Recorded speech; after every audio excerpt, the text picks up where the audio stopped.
Hey, hello, welcome to bonus stream number 2. How are you doing? Hope you're well out there. Hey, Gunner Tank. Gunner Tank comes in full bounce.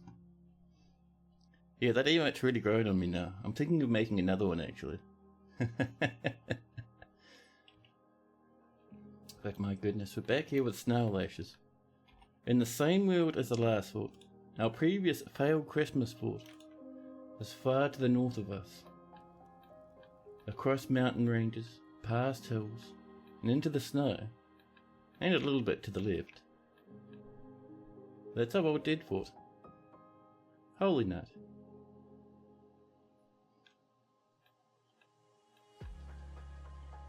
And we're at peace with those. I don't think that's even our parents' civ.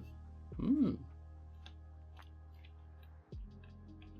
yes, we're here with our favourite new fort, Snarllashes the Hamulet. The Hamulet. And we are desperate for bags. I am so keen to get some bags going. If it's as good as this one, you would say worthwhile? Oh, cheers, man. Thank you very much. Oh. Bomb wreck. Were you waiting for something, Bomb wreck? It's a bit of a way to upset a starting stream. Bomb wreck, one of our 24 dwarves, has gone berserk. A failed mode and Bomb wreck has gone mad. We need a new broker. Bomb wreck is no longer bombing. I'm so happy we can search for a praise now. Adequate persuader. This is our jeweler. Adequate appraiser. Let's get a Moldath to help out with a bit of appraising, shall we? Yeah, this dwarf is gonna go ham and start attacking people. Oh. Our duck is a bit sad. Yeah, Bomb wreck. Did you just hear the duck, Bomb wreck? Bomb wreck's gonna start a fight with someone else and they're gonna jump him, so we're not too concerned. See, Woodcraft has gotten involved. And Bomb wreck has died. It's the true fate of anyone who goes berserk in our fortress. Oh, did someone shoot Bomb wreck? Hold on. Bomb wreck, did you get shot? Yeah? The Drake jumps away from the flying bolt. The flying bolt strikes the Drake. Oh, Bomb wreck was shooting people? Then the Woodcrafter comes up, punches the trader in the lower body. Then the Woodcrafter grabs Bomb wreck by the lower arm, and then another punch in the left upper arm, slamming that muscle, giving him a dead arm. Oh my goodness. Yeah, so Bomb wreck just flat punches the ever-loving snot. The Woodcrafter punches the snot out of Bomb wreck until Bomb wreck dies. And someone's cut some gold opals. Lovely. So I don't think... Do we have a place to bury dwarves yet? I don't think we do we? You know what that means? It means it's time. That's right, we don't have anywhere to bury dwarves. So just over here, we'll ask one of our nice wee lads. There's a piece of lead floor there. What have we been up to? Oh, showing off why I was smoothing underneath windows and stuff. Now I remember. But what we're going to do, chat, I have a great plan. Garbage dump, a temporary one. We don't want to always throw stuff into magma, but sometimes we do. And then we can come down. Oh my goodness. Well, at least Ed's still alive, but we need to find Bomb wreck. I think Bomb wreck's over here. Here they are. Bomb wreck, we don't want your miasmaing up our new baby fortress. So we're going to get someone to throw you in the bin. Here we go, of course, it's a dwarven child. Thank you very much for holding this corpse and throwing it into the magma, dwarven child. Over they come. Past all the 10,000 leeches and bugs and stuff. And off we go. No more corpse, all is well. Let's get rid of that. Like I'm saying, we don't always want to throw stuff in the magma when we throw it out. There's times when you want to just dump stuff to get it away from certain areas and into others. Stuff like that. Especially if we've caught a goblin and we want to dump the goblin stuff. You don't want to throw it into magma, you know. But yeah. We have our magma smelter on the way, which is why we have all these goodies, all these lead bars everywhere. We have our glass stuff down here. We're waiting for bags. Remember, even though we're having a great time, with our new smeltery goodness and our 6 lead bars. Our goal is not necessarily to trade away these things. We do like a bit of lead and a bit of silver and gold if we can find it, but remember, our goal is we're only trading away glass balls of green glass and when we can get some clear glass. However, for that we need to get our farming going. So over this way we have a little bit of a farm up here. This is going to grow generally either hemp, I think it's hemp, kniff, and one other thing. Rope breed, I think? Yes. Those can all be turned into fabric. And aside from that, we'll also come down and we'll be growing our pigtails. Down in these places.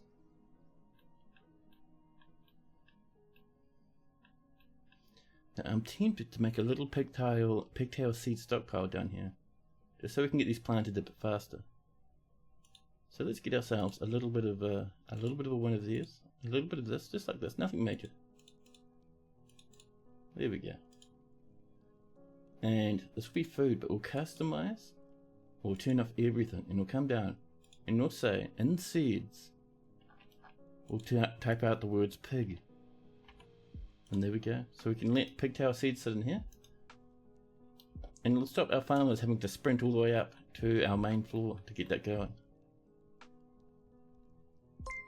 Hey, Policy of Madness coming in with a raid. Welcome in, raiders. My goodness, thank you, Policy. Let me do you a shout out. Even though you're so early, it's only a couple of us in. I'll do you a shout out in here. How was your stream? There we go, a bit of a shouty outy. How goes Dwarf Fortress today? Not too bad. We had, as soon as I started the stream, we had one dwarf go absolutely mad. Completely berserk from a failed mood. Like the instant I started the stream, it was great. But on top of that, oh, how do we... Oh, must be touching some magma there.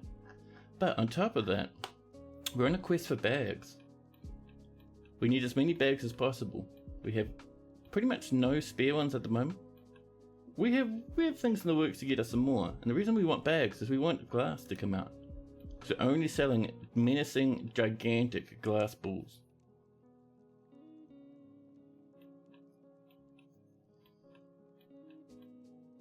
Now we have lots of Reba cells around the fortress. I wouldn't mind cutting some of these too. Are we doing no gem cutting? Wow.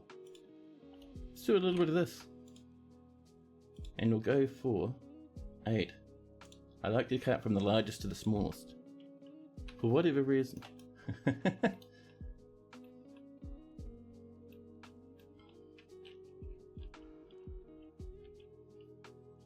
Oh my goodness, I went out for a walk today. Up to the shops just to grab some rubbish bags and I think some batteries. Man, it was so hot. It was so hot. Someone needs to finish, man. Someone needs to sit down with the entire sun and just tell it to settle down just a little bit, you know?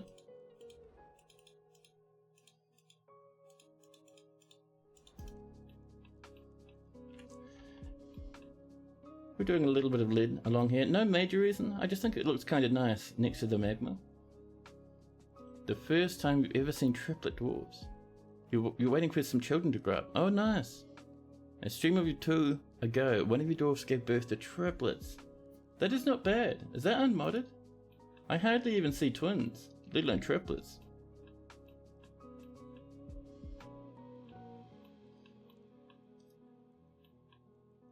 Alright, we're waiting for some better skilled dwarfs. So, we have some miners. We have a couple of, like 100. We had 2, one went mad. One went a bit whoopsie daisies. This thresher can help out though with a bit of hunting. Just get us that leather, you know, very important. Yeah, we only have a dabbling engraver. Not until now. Yeah, same to be honest. I mean, twins, I think I've seen that before, but not triplets. Now, where's our stonecutters area? I know we have one somewhere. Do we have it set up nicely, or do we have it lying outside? We might have it lying outside. From the looks of things, our stonecutter is lying outside. Out here, maybe? There we go. So I'd like to create a new memorial slab. because we need to memorialize Holski and Bomrick.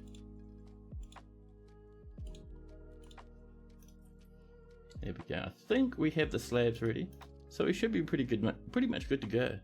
It is possible multiple births is just rare in the rules. Ah, I see.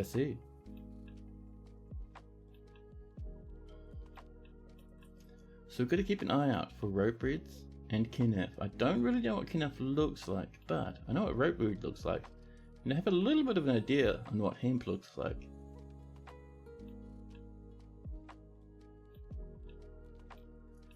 We won't necessarily spend the whole stream, I promise, staring across big pages of green grass trying to find weed or other weird things we can turn into cloth. But every now and again we'll come out and have a quick look, a quick nosy.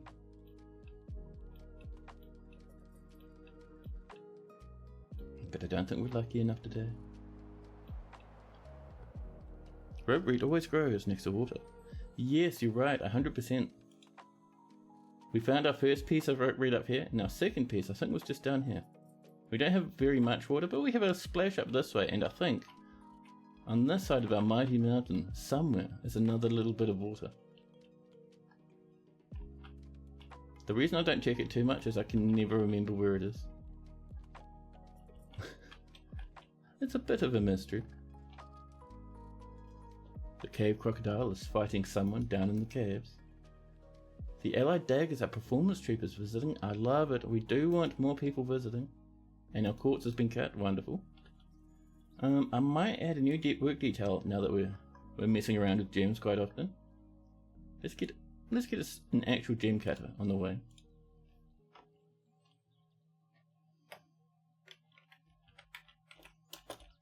Gem cutters.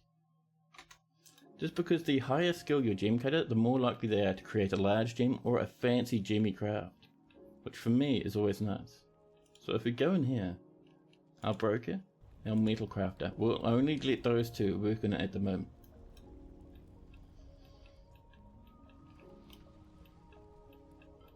So we have a performance troop visiting. And a goose has come in with some worms. Thanks, goose, that's wonderful.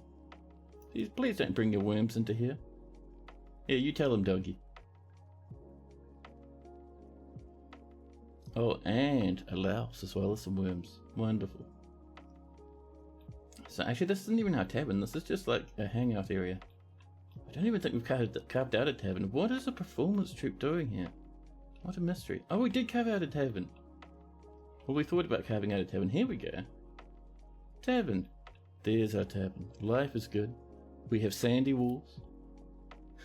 There we go. We got people taking it easy. A legendary metal crafter. A human called Isri. Faction Splash. Nice.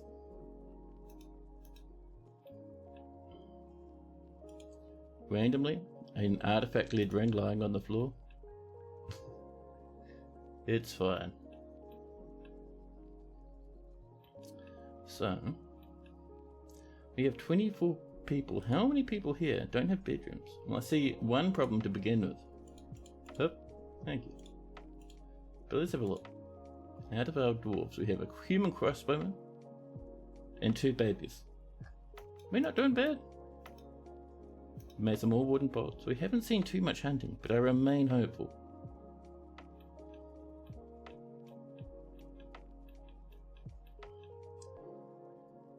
Hey, Silent Cry, how you doing?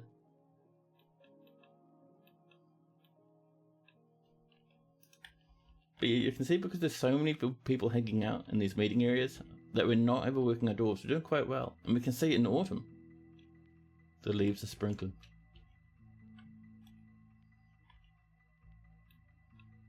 So much nice vegetables outside. We have 350 plants. It's tucked away into the fortress. A human bard has come to visit, and 2 animals have grown to become capybara. Have any sat in our cages yet? Our hunters are refusing to hunt. But one day, there's 20 billion capybara, but one day we'll have some in our cages. You're alive, things are getting figured out, one step at a time. How goes it with me? About the same. But no, in all honesty, I'm doing pretty good at the moment. My legs aren't the end of the world, which is nice. Oh, finished off my water. But, apart from finishing off my water, you know, legs are giving me a bit of beans from time to time, but I don't have to work at the moment. I am partway into my 3-week holiday. It's good.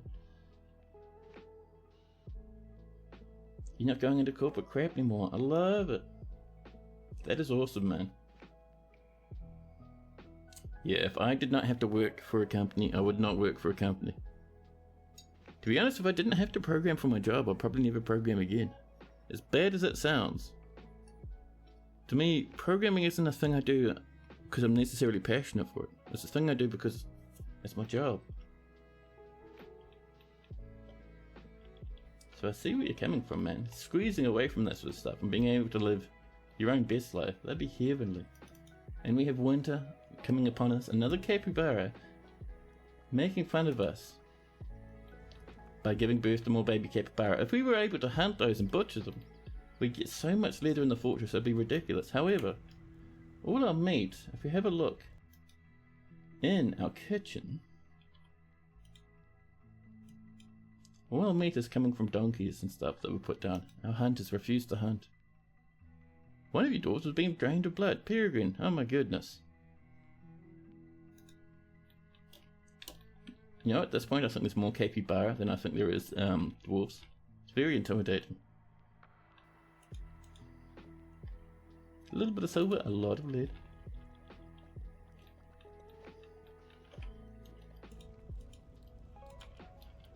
If 16 lead, that's not bad.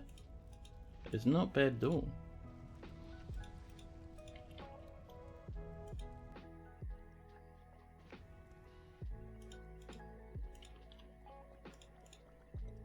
But yeah, once we get some a good chunk of population in this fortress, I am keen to get a bit of magma shenanigans going. Do a bit of traps or something, you know.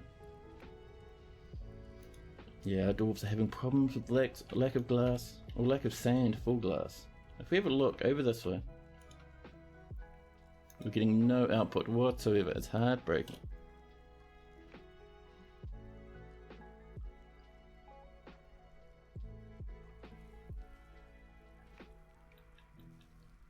The capybara uprise is simmering.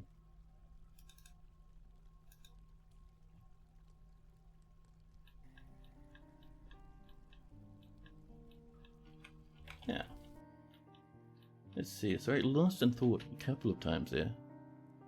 You can't find the vampire, usually they're way too obvious. Yeah, so the skin thing is actually a bug. So sometimes it doesn't show. Sometimes you have to do it normally. So have a look, see if they're wearing weird animals, like pretty much teeth and necklaces and like bone earrings and stuff. If they're covered in bone trinkets, they're probably a necromancer. And also, do some interrogations.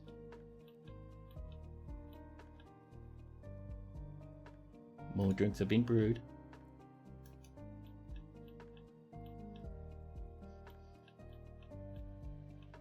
That's a little jimmies all over the place.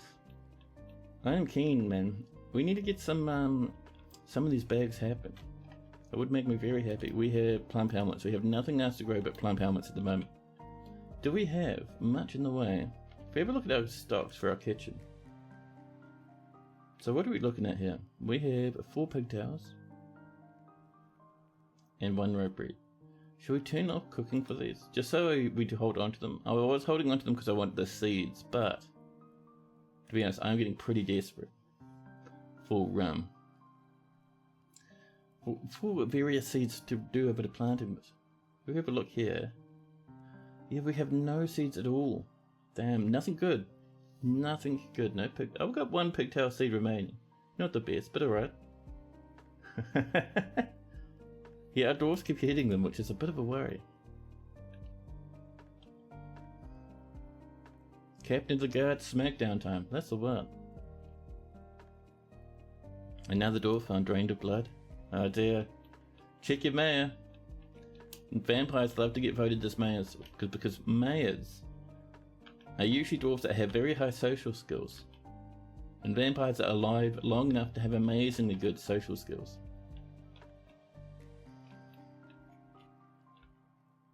If these hunters would just hunt, man, I'm telling you. Look at this.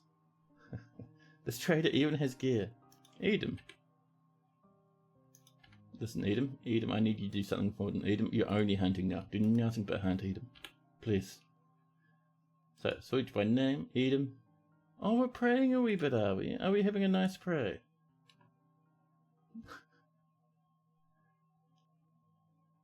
He found the guy hanging right outside the bedroom. Time to rebuild them a cool vampire room. Oh, you're gonna kill them?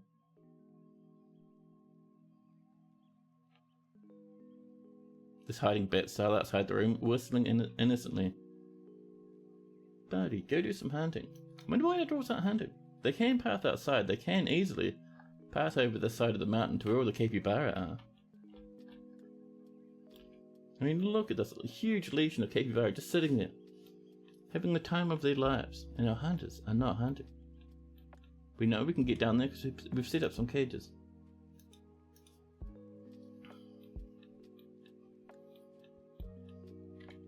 Let's see, what is going on with our standing orders? Automatically butcher carcasses, which is what we like. We do have a butcher's workshop. Sometimes, man, I get confused about what our dwarves are doing.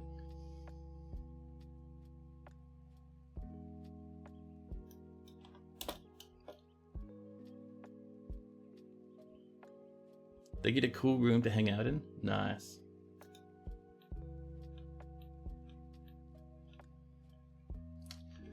Well, while we're waiting, because that leather, man, if we had that leather, we could get our glass going. We could get trading.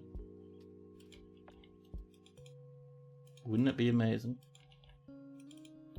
In the meantime, we'd have a nice time with a bit of lead flooring just around the magma. The reason we're doing this is, in reality, we're doing it because it looks nice, but at the same time, I'm sure the dwarves love it when the magma heats up the lead to the point where you get just a little bit of lead fumes. Get a nice bit of that lead smell going, you know.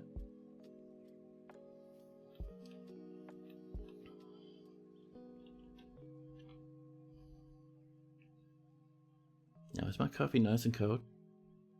Rather than making an iced coffee, I make a normal coffee and then I just leave it sitting around for about 10 to 20 minutes until it gets cold.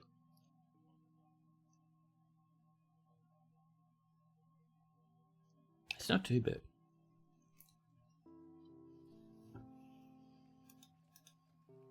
A few more beverages for the fortress. Iced coffee sounds great right now, but you have to be in the office early in the morning. They're getting you to work right until Christmas Eve, huh? That sucks, man. My company tried to do that as well, but I just took leave.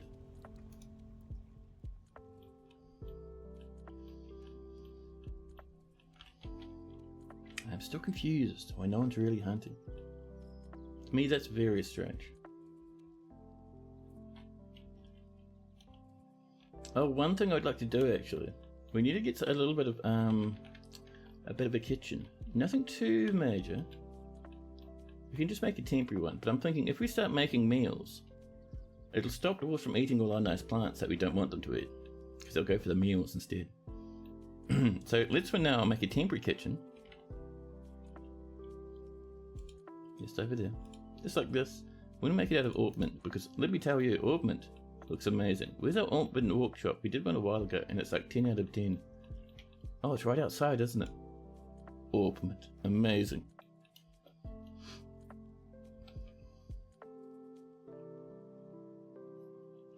You're so done after this year with at least 3/4 of the people you handled, starting fresh after a little break. Oh, I love it. Yeah, I think I'd do the same with my place. If I ended up resigning, and I've been tempted a couple of times, let me tell you, if I ended resigning, I'd probably take a little break. Maybe a couple of months or something, you know? Dwarves, brewing some brews, heaps of drink, good little bit of food. But once we get this kitchen up and running, there we are. Oh buddy, what are you working on? Oh, you're rendering fat? I'm appreciative of that. We could get some soap going at some point, that'd be nice. A cleanly fortress. But for now, let's lavish meal. And we're gonna say, if there is cookable items and there's drinks, is at least, I'm going to say at least 150. Oh, at most. Whoopsie daisy, that was a misclick. At least 150. And there's stuff to cook, then begin to cook. There we go. Let's get our food coming. Now food, sitting over here, will stop our doors from eating all our precious plants. Those absolute rotten scavengers. I can't believe it, man. They've been eating our nice plants, the plants we want to turn into bags, and the dwarves have been filling their tummies with it.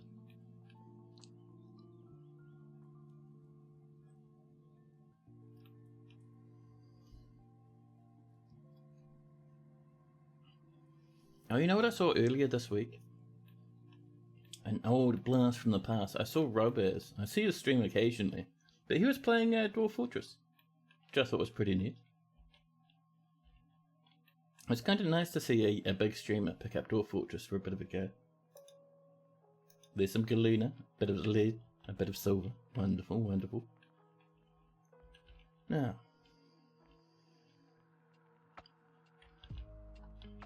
yeah, the problem with this fortress, not much water. We have tiny puddles. Those are our only places where rope reed likes to turn up.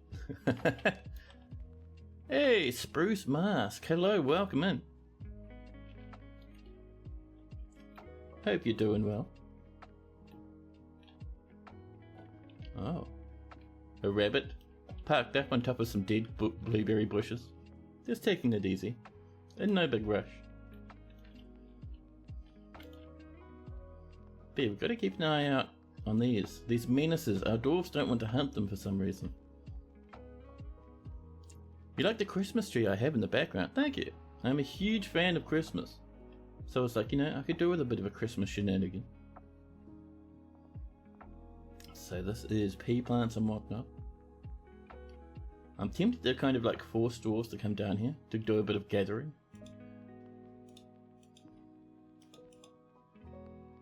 Oh, can they not path to here? Is that our problem?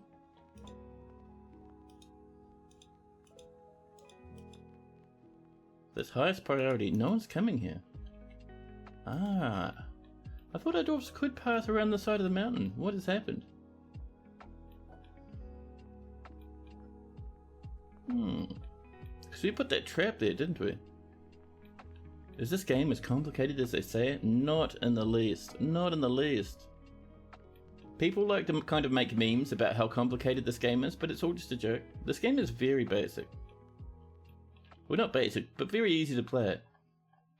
You don't have to know all of the complex mechanics, or even half of the complex mechanics. A lot of the time, when I play Dwarf Fortress, I only just focus on one or two small areas, and I still have massive and successful fortresses.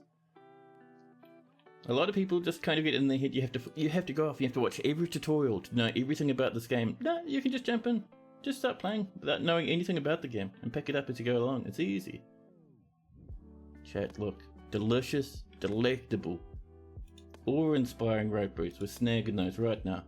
So we can path to here. It's interesting we can path to here, but not down this way. What's wrong down this way, dwarvies? Well, the animals are pathing now, which is interesting. Something is weird. Do we have a broken world? Is our nicely generated world a bit broken?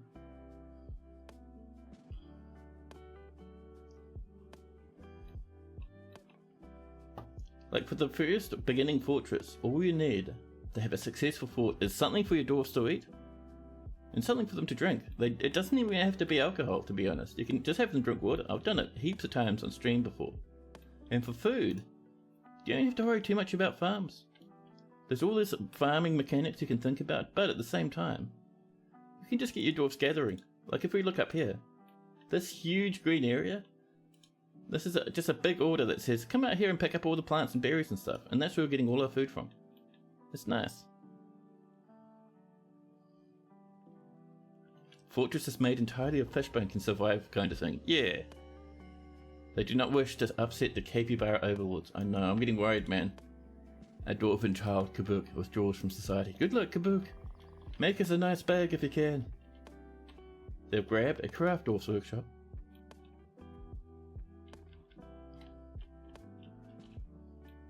Now, we should have a farmer's workshop. So this is where our dwarves will spin thread.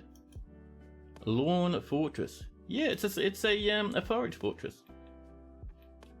There's so much nice berries and stuff out there that you can just do a bit of foraging. Have your dwarves live off of fruit trees and berries and vegetables without having to worry too much about farming yourself. You can do if you want. I do it sometimes. You think our forts are synchronized? Your carpenter just went into a mood. Oh, nice. So if we have a look up here, just to double check on Kabuk, we can see Kabuk has gone off to pick stuff up. Awesome. Our butcher shop has no remnants in it, aside from the stuff we slaughtered a while ago. If you embark on an overworld path, then it generates a nifty dirt road. It does. Perfect for a suburban style mountain home. Yeah, that's the one. And if you're super lucky and you embark on an underground road, then your cabins have a nice little road inside them too.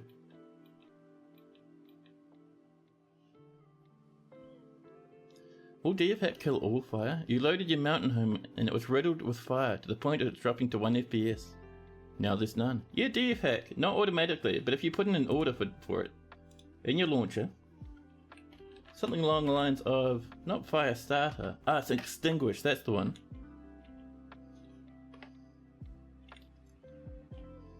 Is it X, I think? There we go, extinguish. So you run it, it puts out a fire, and extinguish -- all clears every fire on the map. You've yet to see the mythic underground roads, such coolness. Yeah, it's hard to find. They're hard to detect, but if you get an adventurer in adventure mode, and you can find it there, then you can embark on top of your adventure. And here's little Kabuk, rushing off to get some stone. Hey, Dr. Phineas, welcome in.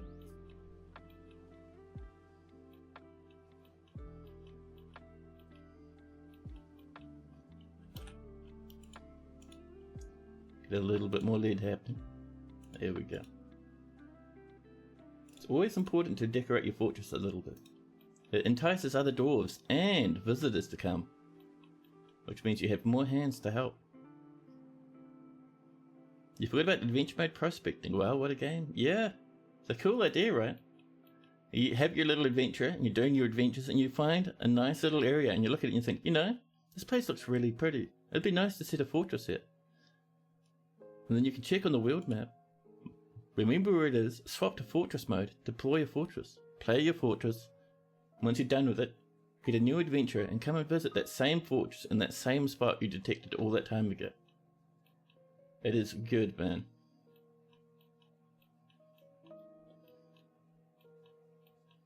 Keeping an eye out. I also wouldn't mind a little bit of mead later on. I think for now we're desperately trying to get that cloth together.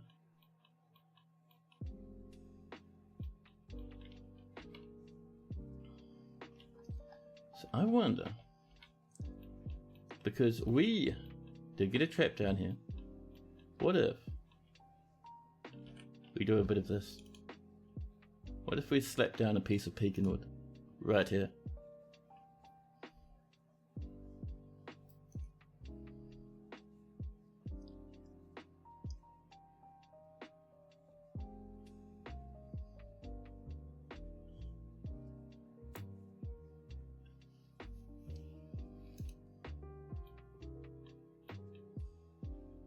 So we can see someone's coming towards it.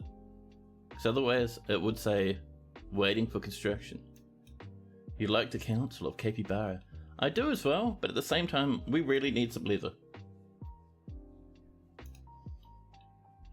So killing these lads, making leather capybara baggies would be pretty good. So we can get to here.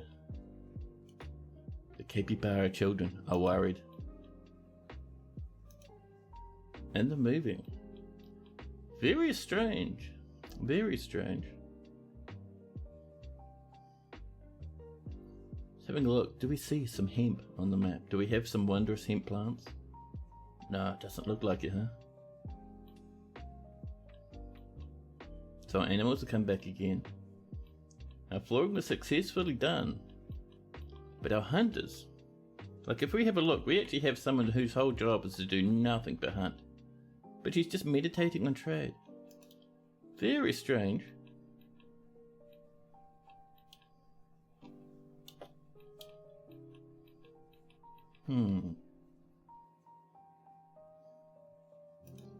So what else could we do? We could force the capybara further up towards the map to get them stuck into traps by using military orders. That could do.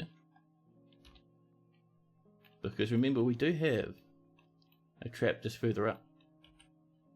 So let's do a couple more cage traps if we can. Oh, we're out of mechanisms. Let's get another stack of rock mechanisms. By the way. And let's do ourselves a very basic militia. We'll just get Elrail over here, a woodcrafter. Be our militia commander. Create a new squad. No uniform, there's nothing for them to wear. This is the Silvery Panthers, led by an old guy. I love this name. I love it. And our goal is we're going to send this lad down. Buddy, come down here, see if you can't chase these capybara. So they aren't hostile, they're just hanging out. But we're going to try and trace them into this trap we have up here, if we can. Last time they ran off this way, hopefully that won't be the case this time. They're taking a wee while to come on over. Oh, did I see a movement? Or is that snow? I think that was just snow tumbling down. We are on a big map. Ah, it's a birdie. A sparrow. Hunt priorities. Pray, drink, meditate, eat, repeat. That's the one.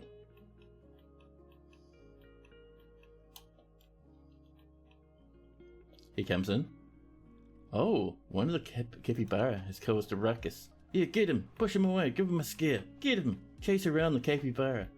Make them worried for their lives. No one's gone into a trap. Our mission was a failure. Our commander is gone. However, the capybara have returned. Stop harassing the capybara. Oh, the child's begun their construction. Not a single capybara went into a trap. Those snotters. Look how many of them there are. Just having a look. No one's killed a single capybara so far. That's alright. The Silvery Panthers. We're going to cancel their orders.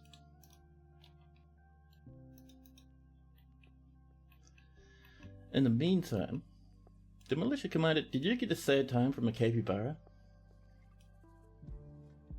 Oh, he's panicking and running away.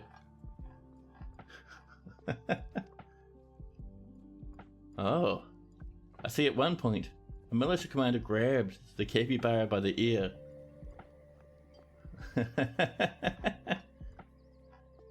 Oh, a punch to the tongue. Collapsing a tongue and collapsing a capybara's tongue. My goodness.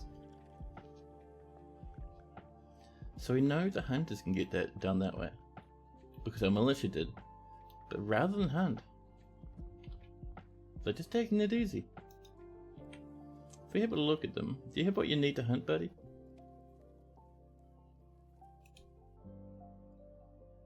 Oops, wrong one. Let me try that again. This is the one we want. There we go, that's the button. So,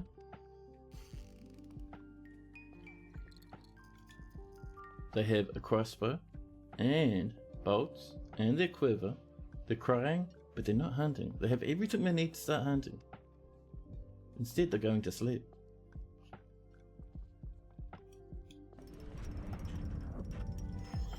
There we go. Got a dayside puzzle box. Let's go have a look at that, shall we? How strange. So let's have a look at this dayside puzzle box made by Kabook. This is called Adore Loot, the Gallows of Drowning. Started off so nicely, but then the Gallows of Drowning, my goodness. This is a dayside puzzle box. All craft dwarfship is of the highest quality. It is encrusted with round daysite cabochons and oval gabbro cabochons. It menaces with spikes of gabbro. That's a little sharp rock toy for children. I'm sure many children all over Dwarf Fortress would love such a thing. Meanwhile, they're playing with their artifact. Happy as Larry.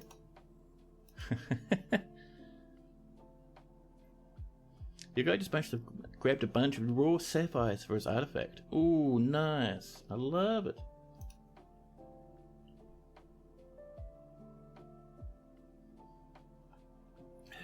You know what I realized we just need to do? In the kitchen. Drinks? Don't cook them. Don't cook those drinks now. Don't you do it. You are started on a year 2 world. You don't know why, but you want to start earlier. Starting early is kind of neat. You won't get necromancers. You won't get were creatures because there'll be no one would have done enough to get a curse yet. You probably won't have vampires as well. Let's see, what else will you not have to worry about? You'll have many more titans. Titans and legendary creatures and stuff like that will be running all over the world if you start that early. Because no heroes would have ventured out to kill them. We're slipping into early spring now. You've still made no trade goods. Our dwarfs are becoming concerned. Gallows of drowning. Possible choking hazard for ages 3 and up. The spikes help the children hold on to it. Also maybe the other way around. Maybe it helps the toy hold on to the children. It's your usual mods going, but you wanted to see what it would really be like and see where you can start. No civs are even formed yet. It's all mini warbands. Ooh, nice. You might have trouble getting migrants, but it'll still be cool.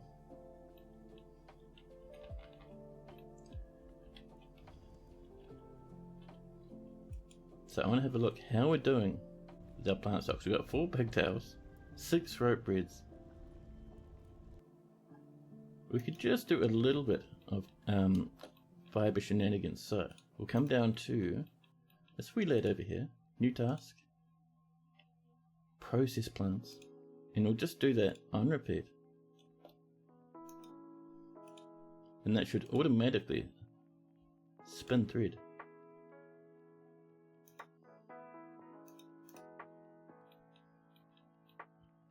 But someone will come up and do that fairly shortly.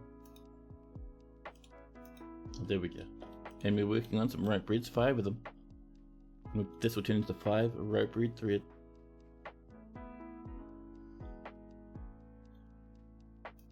And seeds as well, which is very important. The other thing we need in another temporary workshop is we would like a loom.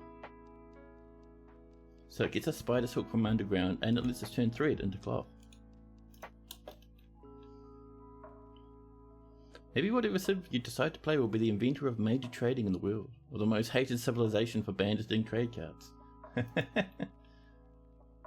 So now we have heaps of rope bread thread and some seeds. And those seeds are already being rushed off to be planted with any luck. Look at this. So many seeds now. My goodness, that's fantastic, dude. I love it. We will get some potash up in there shortly, especially as our fortress starts growing. We are now processing some yak here, somehow. Oh, yeah, we're spinning through it as well. So down here, I'm turning that thread into cloth. And once we have enough cloth, we'll make some cloth bags. Make cloth bag, there we go. And we're going to say, if there's 10 thread, turn them into cloth bags.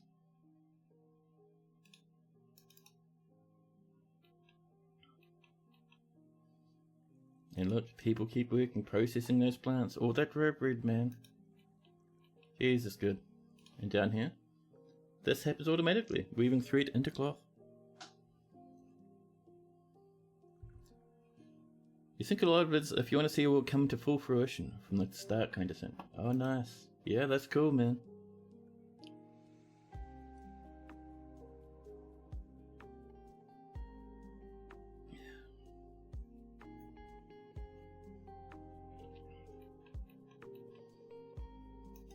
More rock pots have been completed. Can we smooth under this?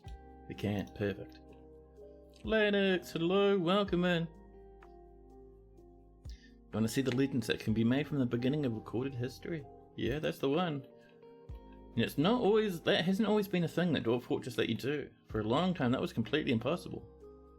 Now that they let the world continue to simulate, even outside of World Gen, man, it's amazing. Man, it's amazing.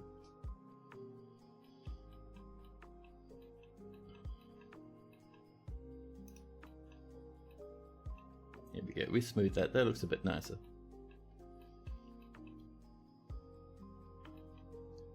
I'm tempted to do some engravings because it looks nice, but we don't have great engravings yet. Shall we just do a bit of engraving anyway?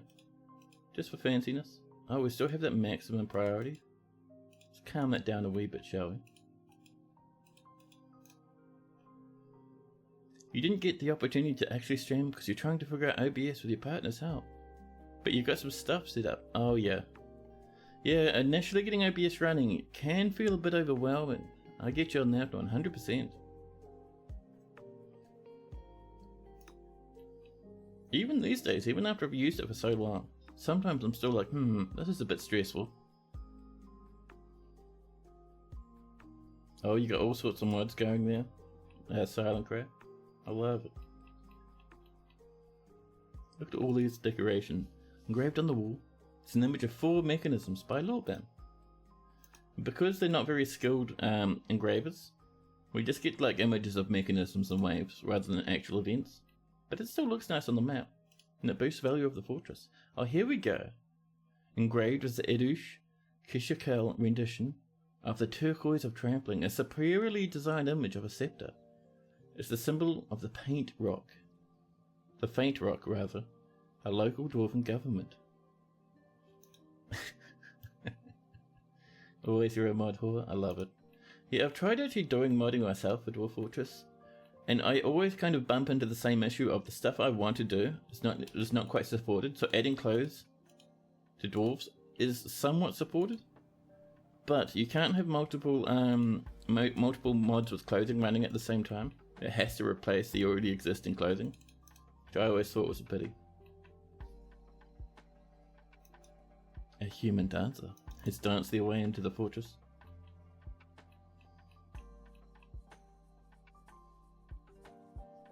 You still love how I like to get onto volcanoes for the embarks?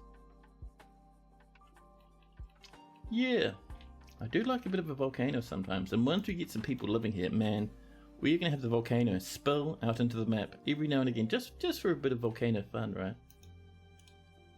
Talking about migrants, some migrants have arrived. They've heard about our lead flooring and they've come rushing in, already bringing our population up to 32. They're bringing in cows and horses, piggies, all sorts, already 35 now. And they keep wandering over. Our dwarves are excited to meet them. Are we going to hit to 30? I mean to 40, and we hit 30 a while ago, but we're up, all the way up to 42. And the number keeps growing. 46 now. My goodness. Are we going to hit 50? No. 50 was too much of an ask, but 48 is pretty good. That is a hefty migrant wave. And they're coming in immediately. Thudu sees all these dwarves arrive, sees an opportunity to be part of the fortress as it grows from the ground up, and Thudu, passion hailed, wishes to reside in Snarllashes for the purposes of entertaining. Of course, we have no entertainers, so one new entertainer is wonderful. 49 population. I love it, man. So we now have nowhere near enough bedrooms for anyone. But hey, it's looking good so far.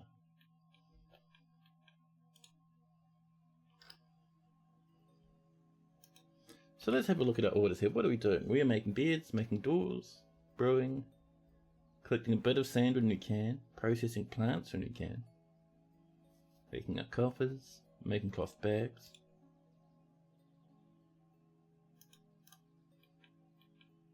And oh, we're not making cloth bags because we are missing another workshop. We would like a clothes worker workshop. We'll put it there, another temporary one. Peregrine would love to be the captain of the guard. Please keep the law in order until Santa arrives. That's not too far away, is it? It's the 21st over here. Now I think Santa o'clock is what, the 24th? The 25th? The 24th, I think. This weekend, man. I might be streaming on Christmas Eve. That could be neat. I won't be streaming on Christmas Day. And I think my Christmas Day might be a bit ahead of your Christmas Day if you're over in America. But yes, let's have a look. So Peregrine has pointed out it's time for a captain of the guard. And Peregrine should be that captain.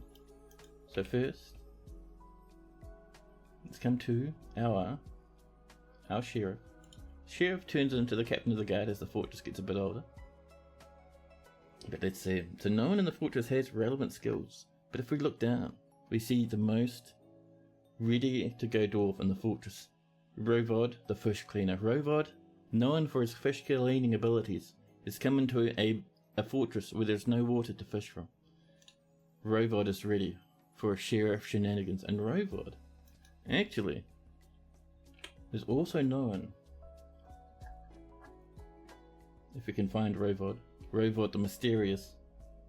Rovod, where'd you go, huh? We're talking about you and you're off hiding. Rovod the sheriff, your new name is now Peregrine.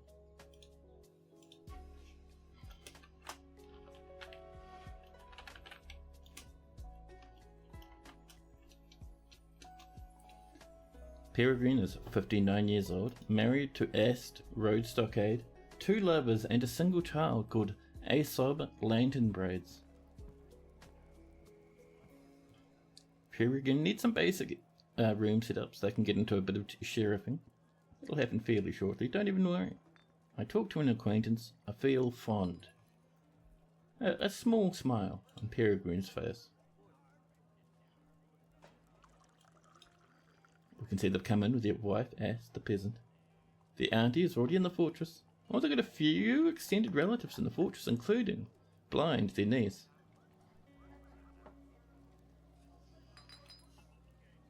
Hopefully they make modding a bit more accessible.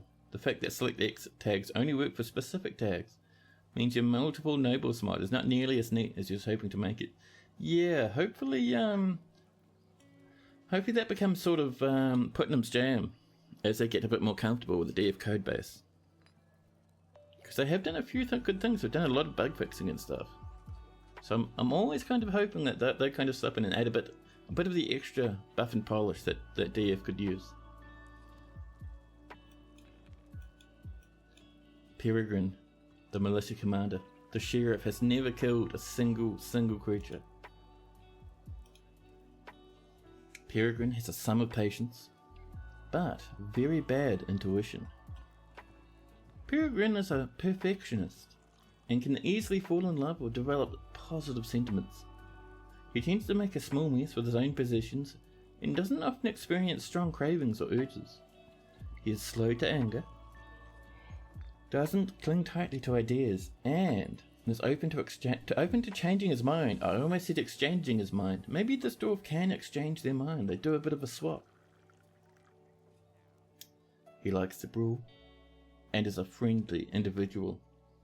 Peregrine does not easily hate or develop negative feelings and thinks he's fairly important in the grand scheme of things. He literally had to delete dwarves and re-add them with the altered noble count. Really?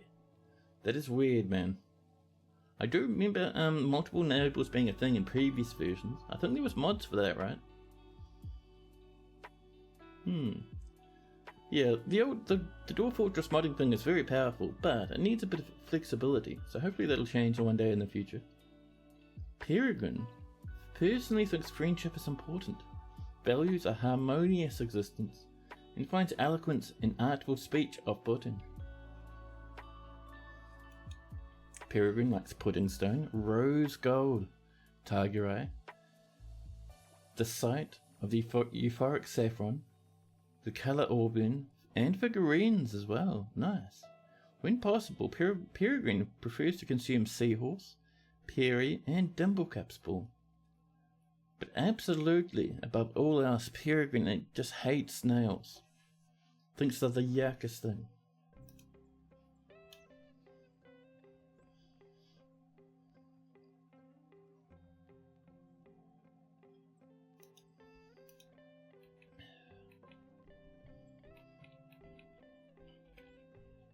So, have you made bags? It's happening, we're making bags. Look at all those seeds ready to be planted. Once we spring into, I don't think we can plant them at the moment, no, but once we spring into the next season, we will be able to. I am happy to finally get bags on the way, man. Could you imagine if we look down here and someone was creating glassworks? Wouldn't that be fantastic?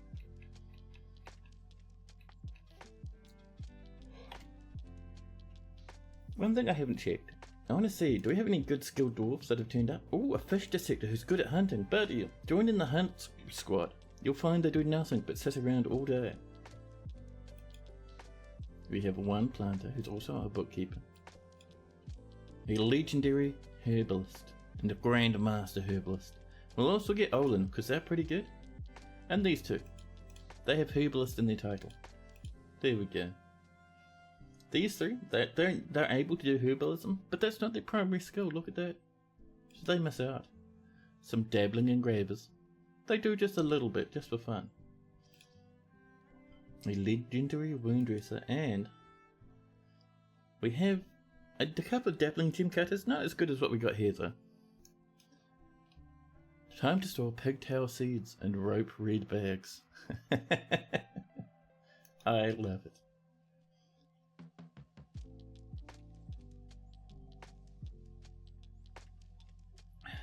Man, it's been so hot today. I have my fan behind me, running at maximum. It works wonders, that fan. I turned it on for the first time yesterday, just before I started stream, and by the end of the stream, I was cold. I was actually cold. I do like that wizard now. I think that is a good event.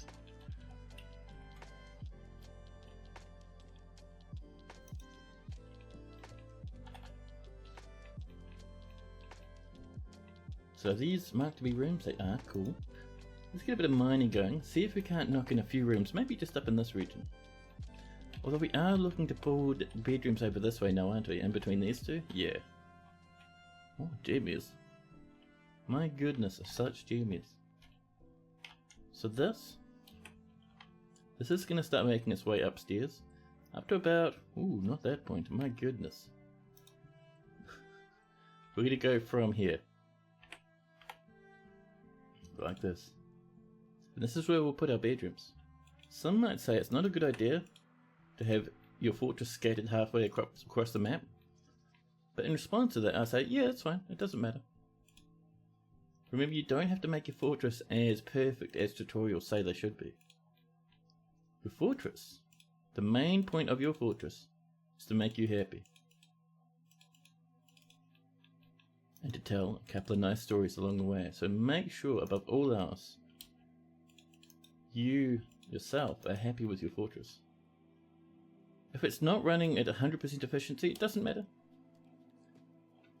The fortress running at 20% efficiency will keep everyone alive and happy.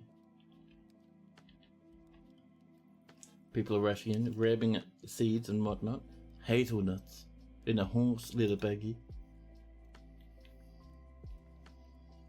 We're still having problems with sand, but hopefully we're working on our bag shenanigans. Oh yeah, look at that. People are making many bags. Many bags. To the point where I'm wondering, have people started snagging a bit of sand? No. Of course not. We've been using all our bags to put seeds in. That stops being a problem once you catch up to the amount of seeds you have in your fortress. So don't even worry. Look at that hematite, man. How delicious. Our doors up here are working away. We've hit some more ruby cell. I mean, sure, we're not trading any gemmies. Only glass orbs. Oh, and a bit of shell opal. Where's the shell opal? Is it up here somewhere? Oh, it's right there. There we go. And some more ruby cells. Lovely. Up our dwarves climb. Climbing through the gabbro. And there we are. This is where we're going to start working on bedrooms. Because I think this is sort of a style right here with the grass through the middle. That is cool. That is very cool. So let's get some beds going. Set us back to normal mode, away from auto.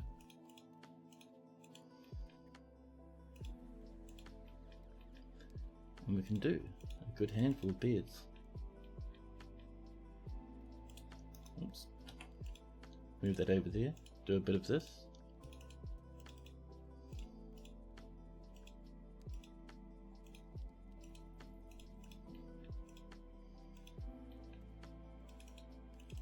There we go.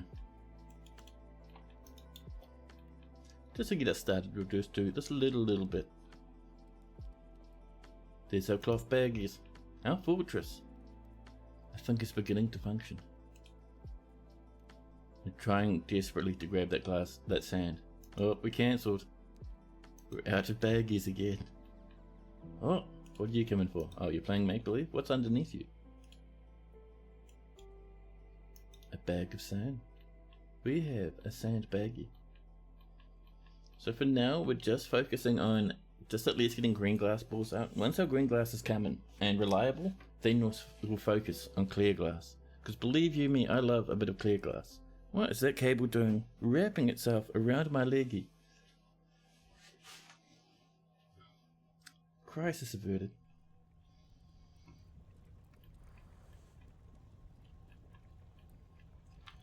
Now,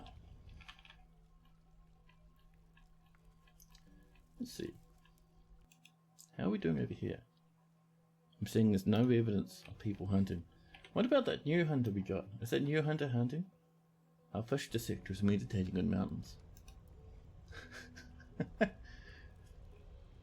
Dear dwarves, what are you doing?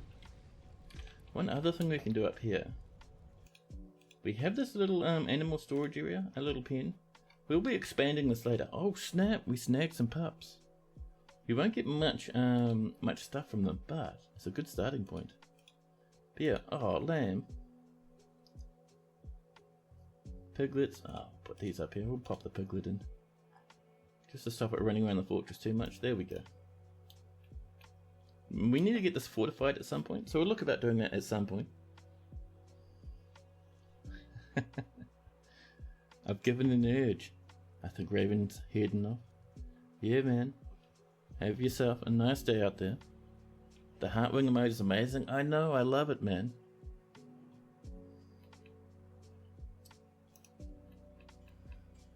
There we go, the animals are coming out. We shouldn't have sieges for too much longer. We are at about the population where I'd think about it happening though. So I think our first thing we're going to ask for is a forge that we'll put up near our smelter. So let's do our forge maybe in this area.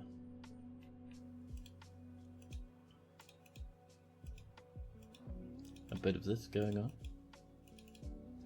This will give us space for a forge and maybe a small stockpile for weapons or something if we feel like it.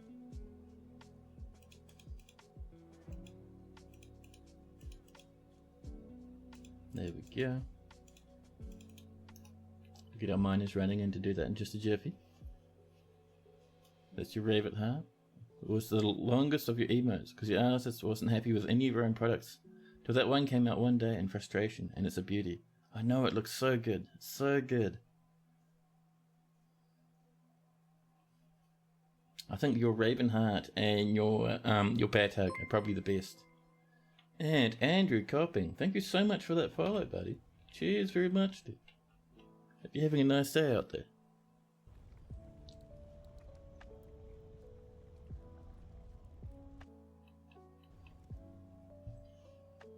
Yeah, well, miners are adventuring somewhere. Miners, what are you doing? Digging away? Oh yeah, the bedrooms. I'd forgotten. So many gems out here, man. That's crazy. So our next thing we're going to do, we'll get these bedrooms popping, don't worry. But on top of this, I wouldn't mind getting some stone cutting going. I have an idea that a few dwarfs out there might like some nice stone floors. You hopping out? Keep your wingspans open. I love it. So do we should have chests and cabinets, I think. I don't know if we started bookcases yet. There's our cabinets. Do you think we have a bookcase or two? We do not. We are not bookcase boys just yet, but we do have a couple more bedrooms on the way now. There we go. I think the next thing is let's dig out a proper place for stone cutting. Oh, here's a good spot where we could put it. I'm thinking.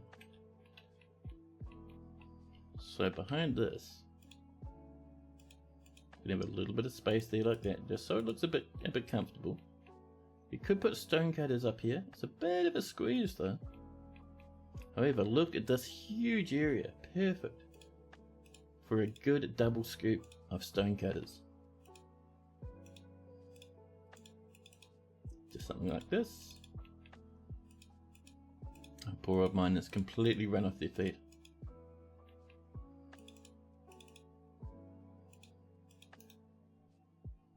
The Hall of Prairies, a farmer guild, has been established. Someone's become a dwarven child, a human dance has come in. A giant earthworm is fighting a giant cave toad. Absolutely revolting. Best of all, chat, best of all, we've collected our first set of 10 sand. And already, spiked green glass balls are happening. We have them scattered about all over the place. That is fantastic, man. Fantastic. That does make me happy. People are going off getting more sand. People are working away in the forge.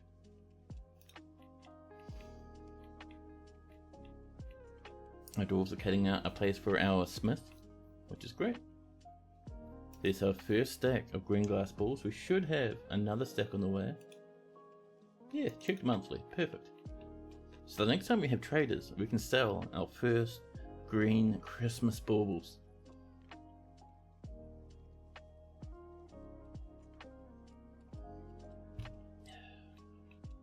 Now, pardon me. So, before we put in our forges in here, we need a little bit of magma, just like normal. Come across this way, just like this, over to here, up from this side, up to here.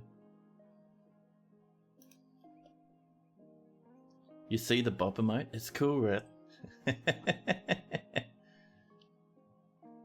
Yeah, I wasn't sure of how much I liked it or not, but a lot of people in chat have been saying they really like it. Was it getting funky? Yeah. I showed Sniper yesterday, who's been like following the channel for a long time. And the dude almost fell over from laughing. He loved it. Eerie, greatest single. Eerie's gonna release the greatest single ever made. Welcome in, Eerie. Yeah, dude. That's the one kind of thing. So we're waiting for our miners over here to finish our rock cutting area. We've made some rock pots. We have a couple of cross doors. It's possibly because their friends and family have died. But who knows? It could be a mystery. You wish you had Prime or some spare coins to toss over? Oh man, yeah. I've got to say, this goes for every single person in chat, no matter who you are. Don't feel you have to subscribe. No matter how long you've been here, how much you wish to support the channel, never feel you have to subscribe. 100%. Being a follower is just wonderful. 100%, dude. The Hall of Prairies has many members in Snarllashes and now requires a guild hall. The location must be built and furnished with the hall designated for a farmer's guild. Do you approve this request? Of course. Let's get a farmer's guild going. We've struck some blue garnet, my goodness. Oh, over here. Look, no one's going to mind too much if we auto mine some garnet, right?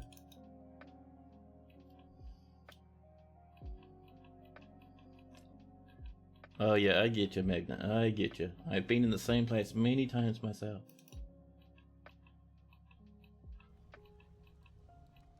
Especially around Christmas, man. My goodness, Christmas likes to get expensive. Now, this is looking nice. We've got... Oh my goodness. So, chat, I don't point this out often enough, but this is something really important about Dwarf Fortress that you can only see in the graphical version. But to figure out how good a gem is when it's in its rough state, look at the sprite. Count the spikes on top. See, this is 4 spikes. 4 or 5 spikes like this. This is really good. This is one step away from stuff like diamonds. And the value is 1000. However, if we go to another one, this is 3 spikes. Much more common, only worth 100. But still really good gem. You had no idea. Cool, right? Let's see, and I'm not sure if we have any left, but we did have some quartz before. Let's see. Oh, look, here's 2 spikes. Rough shell opals. Worth 100. That's an estimation because our broker's a bit crap. But those are worth less than the rubicells. Okay, and we can tell just by looking without even clicking because it's only got 2 spikes. And if we keep looking, do we have any other gem? We should have. We had a little bit of rough quartz. I think we cut all of it though. Let's see, what have we got around here? We'll do this way. We'll look in our stock screen. We'll come down to rough gems. We can see those black zircons will have 3 spikes. Same as the rubicells. We've run out of really small ones, but like stuff like quartz will have 1 spike on it because it's very, very common and not worth much. Cool, right? But yeah, before we open this up to the magma, excuse me, thank you. We need to get those out the way. I don't want to burn up something as nice as blue jade. So we have our gem cutter's workshop floating around somewhere. We need to create a custom gem cutting area now. Oh, our stone cutter's coming together, but I think maybe over here. That's a nice wee bit of a spot right up there. The gem cutter's workshop doesn't need to be too big, it doesn't need much space. Just something like this, enough space for a little office. And of course, because they're gem cutters, we are going to give them plenty of spaces for windows.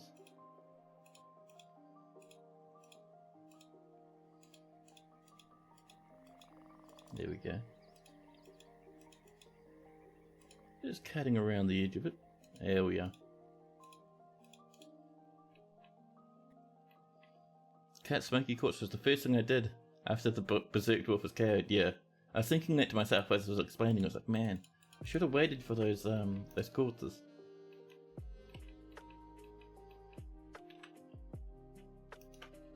The ghostly trader batters Ustuth.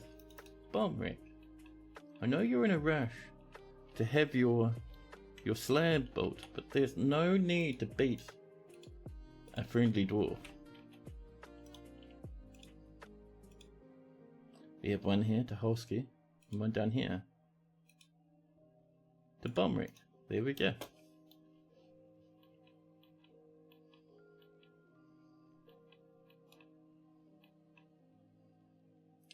There's Jamie's on keen. Bruce at 72. Thank you so much. Good afternoon, Mr. Deep. Yeah, good afternoon to you as well. Thank you for that resub, dude. Thank you very much. There goes Bomb wreck put to rest.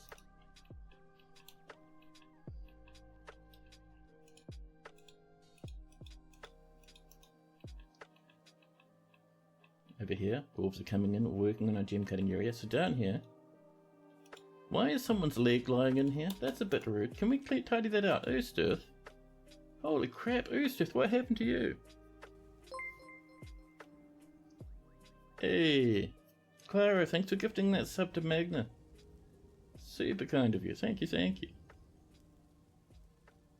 What happened to this lad? Buddy, what's going on here? Your leg fell off. Ustuth, your leg's over there. What have you done? There's no reason for Ustuth to lose an entire leg. We'll have to have a look. After Summer finishes saving, we might get the humans coming in. We'll be able to trade with them. Give them half our green glass orbs. You've come to watch me play instead of wrestling with trying to get your stockpiles right for encrusting furniture with gems. What issues are you having? I can do a quick show to how to link up stockpiles. So, if we have a look, left foot, right hand, upper and lower body, nothing on the other limbs there. What's happened to this poor old lad? Ability to stand lost, and he's faint. His right upper leg is gone. What happened to you? There's no combat log here, and all his clothes have fallen off. What happened, buddy? Why is this guy half mangled? It's very strange. But Bruce, like, I can do you a quick show of how to do a very simple engraving setup. Well, where's our little regime cutter? They're up this way, aren't they? There we go. So, if we had some stockpile set up, so one for jammies up here, over here, one for furniture. Now, I have made one stockpile because I'm an idiot. Let me get rid of this other one. There we go. This is our furniture stockpile. We'll leave this on pause because I don't know dwarves using it actually. So this furniture stockpile, not quite ready. At the moment, dwarves will pop in any piece of furniture into the stockpile. Very upsetting. Was he the one attacked by the ghost? Ooh, you could be right, Gunner. We'll have to look in the announcements. Did a ghost batter that poor dwarf so hard his leg fell off? That's insane. We'll have to have a nosy. We'll finish sitting with this. So first off, see these buttons? Toggle whether or not a stockpile can take from items from anywhere or from only specific workshops and stockpiles. So, turn that off. No one will ever put furniture here now. Not ever. Nothing will take from here. Nothing will be put here. If you make a dump zone, you can tell your dwarves to throw away bits of furniture and they'll drop them in here. Remove the forbidden designator and they should sit in that stockpile. Now, we need another stockpile right here. Oh, let's hit that. Turn off the eraser. There we go. This one's just for gems. So this will have cut gems and rough gems, which is fine. And now, this is where things get a bit interesting. So, this button up here, stockpile links. We want to take items from here, so it'll take gems from the stockpile for cutting and for decorating. And this one over here, take again from this. So that's the furniture stockpile. So anything you have in here can be accessed by this workshop and this workshop only. And remember, we're dumping things in here. That's the only way to put items in. So you can specify exactly what's going to get decorated. Right? So if you have your gems in here, the furniture you want decorated here. And if you say decorate furniture with gems, dwarves will grab cut gems from the stockpile, the furniture from this stockpile, and attach the gems to the workshop. Attach the gems to the furniture. But does that make sense, Bruce? Let me know if it's a weird way to explain things, or if you have questions. But that's how it works. Oh, cancel that. We want to get rid of these lads.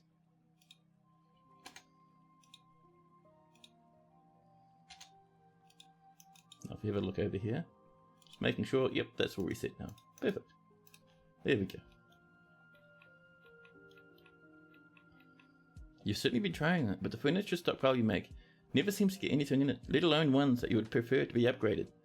Are you dumping stuff? So for the furniture stockpile, right, we'll even let the game run unpaused with this one. So this is a furniture stockpile. We turn that off. If we run this, no one should put things in here, right? Name was taken. Would love a dwarf. Of course, Name. What sort of dwarf would you like? See, so this is sitting here. No one's popping stuff in. There's furniture. No one's coming in to pop stuff either. Handy, right? However, if we set this to be a temporary dumping zone, you will get other rubbish here if you're not careful. Oh, make sure you set it as a zone to begin with. So we make this our garbage dump. Right like that. This is old school quantum stockpiling, by the way. Can I surprise you? I can. So we now have a rubbish pit here, and make sure you only have the one rubbish, only the one rubbish pit. So we have that one, which we just ended. Do we have any others? No, we don't. So we're all good on that side of things. Now, if we would come over, we drag ourselves over, looking around, with menace in our eyes. And we'll come up. Let's see, it won't be anything up there. We might have a door or something. And so, over here we have all these thrones, tables and doors. So we have this ornament door. Maybe we decide we really like this ornament door.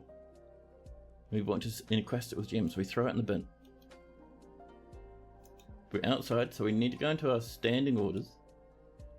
And we're going to say refuse and dumping.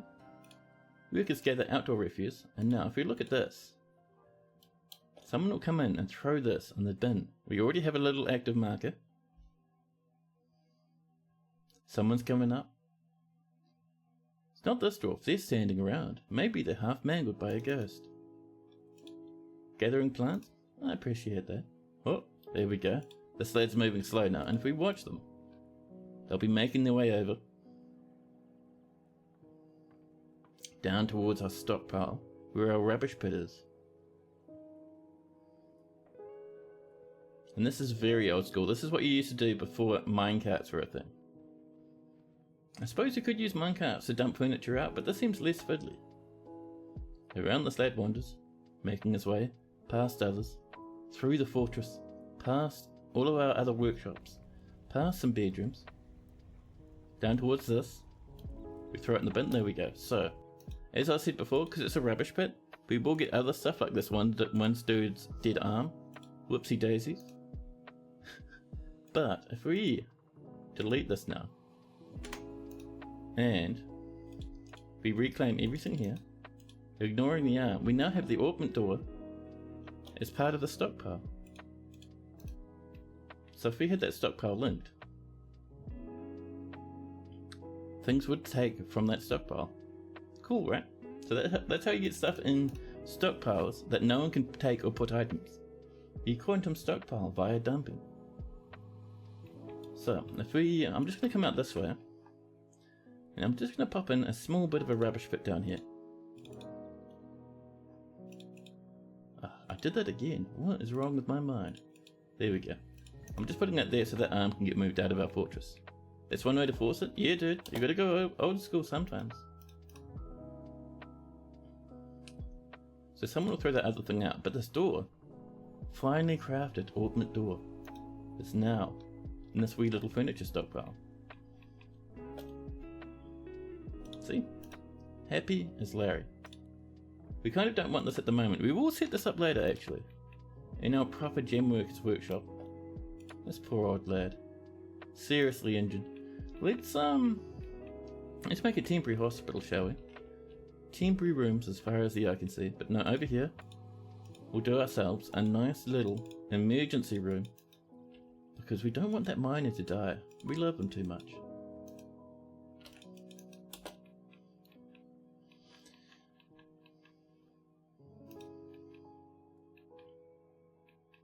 Now, right, that's right, we're waiting for the gem workers workshop, which our dwarves are very slowly working on.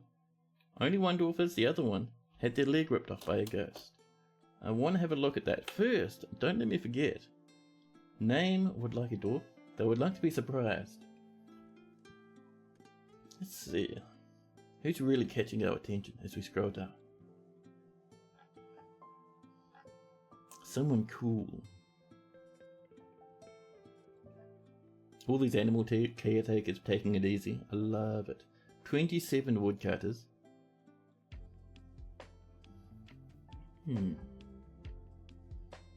Dude, this fish dissector, look at that hairstyle. Massively fantastic beard. Although, down here this fisher dwarf, powerful beard. Orange beard, I love that. Let's go. Let's go for Minkot. Minkot stands out in a crowd. Minkot is 150 years old and will be dying soon. Maybe not Minkot. Minkot is going to die next year. He's at the maximum lifespan of a dwarf.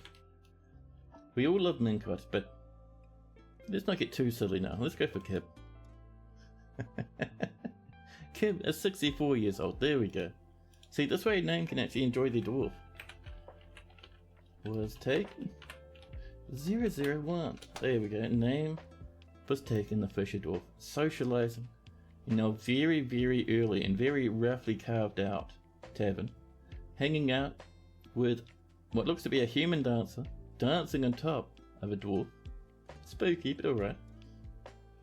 Recently, Name told the story of a procession held by the Granite Knife in East Paint as part of the Festival of Sparkles in the late autumn of 166 at the Eater of Mining. I enjoyed that. That's a cool little performance. They would like to acquire stuff and be extravagant. We're getting there. So, Uzol, that's a very rare dwarven name. Got some aunties and whatnot in the fortress, including the oldest fort, the Fish Dissector. The oldest fort, the oldest dwarf. They're very new, they only have acquaintances, no friends yet. 24 gods to worship, very nice. They've never killed anyone, much like most people who live here. So Name was taken. Has a sharp intellect, very good focus, a good sense of empathy, a good feel for social relationships, but he has an overinflated sense of self-worth. He is swayed by emotional appeals and is somewhat fearful in the face of imminent danger. He is pleased by his own appearance and talents and is often nervous. It's a very short dwarven description. Name was taken, personally does not respect the law and dreams of crafting a masterwork someday. Now Magna can bop along with everyone else. Wonderful. Kib likes conglomerate, bronze, picture jasper, the colour chartreuse, the words of the sable smiles. The sable smiles, I like that. And the sight of the meandering sparkles. When possible, he prefers to consume brown recluse spider. Just picks them up off the floor as they're running about and chomps down, having a swift crunch. And peach cider. Peach cider sounds amazing, man. He absolutely detests jumping spiders. He hates jumping spiders. Brown recluse spiders, those are fine. Those are tasty. Those are dinner. Yeah, there we go. Magnus getting into the spirit of things. I love it.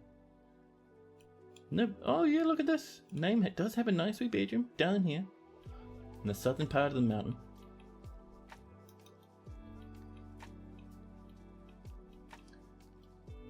So once this area down here is carved out, and we are going to set this to high priority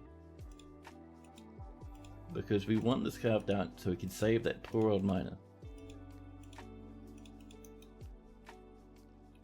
Picky with your spiders. Love it.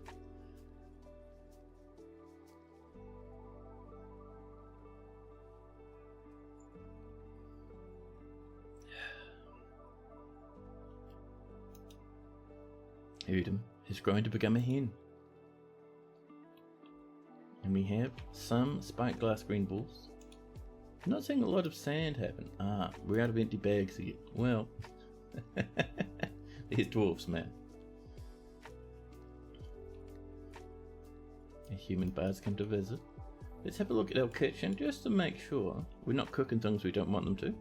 So rope breeds are fine and safe. We have 9 of them. And we have not a single sausage. Not the smallest amount of our poor old... What are they? Pigtails? Yeah. We don't even have pigtail seeds, man. Heartbreaking. Did someone eat the pigtails again? These dwarves. I really wish they wouldn't. Am I in this fort? That's a good question, Magna. Let's have a look. We have Blind, Claiborne, Name was taken, Peregrine, and Siamegus. In the past, we did have... Whoops. Holsky, but Holsky sadly fell into some magma and got eliminated? In a sense, yes, eliminated, but also immolated.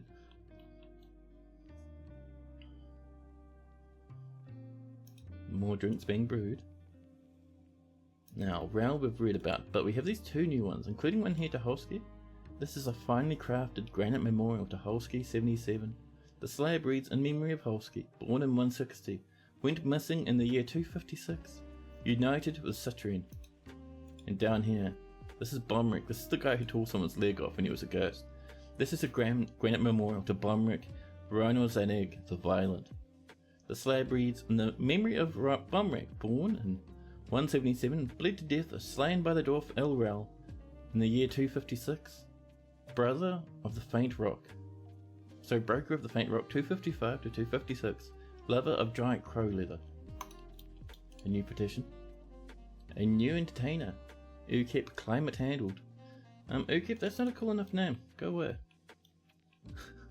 You have to have a cool name to be in this fortress. Look how many of these wee lads we have. I love it. Okay, our hospital's looking at better and better with every passing moment.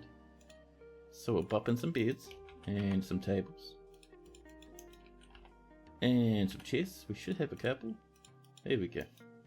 Very early game, very simple hospital. I'm so tongue, no, not even tongue-tied, but such a verbal mess to do.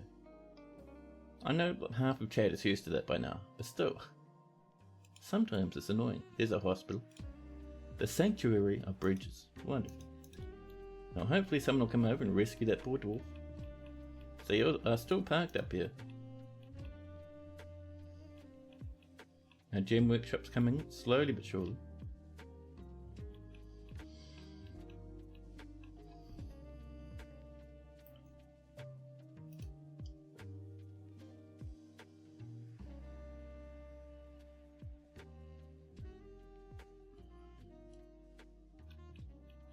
We are bang on 50 dwarfs by the way now. Fantastic, fantastic. I'm just waiting for those gemmies to be picked up. This is looking pretty good now. However, we are waiting. Our dwarf that was up here has been rescued. They'll be parked way down here, sitting on a bed, resting. Thirsty, unconscious, and seriously injured. Someone will come down and give them a drink shortly. Other people are coming in. Oh, what are you up to? Oh, you just hanging out? You feeling good? That child did drop off some pigtail cloth and whatnot. So one thing we need now, just to get the ball rolling on this stuff, we need an animal trainer to become our chief medical dwarf. And our doctor will be, ooh, a legendary bone doctor. Nice. There we go. So now people will actually come down and look after this poor lad. And up here, we need 2 or 3 stoneworkers workshops. Probably just 2 for now actually. It's like this. And over here, we will have a nice big old stockpile for boulders. They're stone, custom, nothing metal. However, a little bit of metal is okay. Malachite, that's fine. Let's see, what else do we have? Hematite for that nice, lovely red color. I love it. Economic, nothing but chalk, dolomites, limestone, and marble are all fine. And of course, no clay. There we go. You got one of those creepy headless kids wandering around. Really? Oh snap, Perry, you know that's supposed to be fixed. You might want to take a screenshot of that and send that to the Dwarf Fortress / Kitfox Discord. Because dwarfs with no heads is a bug that was supposed to be fixed. Bit of floor fungus in the corner there for exciting times. All this is ready to go, so we will now put in an order for rock blocks. There we go. And this will be done in groups of, we'll say 50 at a time. And we're going to say, if there's rocks, go ham. However, chat, I think it's time for me to make a little bit of a coffee and grab a little bit of water. It is coffee time once again. I didn't get too much sleep last night for whatever reason. I think I just went to bed too late like an idiot. But for now, chat, I'm gonna coffee up. I'm gonna grab some water. I'm gonna use the bathroom. Now is a good time for you guys to do the same. Ghana is keeping track. I love it. But I'll bump you guys into BRB and I'll be back with you fairly shortly.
Hey, hello.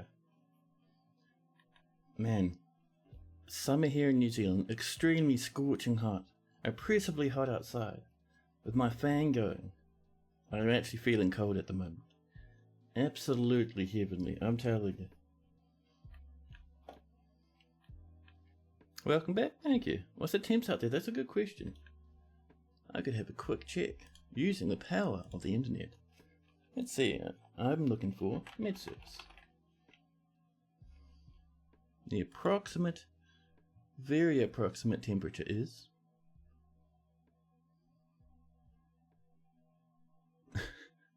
apparently it's only 22 degrees outside. Listen, I'll have you know it feels like more than that.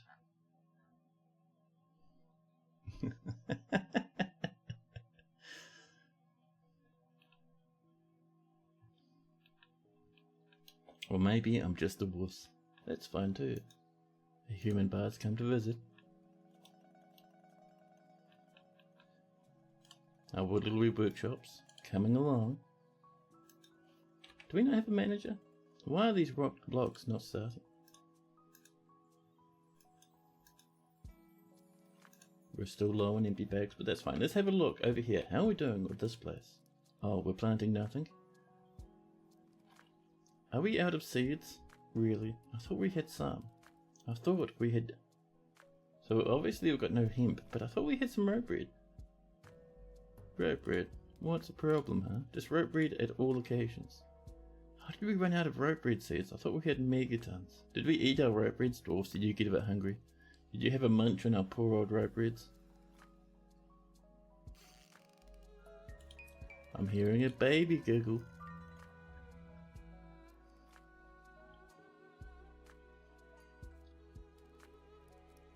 Rope breads, there we go. Trader has given birth to a girl. Congratulations, Trader. We're group glitter. That's pretty good.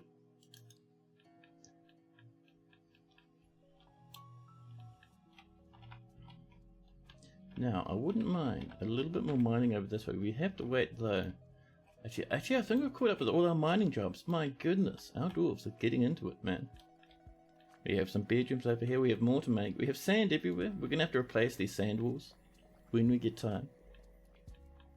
We'll do some bedrooms down this way. Oop, let's fix that priority. Remember, high priority. If everything is max priority, then nothing is max priority. There we go.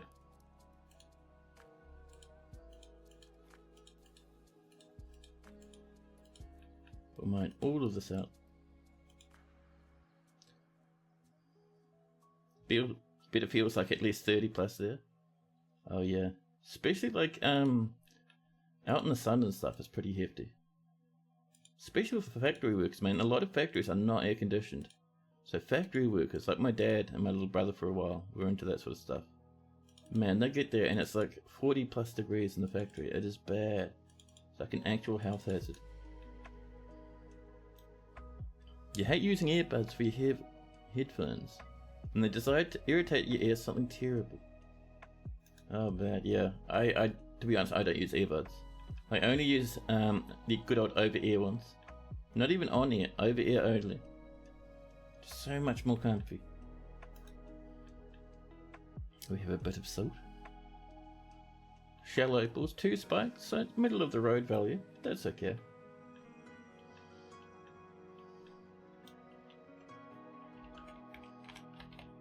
Oh, what are you working on? Rock cabinets? Still no, fantastic. Happy we. Rock blocks. Who's... Listen. Dwarfs. Dwarfs, it's time to do rock blocks.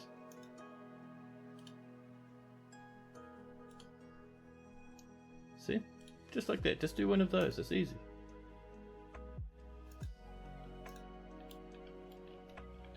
Up and over this way. The front of our fortress. We're getting rid of this one. We don't want stoneworkers' workshops outside the fortress now that we have proper ones set up. You can't use over-ear ones because of sensory issues. Oh yeah. Yeah, I get that. Fortunate enough to not have that issue myself, but yeah. There we go. Our animals are happily tucked up now. There's our little wee lamb. This fleece Not white as snow, but a faint, disgusting, off-cream, rotten milk colour. Wonderful.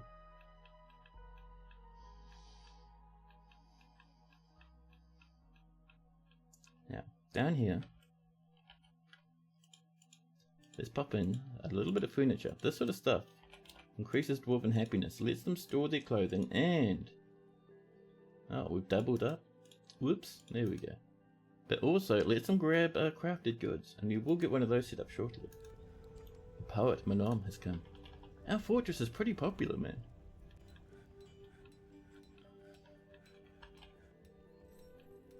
People are bringing in boulders. We have made 1 rock block so far. It's weird that this isn't continuing. What is our manager doing? Lawbam? Lawbam, are you up to shenanigans? Lawbam, why is no one doing new jobs? Sort by name and find Lawbam. Conducting a meeting, are we? Could you maybe be the manager rather than just conduct meetings forever? You're alone because you want to spend time with your family. This guy's just sitting here. Who are you conducting meetings with, huh? Huh? Off to have a drink, you know. Euphoric due to inebriation. Our dwarves would like some cups. Back to conducting a meeting. Oh, planting seeds? Buddy. Oh, we got some more ropeberry seeds. There's a treat. Buddy, you need to do management stuff now. New petition. Monom Rock Blockade. No, not a cool enough name, sorry. A miner has given birth to a boy. Buddy, stop planting. Manage work orders, chat is happening. This dwarf is off managing work orders as we speak. Finally, dwarves will start making some blocks. Wonderful. Nicely done. And if we have a look now at our order, damn it, no change. You snot.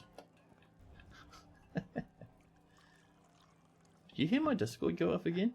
You shouldn't have, I didn't hear my Discord go off again. Although I should mute it though. Maybe you heard my Discord go off again and I wasn't paying attention. How spooky. How worrying.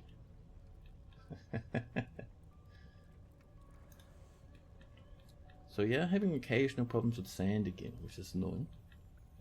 We are midsummer. A dwarven child? Buddy, you got like clothes all around you.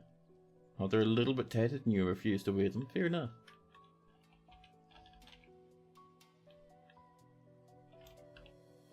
I don't know why we're not. Rock blocks is on repeat now. Yay! Look, our dwarves are rock blocking. Life is good. Let's start working away. Whoop. Properly. Choosing our material. And we can finally put in nice flooring. 17 silver, my goodness. But we have Gabbro and Dayside blocks. We'll give them a little bit more time there. But what I would like to do actually, let's come up to our tavern. And just start making it a bit fancier. You can use a bit of silver. Just to fancy up the floor nearby.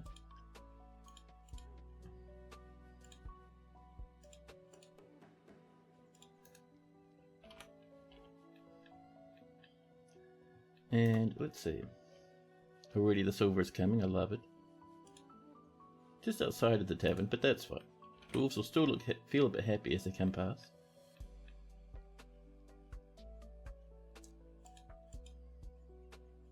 A little bit of silver, we'll do a wee bit of decorating around the front here. There we go. More plants have been processed. I love to see it. And more migrants. We're already up to 61. And the migrants are coming right through the horde of the capybara. An entire yak wanders into the fortress. Looks like we've hit probably the maximum of this way. I mean, 61's nothing to sneeze at though. That's pretty good. We do have 2 captured capybara pups. Which is good because very shortly, once we get our hands on these gems, we'll start making some iron weapons to get our butchery process going. It's gonna be good, man. Doors are coming in, the rock blocks. For our coffers and our blocks. Some gap right there, and over here, daylight. Our dwarves are a wee bit busy, plus I think there's quite a bit of an overflow with work orders at the moment, so we have to be a little bit patient, but they'll get there.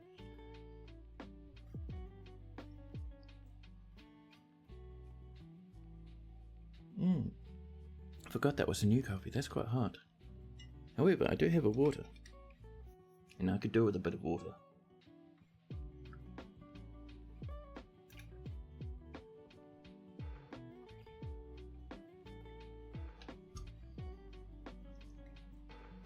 You're getting little bits of andesite up here now. More pots. Coffers and rock blocks are on the way. Nicely done, dwarves. All those gems, man. Cannot wait to get our gem workshop set up and going. In the meantime, we can actually smooth these walls. There's a good starting point while we're waiting for those blocks. Oh, pardon me. Smooth these walls up. There we go.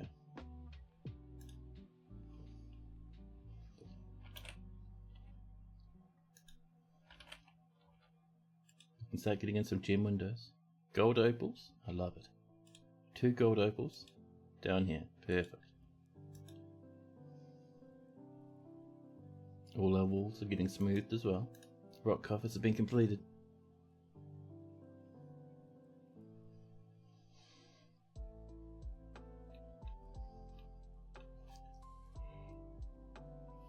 Oh man, who's just yawning right now? I just got a coffee, my goodness. And up here, don't have enough gold opals.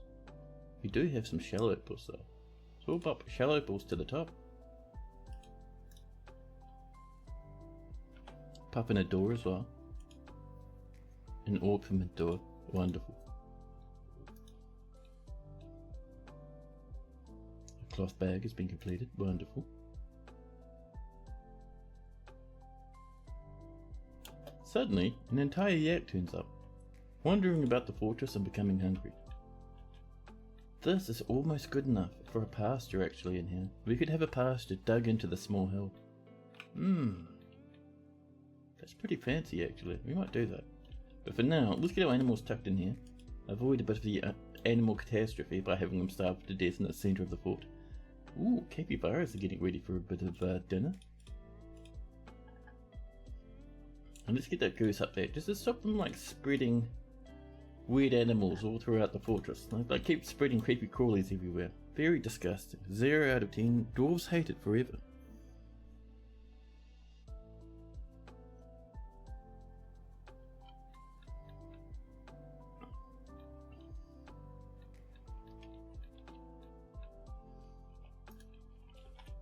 So how are we doing with miners and stuff? Oh, we got 3. Cool. So Oostooth, I think, is lying on the floor in the hospital with his leg ripped off. Where are you, Oostooth? Oh, the hospital's up this way. Oostooth isn't lying with his leg ripped off anymore. Oostooth is off and mining. That's not bad, actually. So with that underway, I think our next goal is to come over to here. So our goal with this area is we're going to make a very, very high pressure tank. So to begin with, we're going to mine it from here, inside, and in here, we're going to have a large area, up like this,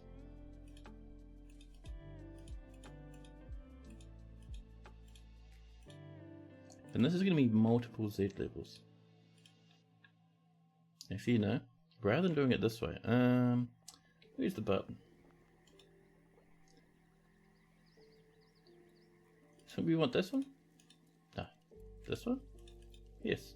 So we'll swap this to a blueprint, just so we can remember the size of it, but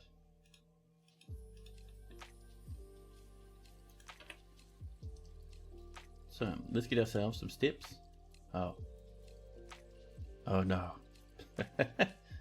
Well, we want this like probably about 3 or 4 levels high. Can you tunnel from like Z level 9 to the surface with ramps? You can.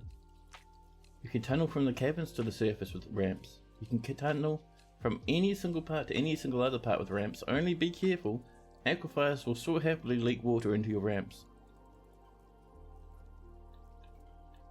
But that's easily manageable. So, we're going to have that up to about this level, up about here, for our nice wee pump. We have to wait for some bricks though to get that working. We can at least mine out the entrance. This is going to be a huge tank of magma. And that magma, we're going to spill out outside if we don't like who's coming to visit us. By my booty? Thank you. Now, waiting for our gem workshop to come together. It's slowly but surely happening. Bringing in the last of those gems. Do we have some floor ready? We have 32 Gabbro. Gabbro? Why not? Just going around the edges first, working our way towards the center.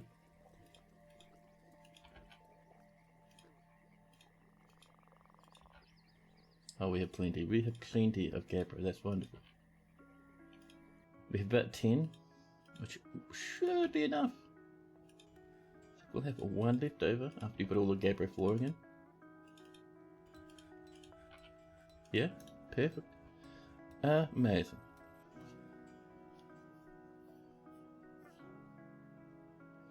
We're also going to ask our doors just to do a bit of smoothing off this one. There we go.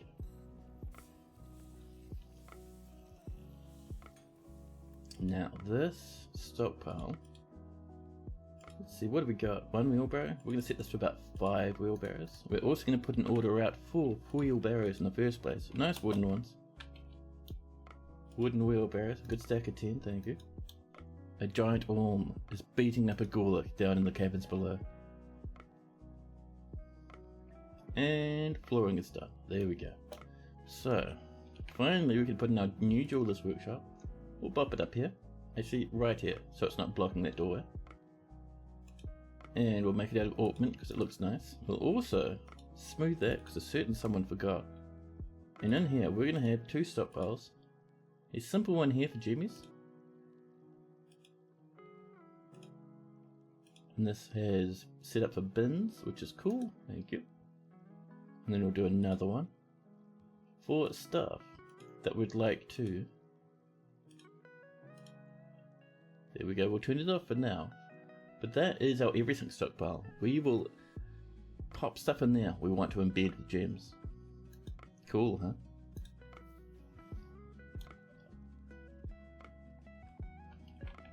Over here we're going to pop in, I reckon, a table, a nice granite one. Do we not have that on repeat? Oh, we don't. Let's get our tables and chairs repeated. Rock table. No. Wooden table. We have plenty of wood. Wooden tables. Tables and... do we want wooden chairs or rock chairs? I reckon wooden chairs. We hardly ever do wooden chairs. And we'll also do some rock bookcases. There we go. Get that popping in. And we'll get these all nicely repeating.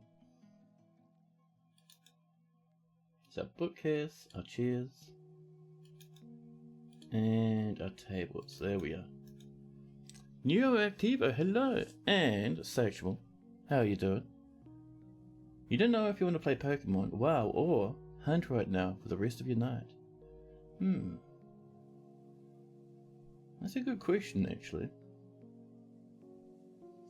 You know, I still have an active WoW sub, and I haven't played WoW in probably 4 weeks, 3 or 4 weeks now. I've been too caught up with other video games, man. I'm really casual at WoW though. I have a little, a Destruction Warlock. And I'm having just a nice time blasting around in the dragon. I'm not even anywhere near the end of the current content. I'm like done the very first original release of the game. I haven't done any patches yet. I should do that. I should get back into it.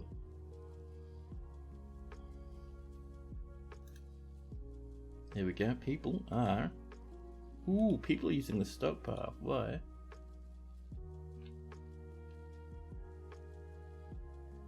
This should be taken from no.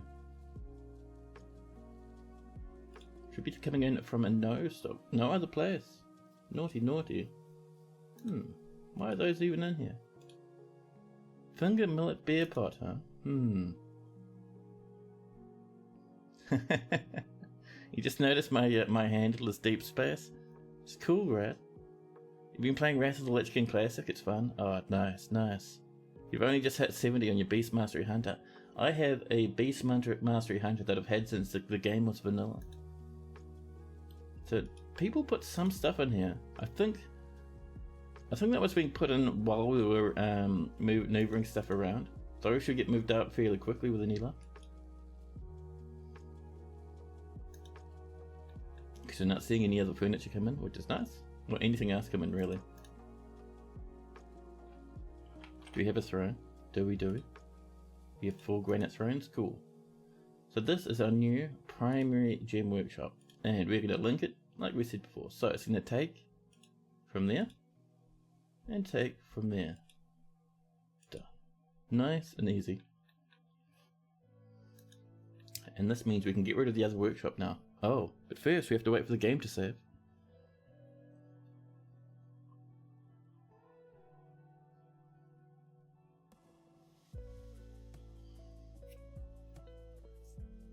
But yeah, Nero, that's why a whole lot of people online call me Deep Space instead of just Deep or Deeper. Because they know the trick. They know the big secret. There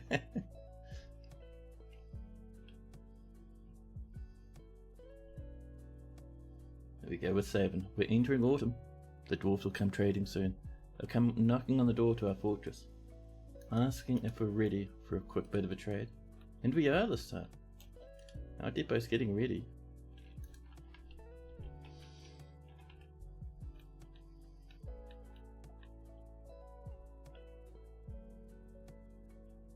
We've brewed some more drinks. Over here, someone. You come in? Oh, they just came in to build the chair? Fair enough, fair enough. Hestic Wemkim. Hestic Wemkim. If you ask to come to our fortress, we will 100% let you live here. Ignore the 20 billion capybara all across the map. Oh, Hestic Wemkim. I can't see them on the list. What a mystery. Oh my goodness. Hestic Wemkim came on the map and immediately died from old age. Hestic Wemkim was millions of years old. They came on and thought, oh, I'm too old to be alive, and passed away.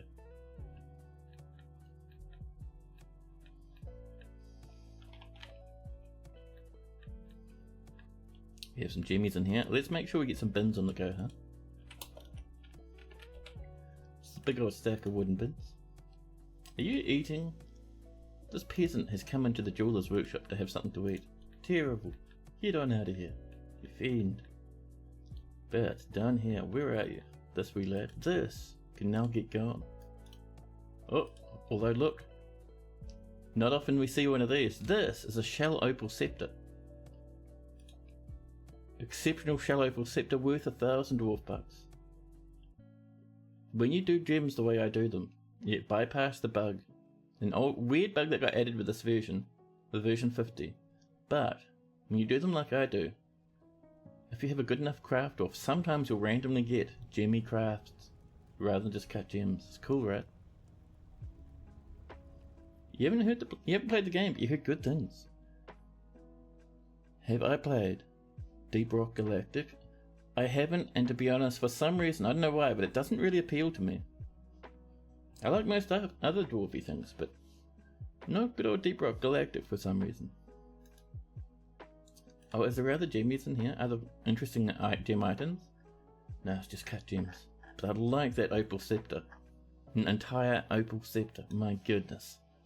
That's pretty good. But yeah, we're dismantling this now. We don't need it there anymore. People are coming in, making bags. Wonderful. Hopefully we're getting more and more of this. Not really. But hey, at least we do a bit of trading. We can hopefully buy some more cloth, which will turn into more baggies.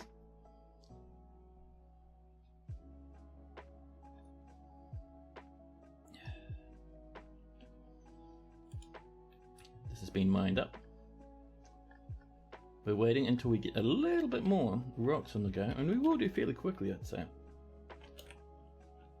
So has this been tidied? Not yet. For now, we'll get a bit of rock coming up here. We'll also put in, maybe just here, a little bit of a footpath using some dacite. Oh, we're getting some good rocks though, actually. Maybe we can start working on this now. So if we come up a level, we can see that this follows this edge along here. So this needs to be walled up nicely. So we come in with our construction. We're going to say from this point all the way across to here. And we'll try and get some blocks going. Dacite sounds wonderful. And it comes up to this way.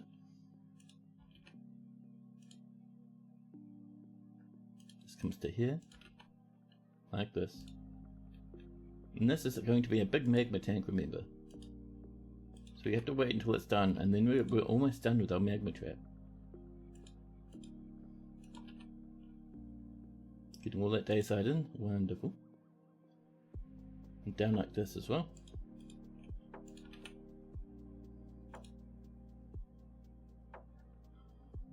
Perfect. And over this way, I think the rest of it's pretty good.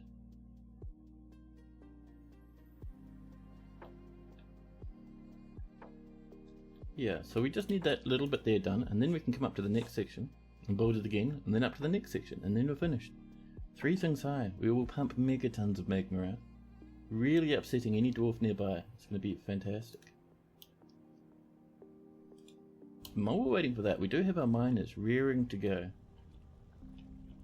So we need a few things. First off, we do have a farmer's guild waiting for us to build. So I reckon we'll do a farmer's guild in this area, just over here. So it's going to be, actually we'll do it this way, using this as our entrance. We will cut some gems out. So we need, like any good guild, we have a nice big corridor, we have an office or two. Guilds need offices, man, it's important. We'll have a little bit of a storage space, and then a bit of a hangout area up this way. Just for guild members to have meetings and take it easy, as you do. And that should be our guild to begin with, our Farmers Guild. As the guild becomes more and more prominent and powerful, then yeah, sure, we'll expand it. But for now, this is a good start.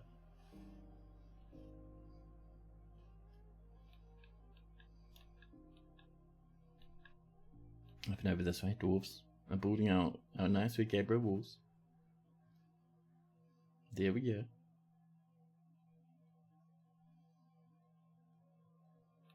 And this will blast so much so much magma out into the countryside, burninating the forest, burninating the countryside.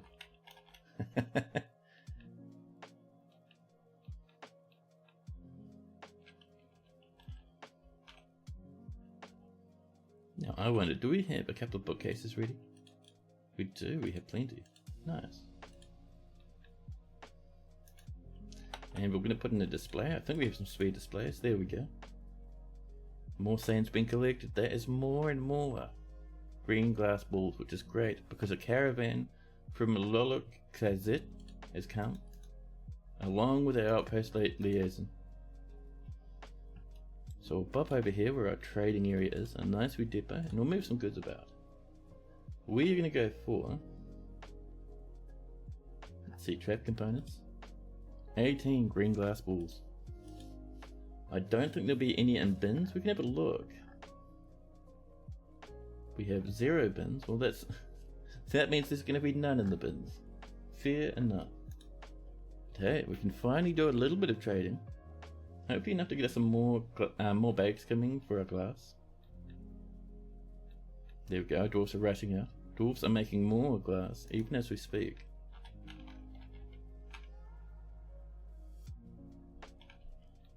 So once we get a bin in here, dwarves should tidy this away. Another stack of green glass balls has been made. Wonderful.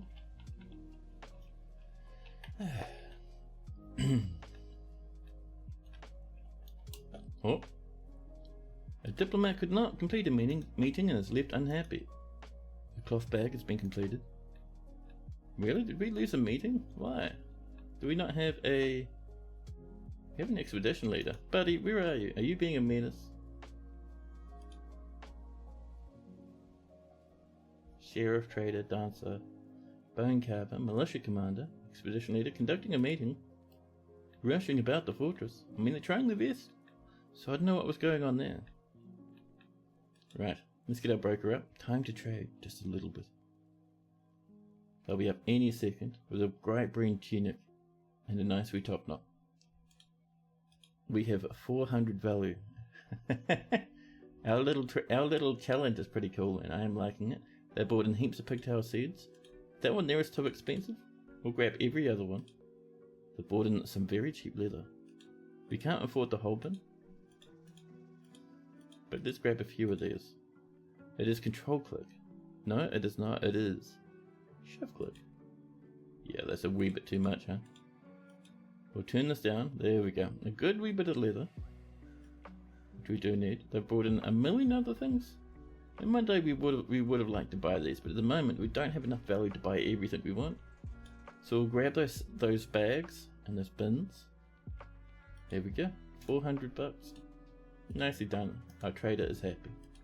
We've in the meantime struck a bit of pyrolusite up and over this way.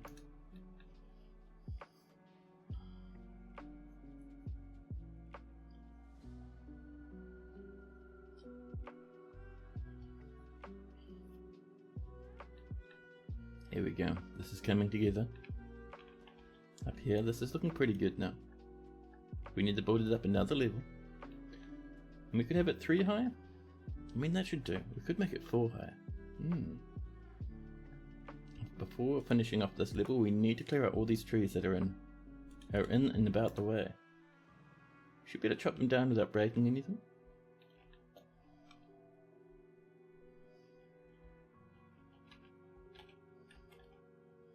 Still low in bins, huh? Migrants again. More migrants pouring into the map. They've been hearing about our Jimmy shenanigans.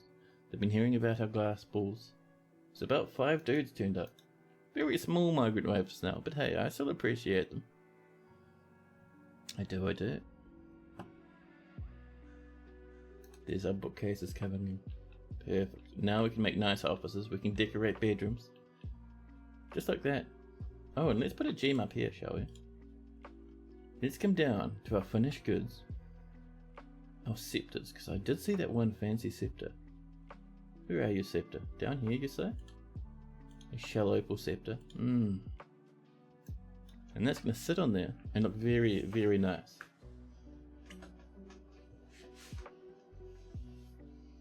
But man, Orkment looks really nice for workshops. I like that actually.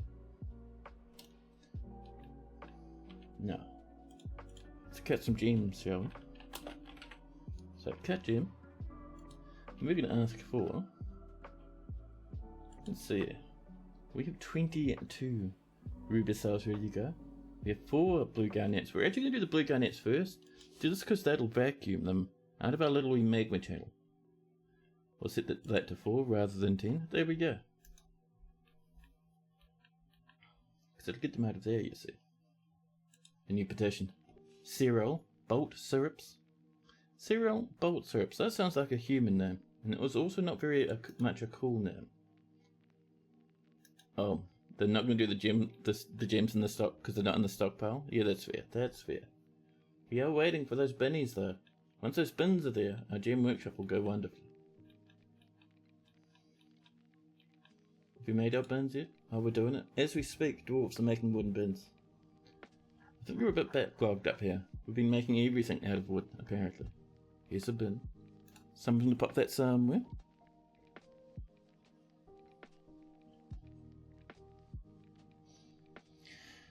Now, where's my coffee? I can see it in the great distance. Hello, coffee.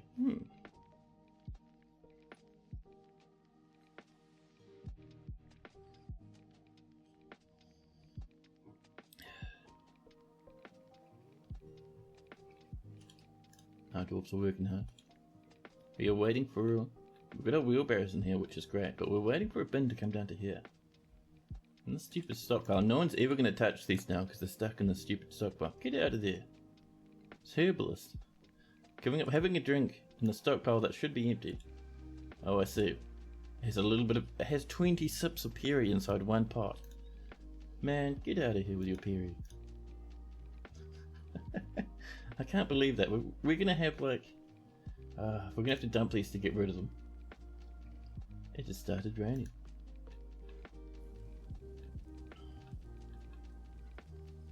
Collect sand has been completed.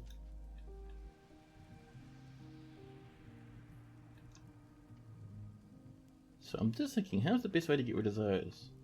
You don't necessarily need that at the moment, but it's annoying to look over there and see them. And also, why has no one brought in a bin yet? Come on now, get those bins coming, Dorvies. Oh, our nice wee little wee Jamie lad over here. Wonderful.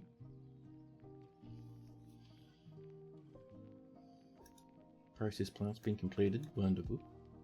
Bin! Bin! Finally a bin! And all of a sudden, Ustuf the miner has been possessed. So the problem with possession is your dwarves don't get the skill from completing the artifact. Which is a pity. We get the nice artifact, but we don't get the skill points. So we'll give them some time, see what they get up to. There we go. Someone's tidying up this. This is all getting tidied away properly now. Someone has brought a wheelbarrow in. Why is this set to have wheelbarrows? Listen, dwarves. Get out of here with your wheelbarrows. Oh, that's why there's pots here. There's pots there because I didn't set up the stockpile correctly. My brain begins to expand. See, this is all tidied up with Jamie's now. Wonderful. Heavenly.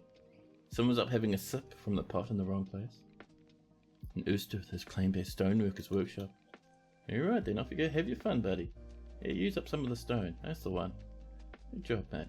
Oh, and they've started working. The merchants from Lola Cassette will be leaving. That's fine. We've done a bit of trading with them. It was nice.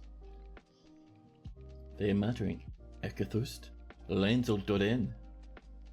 And they are using, I think, 2 boulders? 2 Gabbro boulders. Well, it won't be worth very much, that artifact, but hey, that's fine. The weather's cleared up. We should be seeing these gems have been tidied away. Cool, that means it's now time for us to do 2 things. Number 1, let's get a bit fancy with our parceling system. Avoid a bit of drama. And number 2, do a bit of a channel. Get that magma through into here, letting our dwarfs now finally have a forge.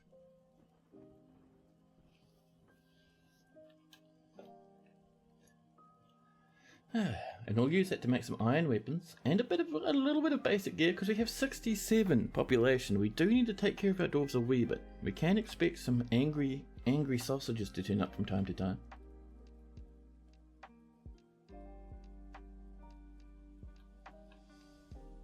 Our dwarves are so lazy. Long yam seeds floating around. Some guy coming up to have a drink. There's our blue garnets. Pear cut blue garnets, rectangular blue garnet cabochons. Wonderful. That'll get picked up at some point. I think our dwarves are a wee bit busy. Dwarves, can you get this crap out of here? These pots and these all this sort of crap do not belong in our everything stockpile. The problem is, dwarves won't take them away. They'll use them while they're in there, but they won't take them away because how we've set things up. Ustuf has created Ekathust. Lenzel.in, a Gabbro copper. Ooh, tasty. He offers it to the faint rock. We'll come down and have a look at this. Wrath Breach, the Venerable Diamonds. It's made of Gabbro and he's calling it diamonds? This is the Gabbro copper. All craft dwarfship is of the highest quality. It is encircled with bands of cushioned Gabbro cabochons and menaces with spikes of Gabbro.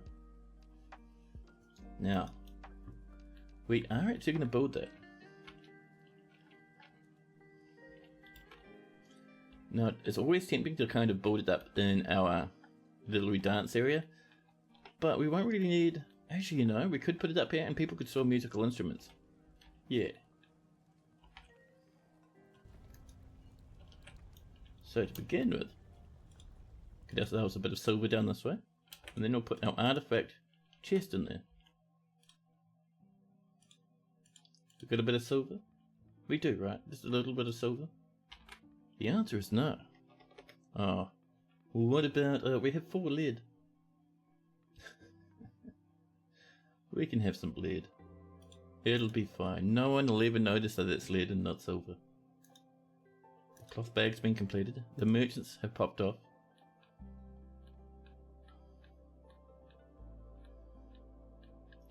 Now, I think our next goal is going a bit further over this way and over here.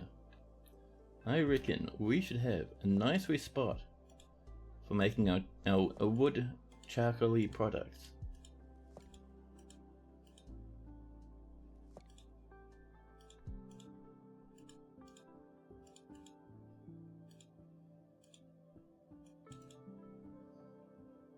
There we go. You see, if you think gabbro and diamonds are the same, I can sell you a few thousand tons of scrap steel. It just happens to be spanning Sydney Harbour. You just need to come and pick it up, man. We don't do deliveries. Oh. A dwarven child is grieving. Miner cancels dig dangerous terrain. Did you... Dwarves, that was a bit silly. Darecost. What'd you do, Darecost? Why were you even there? This was all forbidden space. And Darecost was like, nah, it doesn't count for me. I can stand in the magma. Well, good luck, Darecost. Darecost was one of our miners, so Darecost themselves ignore the rules and lit themselves on fire. Loki, my dwarven baby, has been found dead. Oh. Well.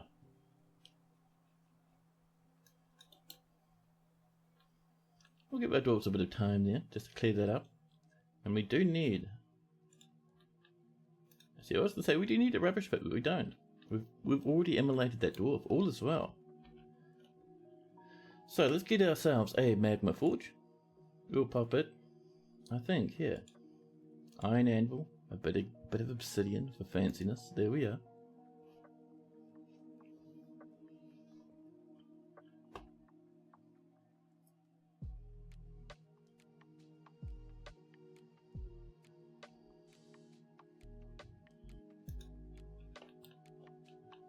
Now, we need to start working. Oh, this is looking nice, but what we need to do before we get into that too much, we did do a bit of a dig around, and we did find some nice stuff. A bit of galena from time to time, lots of galena. Some might say that's a silly amount of galena, but if we come down further, deep into the granite, through the rhyolite, we find some copper, we find some obsidian. Man, we're going to do good stuff with that obsidian. I do like a bit of obsidian. We find, let's see, down there in the farms, people are planting all sorts of that pigtail. Very good. And further down, more native copper. More native copper. More native copper. Alright, we've stopped mining that way because there was magma. But there should be a little bit. So weird that that's so shallow. I mean, my goodness. But we're looking around because I'm hoping to see a certain bit of iron floating about. We should have more iron than just that hematite. I wouldn't even be surprised if it's a bit further up. There could be some in rhyolite. But usually iron only appears in certain areas. Dacite, maybe. More galena, a bit of augment from time to time. We're going to be using that augment as well. I didn't realise augment had such a nice colour. Dacite, galena. I'm certain we saw a bit of something else to smelt, didn't we?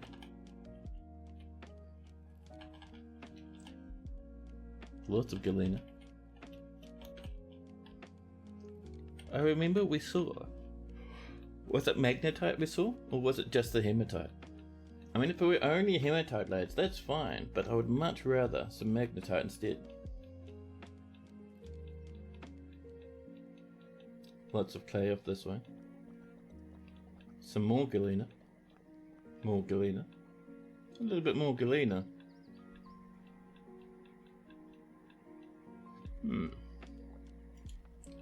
So where are we finding this hematite anyway? I know it's over here, but I'm wondering what layer of stone it's in. It's in granite?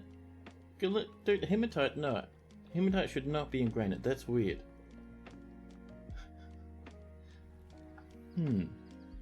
Oh, that's right, this fortress doesn't have iron, it has copper as its main material. Wow. It's time to make a little bit of silver hammers. Let's get galena going. Smelt galena ore. Wonderful. And let's get some silver hammers going. Oh, that's warhammer, isn't it? The old silver warhams. Strongest weapon in the game. And we're going to say with this, if there is galena, begin to smelt it. And we just want 10 silver warhammers for now. Actually, better make that 30. That's a bit better.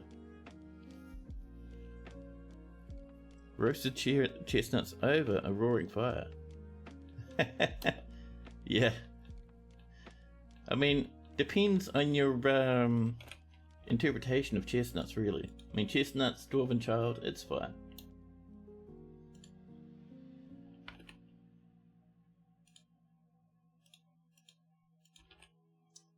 What did we put there? I can't remember what we just chose for that floor. Well, we'll see what they build there, and then that's what the rest of the corridor will be. Chickens are growing older. We're brewing like crazy. We're making a good amount of food, not heaps, but good enough amount to get us by. Doesn't need to be megatons of food, just needs to be enough to entice our dwarvies to eat it. It is dayside. I was too busy talking and not busy enough thinking. 43 dayside, that is not bad, man.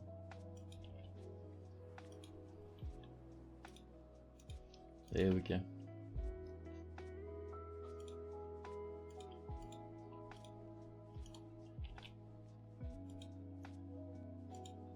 There we are. Man, I had such a broken sleep last night. Not necessarily in a bad way, but in a way it's like, oh, my sleep schedule is full on the floor. Because I have been, oh, Gabra, don't mind if I do. But yeah, I've been staying up a bit too late. Waking up too late now. Now I'm like, well, first couple of weeks back at work are going to be a bit disastrous. Hey, that's fine. That's no worries, right?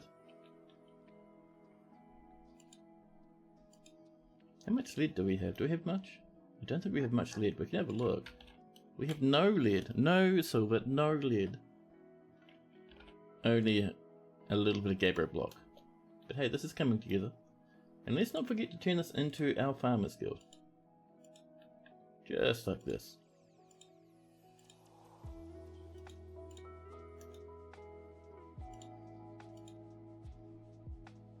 Back to meeting room. There we go.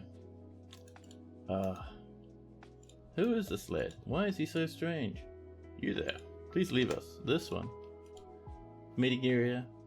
Keep painting it. That's better. That's what we're looking for. A bit of a hanger on there, but that's okay. Meeting area. We will assign this to a guild hall for the farmers.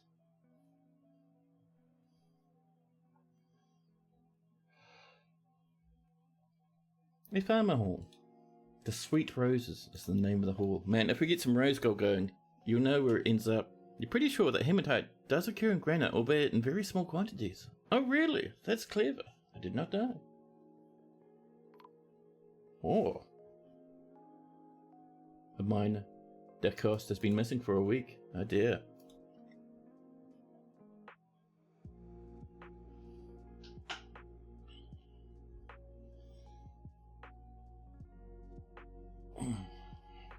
Bit of a stretch.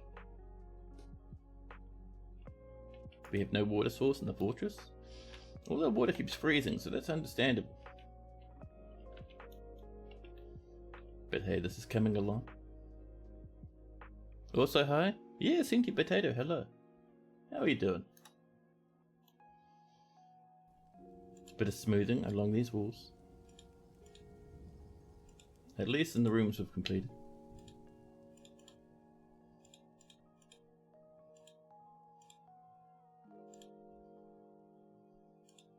And that sandy room, we're going to replace those walls fairly shortly.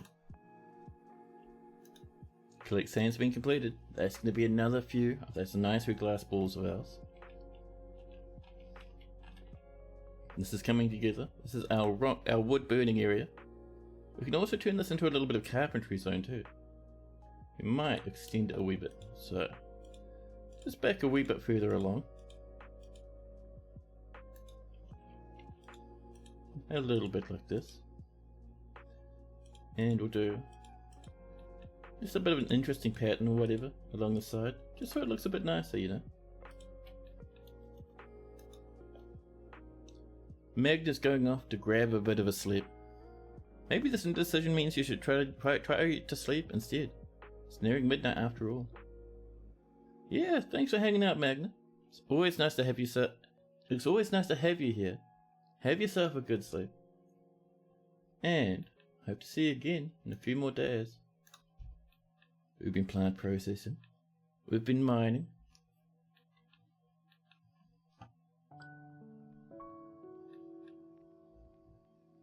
A goblin merchant has come to visit.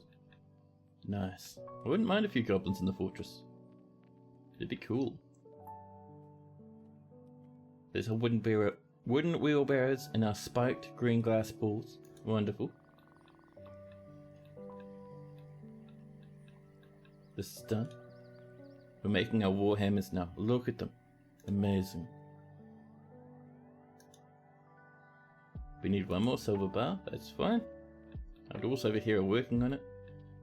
And I don't think we have any really high quality weaponsmiths at the moment.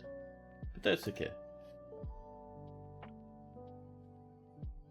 What triggers whether or not a goblin is friend or foe? You see them as both visitors and a vile source of darkness. So, goblin civilizations, by and large, are very evil things, usually run by demons. Goblins themselves, if you look at their stats and their thoughts, are also very evil. However, much like many other thinking creatures all across the world, it doesn't really apply to every single creature altogether. Not every goblin is part of a menacing goblin empire. A lot of them, well, not a lot of them, but every now and again you'll get goblins that decide to leave their goblin civ for whatever reason and start adventuring, and they'll adventure around. Maybe they'll be part of an adventurous group, maybe they'll join part of a musician's troupe or become a poet. Maybe they'll, just completely leave the current civ, join a neighbouring civ and live there. There's nothing specifically that triggers them. It's just something that they can do because they're thinking creatures, and thinking creatures can move around. We've struck more ruby cell. Just over this way, very nice.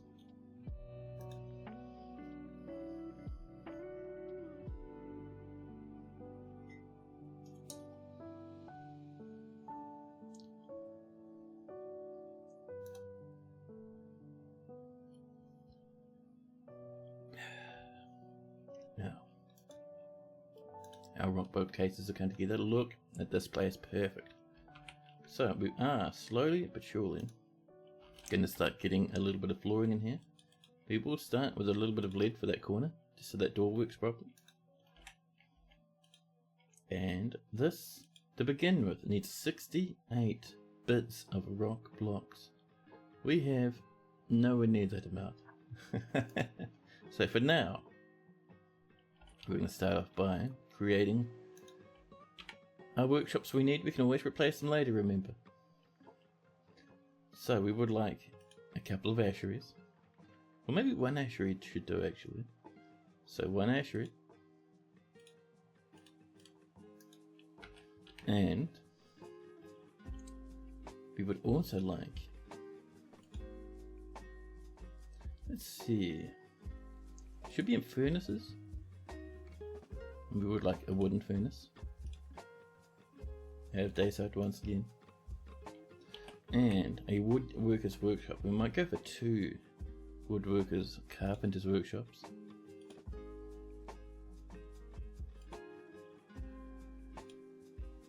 Augment, there we go. And then the rest of it is effectively just going to be a wood stockpile. Wood. Nice and easy. There we go.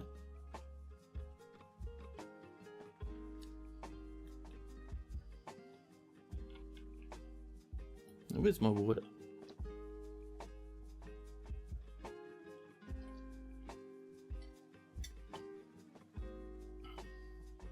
human dancer is visiting. 10 wooden tables have been completed. We have 2 miners. Not the greatest. We have 1 professional miner who's missing a leg, and Obok, the chief medical dwarf, who's a novice miner. We'll come down or crawl down the list.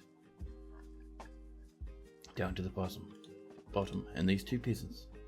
And an animal caretaker will help out with the mining. We still have only dabbling engravers. Good gem cutters though, that's not bad, not bad.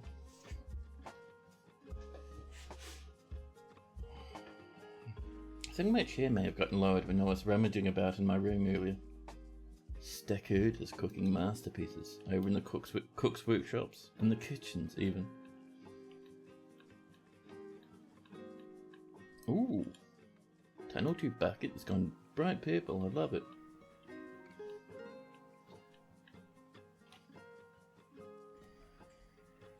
So the next thing we'd like is probably a magma kiln actually, just to help our glass stuff start coming in.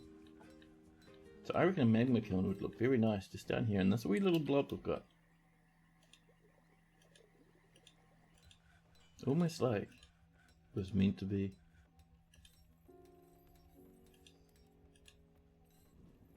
So you can chop around the edge of this, nice and happily.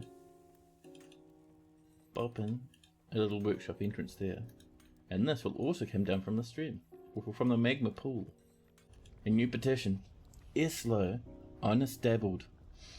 Eslo is a human name. Honest Dabbled is a weak last name. Not a thing I'm a fan of, to be honest. You have 65 people in the fortress already. That's more than enough. Animals are growing older. A human bard is coming, and we've made some more wooden chairs. This time, Eni hum-cloistered. Hum-cloistered? Not quite good enough, I don't think. We have a pick of the crop. So we can do whatever we'd like when it comes to migrants. We can choose who we're letting in. Not migrants, visitors. Yeah.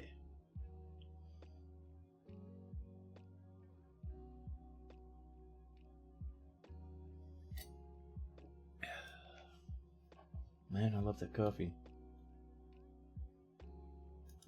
Still waiting on that silver. We're smelting that galena, so it's on the way it looks like. We have heaps of galena sitting around in the fortress, so I don't think that'll be the problem.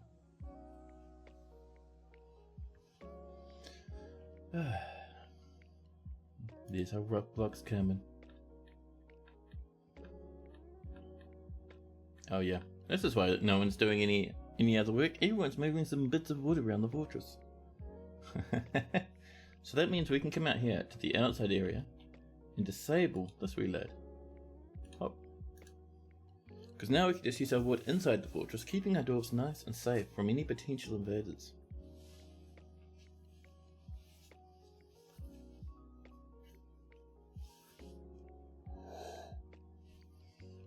Oh man. This lo-fi, gentle and quiet music makes me just as sleepy as you guys. I start becoming too relaxed. I start yawning. My brain enters shutdown mode. It's a nice feeling, to be honest. It's a sleepy stream from time to time. There's our wooden bins and our processed plants. Just good, man. Oh, our miners are coming. They're on the way. So we're gonna have to start smelting copper for armor, I think. Copper is terrible for armor, but until we can start getting some goblinite, our choices are a bit limited, certainly.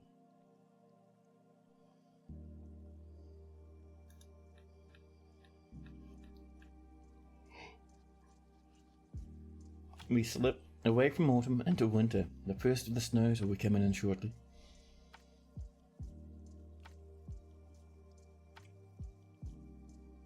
There we are. Saving. We have 456 plants. That is pretty hefty. That's a hefty amount of plantage. We could also look into, once we really get our fabric industry going properly, we could look into getting some clothes being made as well. That'd be nice.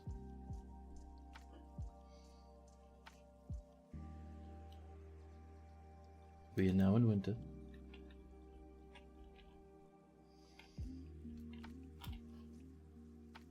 Oh, ooh, pardon me. So what I'm seeing here is lots of people wanting to go outside the fortress, up this way, and they wanted to come through here, and they're all squeezing through this tiny wee gap. I think we're coming in from over this way, or they might be going to the drug stockpile. But that tells me, all in all, we need to widen this a wee bit. So add a little bit of a bridge here so dwarves can pop around that way and not crash into each other all the time. We also have a petition from bomb wreck drilled craps. We had a bomb wreck and he was terrible.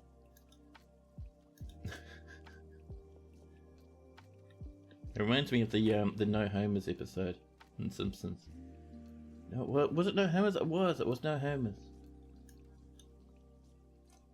Man, I've got to watch more Simpsons, dude. I've got to go back to the old stuff. The incineration of shaking. A performance troupe has come to visit the fortress. Wonderful, wonderful. However, chat, I think, looking across at my timer, I think it's time for me to enjoy coffee number 2. Actually, effectively coffee number 3. Because I keep yawning, man. My soul requires that caffeine. So I'll pop you guys into BRB mode, and when we get back, we can get into doing... Oh my goodness. We can get into doing a bit of farm improvement, and we can start raising our eyebrows towards far on in the distance, the clear glass shenanigans. That's right, name time for a coffee. I'll see you guys in a jiffy. I'll be gone just a handful of minutes, just a swift coffee moment. And I'll pop you into the BRB. Enjoy that music in the meantime.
Hey, hello.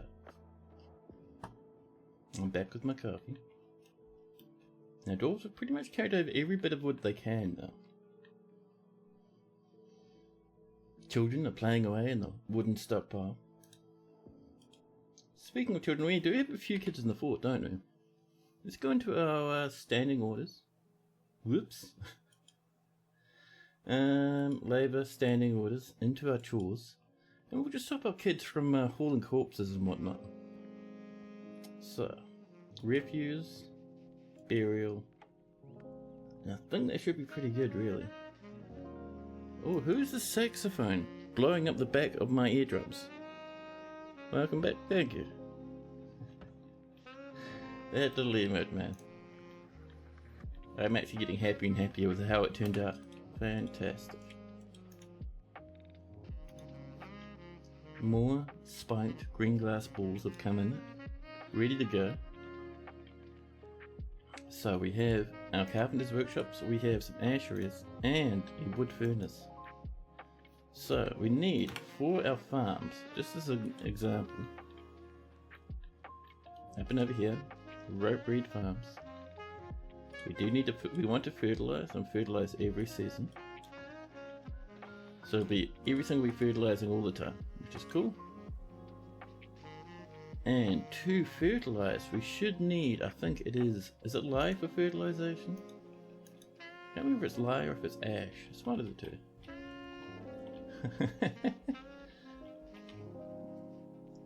We want to come over this way. In the ash, we want to add new task. We should need lye, I think. And we need ash for lye. So, let's get some ash going. Make ash. Make lye. Make... You also want pearl ash as well.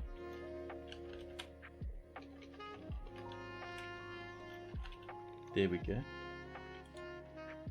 And let's have a look. So, we need, for ash, we need just loggies. And we're going to say, if there's not much ash, make some more. With lye, we're going to say, if there's not much lye, make some more. And with pearl ash needs potash and pearl ash. Potash rather. Pearl ash doesn't need pearl ash, but pearl ash does need potash. So we come back, we select potash. Potash from ash. For potash we will say, if there is some ash, then turn it into potash. And our ash order, we are going to bump that up from 10 to probably about 30 at a time, just to continuously grind out our ash, because we're using so much of it now. And that should get us going initially, I think. Yeah. And with that underway, our next step, a human bard, Seiko, has come to visit. But no, our next step is we need a fancy butchery. Now, so just behind these steps over here, just over here, it's a good spot to start carving out our little wee butchery setup. Like this, there we go. And we will like some steps at the back, up a level.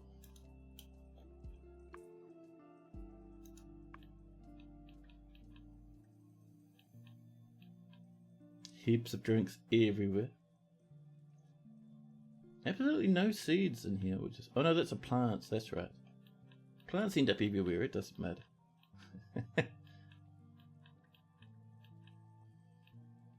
So, down in here is our next one. What we're going to put down here again? We were going to put down... Ah, I remembered now. A little wee magma kiln.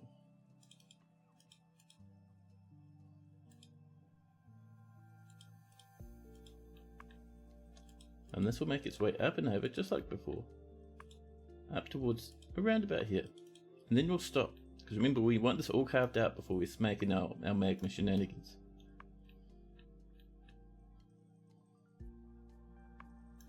Dwarves are still waiting for their silver. It's happening. Just slowly. We have lots of lead at the moment.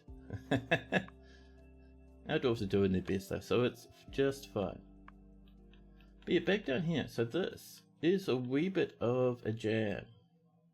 Because dwarves will get in each other's way and start slowing down as they walk through here. So what we'll do, at least temporarily, we will floor this up here with a bit of dayside. And that'll let dwarves either come through that way or that way. So we'll get a bit more spread outness going on. Eventually, once we get the clear glass, that across there like that will be clear glass.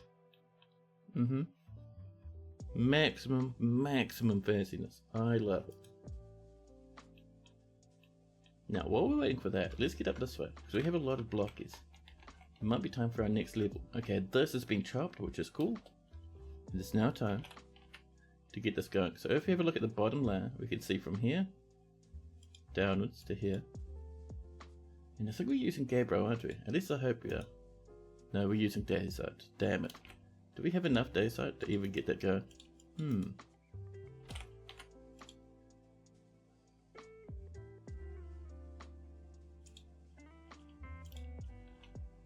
The answer is we have 9. No, listen, we're just going to do Gabbro. It'll be fine. I promise. No one will even be able to tell how lazy we are. Hey Maverick, hello, happy holidays. Thanks buddy. Same to you. Are you on break yet? Are you done with work for the year?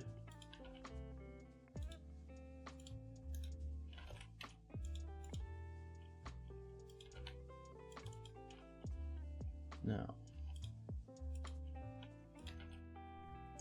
let's get this in. We might need a little bit of flooring up there, at least temporarily. But that's okay. If that's the case, that's the case. That's no worries. You're American. That's not a thing. You get the next 2 Mondays off and that's it. Dude, that's heartbreaking. Man. So in New Zealand, we're fortunate enough that a lot of our public holidays, I think like 4 of them all cluster together around Christmas time, which usually results in most workplaces, not all of them, but most of them just giving everyone that 2 weeks off for free. There we go. Up here we need a little bit of a temporary, little bit of flooring. We'll use just some wood or something, there'll be some nearby. We'll remove it once that wall's up.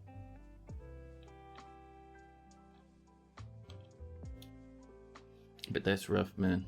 That is rough, you're not getting some holidays.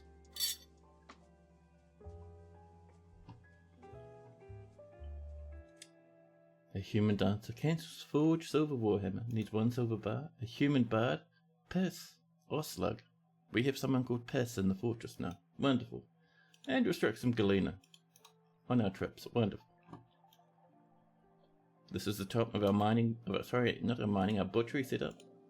We'll snag in a spot to store some animals.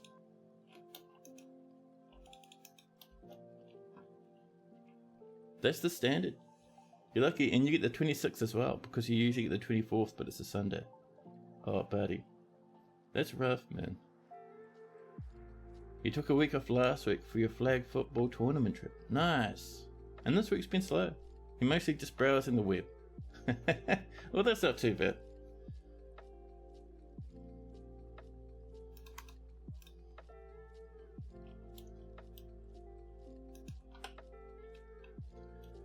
Let's see. The capybara have encountered a human bard and have started to bully him. Maybe the capybara know what's ahead. Next thing we also need, our mechanisms. I think we've done with our mechanisms for the moment, but I want those repeating now. So rock mechanisms. There we go. And we'll just say if there's not 10, make some more. We have 10 at the moment, so that's fine. More cloth baggies for more sand extraction. That's what we like to see, man.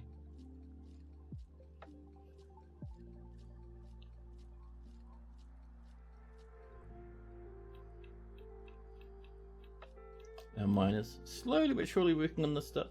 Hopefully we won't burn up someone again. Have I done any Lethal Company? I haven't. I've seen heaps of people stream it though. Like I've been watching heaps of Vinny streaming it, heaps of Kraken, as well. His little shorts and stuff, super funny. Yeah, Gunnar did try warning us about the capybara overlords, the impending doom and destruction for our fortress. Dap. Cried strangers. It's a weird name, Dap. I'm going to send you away. So I did see some issues with us not having much buckets. So let's get some wooden buckets, shall we? Forge. Wooden bucket. Good stack of 10.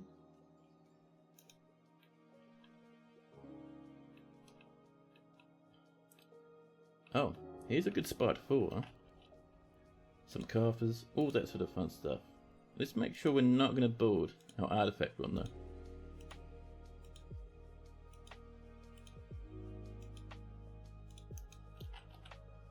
And a nice cabinet or two.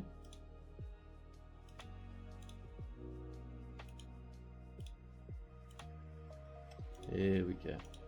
Oh, there we go, that's a bit better. And then finally, let's get some bookcases. Just for the fancy bedrooms.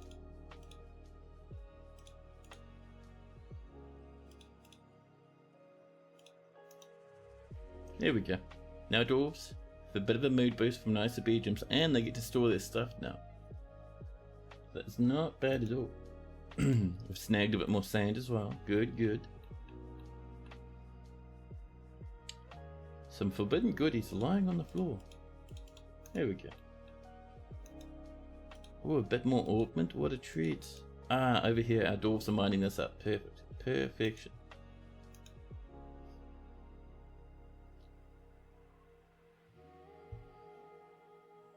There we go. So up here, we need one more thing, which I reckon, where's a good spot? Maybe down here. This one spot, right here.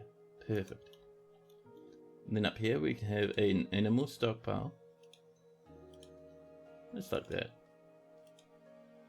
So, let's see, where are you? Animals? Animals? There we go. The pear lavish meal has been completed. Wonderful. And then for this, actually we might do it the other way. So across this way like this. Oh, and we need to make sure we're doing out of blocks. Look at those dwarfs rushing down, wanting to put in useless boulders. Terrible.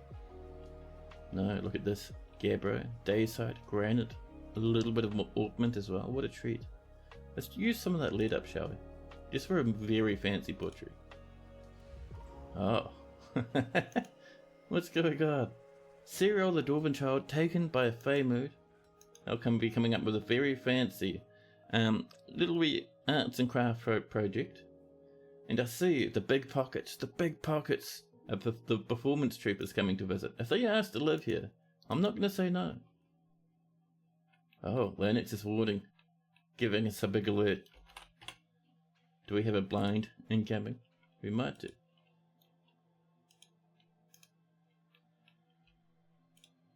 Did a bit of mining up there, just so we can have a couple of workshops on the go, you know. And then down here, we will get our normal setup of weapon traps. Oh, yep, there we go. Cyril, the dwarven child, has claimed themselves a craft dwarf workshop. Oh, Alfie Bean's coming in with a raid. What a surprise. Alfie raid, thank you. How was your stream, Alfie? And let me do you a shout out.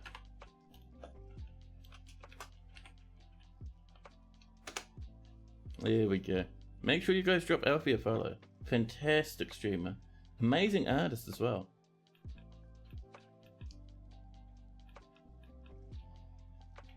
Now, how are we doing up this way? This level is done. Wonderful. That flooring, we'll just get that out of the way now, just for convenience. There we go.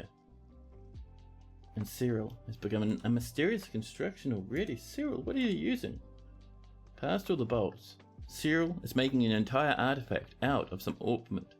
Cyril is not trying very hard. More green glass balls. We love to see it.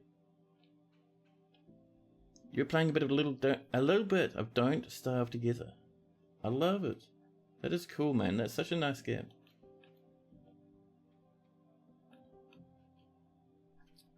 So once that's tidied, actually we can start this now. So this is going to be, so if we go from here, that's 1, 2, 3 levels. That should be enough magma, I think. So up here, let's floor this up, shall we? You'll be doing a lot of arting off stream. Ah, so it's not a lot of, so it's a lot of not art on stream. I see, fair enough.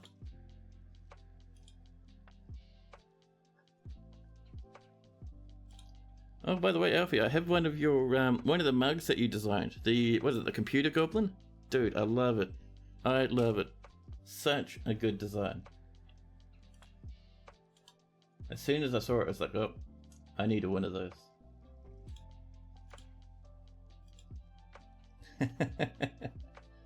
Yeah.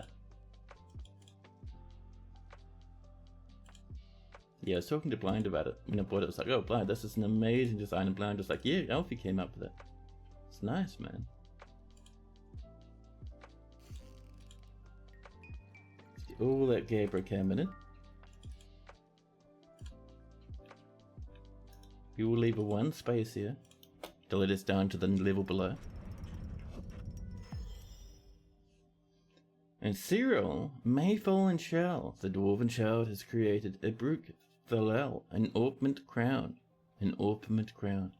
He offers it to the faint rock. We don't want that, man. You've made it a crown out of rock and said it's really good. Let's see. We've made our bucket, so that's nice. So Mayfall, Rope Maroon. Rope Maroon, I mean, that's a pretty good name, right? We'll let Rope Maroon in. Now let's have a look at this wee object we picked up. This wee crafted crown. The Ash of Empires. Holy Christ, that's a good name. The Ash of Empires, I love it. You need to buy some of the mugs. Yeah? Alfie's got some nice design sitting over there in Blind's Workshop, man. Blind's Workshop, Blind's store. There we go. Dwarf Fortress brand. This is an ornament crown. All craft dwarfship is of the highest quality. It is encrusted with rectangular ornament cabochons. Its value is only 1,000. One of the worst artifacts and cheapest artifacts I've seen in a long time.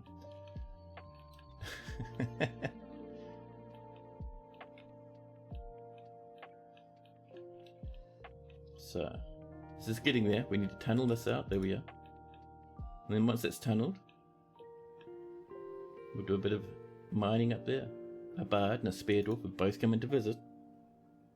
You doodled it up when he was having PC problems, and a couple of days later, he DM'd us asking if you can make that doodle merch ready. Nice. That's cool. I actually do have the sticker. I haven't stuck it anywhere, but it's going to probably end up somewhere on my computer, I'm thinking. But that's cool, man. Such a cool design. Now, if we look at this, dwarves are finding it much easier to cross through. They're not kind of bumping into each other so much. Which is much nicer. Alfie's the artist of your favourite mug. Yeah, it looks like, man.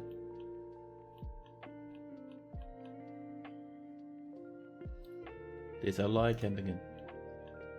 And I see someone has thrown a book on the floor. Question the Dwarf. Mayfall the Poet is the owner of this. This is a calcite-bound codex. The written portion consists of a 12-page essay entitled Question the Dwarf, authored by Mayfall. It concerns the marriage of the dwarf Solon and the dwarf Mayfall, Rope Maroon, in 234. The writing is clear evidence of a compassionate being. Overall, the prose is amateurish at best. It's a diary about getting married. Nice.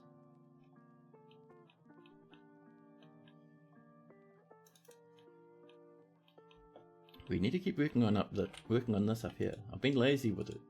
And soon our dwarves will be like, hey man, have you finished with this nice wee room you've been working on? This last room's going to be granite. We don't have enough granite for the last room to be granite. What else do we have? We can do a bit of lead. Ooh, we can get fancy with lead. Now there's an idea. So.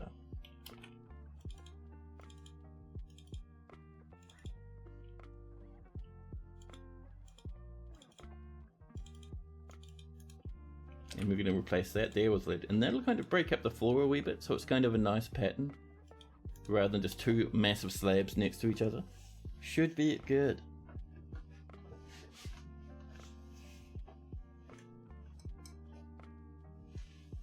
And already dwarves are coming in.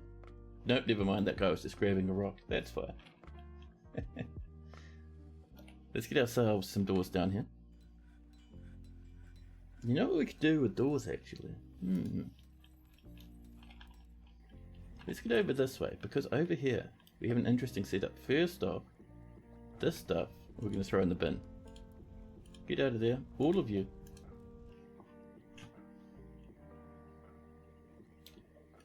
We'll actually put our rubbish bin here temporarily.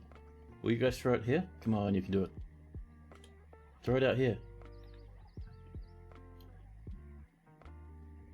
There we go. Nope, they're all going to take it to the other side of the map. Well, that's a pity.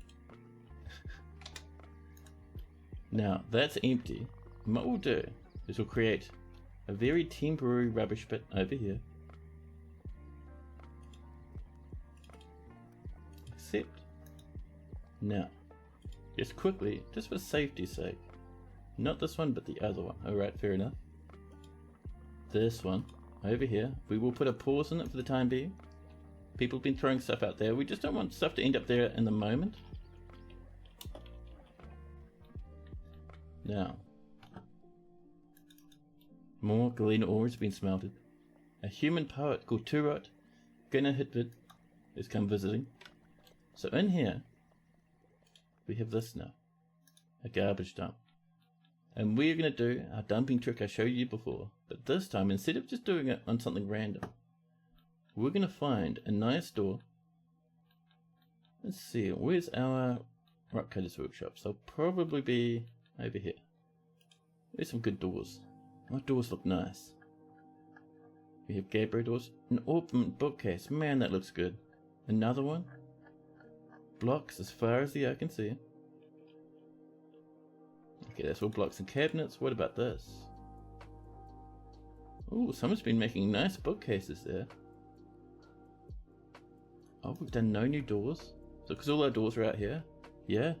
Right, let's get 2 granite doors. For a nice bit of a colour.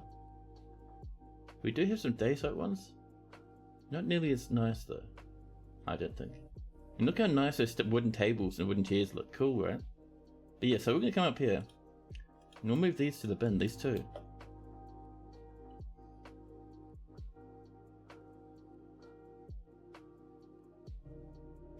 Actually, we might be better off doing it one at a time, I think. So I'll turn that one off. The other one's getting moved. I think this human. No, who's moving it? This lad's moving it. Holding that granite door. They're taking it over to our dump zone in that stockpile. The old school way of doing quantum stockpiles. Over it comes. Up and around to the gem cutter's workshop. Oh, there we go. They're all done. They're happy. All is well in this little dwarf's mind. We can reclaim that now. And in here, we don't really care too much about which gem we want to do this with. You can set it up later if you'd like to act that way, but we're just going to say, new task, encrust furniture with cut gems. They'll take a gem from here and this door, and this is how you specify certain furniture to get your gem. See? Look at that. Look at that. Because remember, this only takes from this gem stockpile there, and that everything stockpile there. And that everything stockpile is set with that turned off, so no one can put things in here. And we even went off and turned all this down to make sure no barrels and pots end up in here. And that's how we specify individual furniture. Petition. Turot wax yours. No, wax yours. I see. Wax yours. That's a good enough name actually. Wax yours. I'll let them in. Tura, a maceman, Ereb, a bard, and Astri, a human poet, have all come over. We've made some ash. This door's still being worked on. Good name? You're in, kid. That's the rule, dude. In this fortress, and all my fortresses, if a dwarf would like to live in the fortress, or any visitor wants to come in long term to the fortress, rather, I should say, anytime a visitor wants to join the fort, we have to look at their name. If their name is cool, it means that they're destined for great things and they can come in the fortress. So this is a superior quality granite door. It is encrusted with rectangular blue garnet cabochons. That's how you encrust certain bits of furniture, or weapons or whatever, with gems. Anything we put in there will be picked up during an encrust order. Nice, right? And that's how you specify furniture or whatever you want for gemmies. And if you guys want, I can even make a YouTube tutorial for it. I was thinking about that before. I was like, you know, I could probably make a little YouTube tutorial for that one if I remember. Make sure you let me know, and possibly even remind me in the Discord. Now we got that door. Let's come up and put it up here, shall we? There's our granite door. Yes, please. Yeah, I can do that. I'll probably be able to do it tomorrow because I won't be streaming tomorrow. Astri, mute fence. Astri, I think, is a human. We already have many entertainers, and mute fence, I don't think that's cool enough. We'll deny them.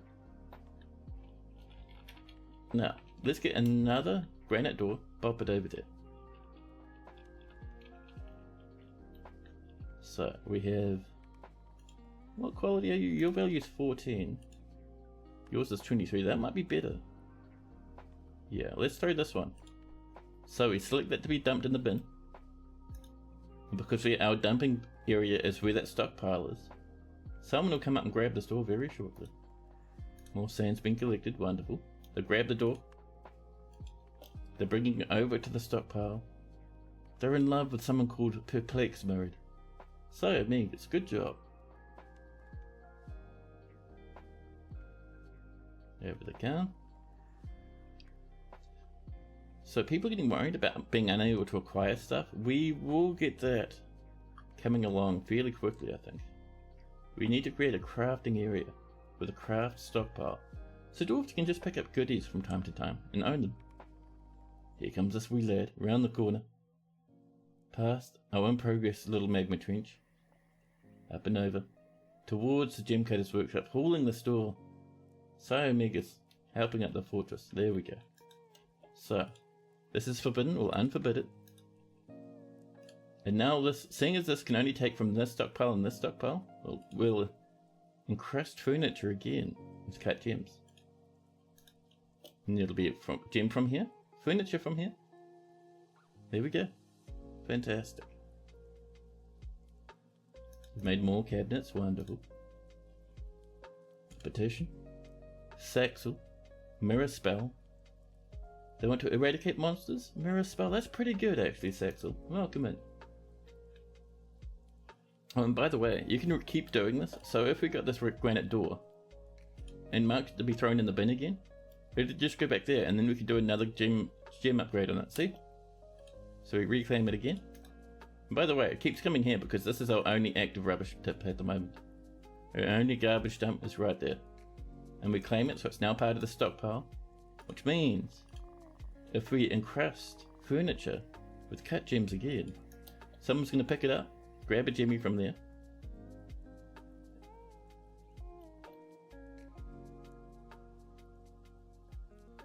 Wait, really? Did they turn that off? You used to be able to multi-encrust by doing that. Heartbreaking.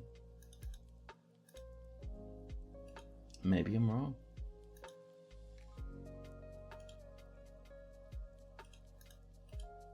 We'll try again, shall we?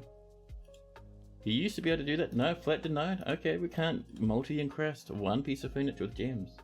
That does happen automatically when dwarves do it themselves, but apparently Toadie turned that off, but that's fine. We already got our gem encrusted door. Not as worth as much as the last one, which had those blue jades. This is just encrusted with spikes of smoky quartz. Still nice though. And you can choose what type of gem you want to encrust that with by limiting what sort of gems you have in here. I like a bit of the randomness though. So come all the way back here. Pop a gem in. Oh, sorry, pop our fancy door in. If we look at this now, this is a meeting place. We're almost good enough just by popping in one fancy door. Nice. Oh, and look at this. Oh, was that andesite? How did that happen? Get out of there, andesite. Get that lid on in there. There we go. And down here. Let's get ourselves a table or two. And let's see, some thrones, or chairs in this case because they're made of wood. And then we can do our, see, a cabinet so dwarves can store their paperwork, and then our bookcases for whatever important documents and books they have on display. Over here, this is mostly just a storage area.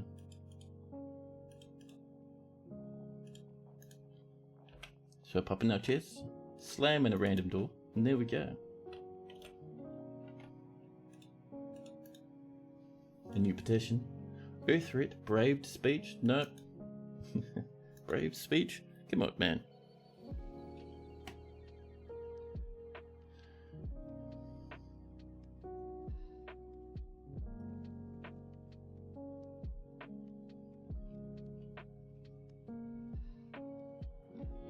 There we go. There's our lead coming in. Over here, a farmer is socialising in the Farmers Guild. Oh, we do have a throne there. It's on the way. It's on the way. That's fantastic. So this is sort of the hangout area. So we'll pop in a couple of tables, a couple of thrones, as you do. There we go. What else would we like? Some cabinets, a bookcase, and couple of displays in the corner. We also of course want to do as much smoothing as possible around this whole area. There we go. And down here, this needs to be cleaned up. Look at that sandy wall. Disgusting.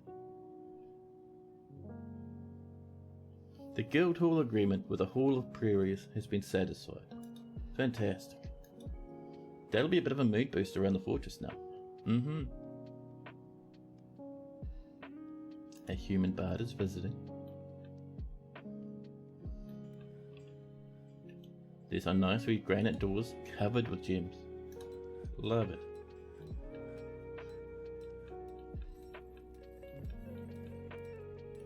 Oh, the study of Carried Quest, value 200. This is a forgotten beast parchment scroll. The rolls are made from native copper. Written on the item is an essay entitled The Study of Carried Quest, authored by Turot Ganetford. It concerns the start as the poet of the human Turot, way back in 249.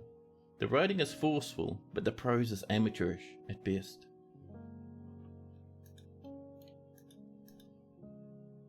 More tables coming in. Gorlaks and cave crocodiles fighting for their life down in the deeps below.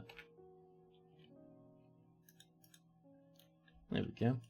And over here, this is a farmers guild, so we're going to pop in a bit of farming shenanigans. We have no chairs, but we should have some plants around. Let's see. So we're going to have a bit of spout on one, and then up there, no, this one here. This will be down in plants once again. Plants, where'd you go? Oh, there we are. What do we got? Rope breed, pigtail. So much rope breed. Man, that's nice. Let's get a bit of finger millet in the other one, shall we? And people over here, socializing, taking it easy. They'll give each other speeches and stuff from time to time. That's been mined out. Cool, let's get some better walls in. Whoops, let's choose those blocks our shelves, shall we? Select material after placement. What do you go for us, game? Not quite enough augment, but a good chunk of granite. Let's be granite boys, shall we? Bit of a petition. Bexer, strike catch. Strike catch. Nah, not quite good enough, I don't think. Not quite there for us.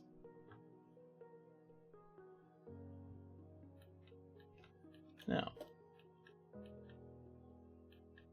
we'll get that popping, and over this way. So, how we doing? That's all done. A wee bit of a whoopsie daisy up there with some granite, but that's fine. It adds to the flavour, right? So all this now, see this shape? We want this to continue up to here now. Making sure we're in pause so we don't get any unfortunate surprises. And this goes to... Have we done this bit? No.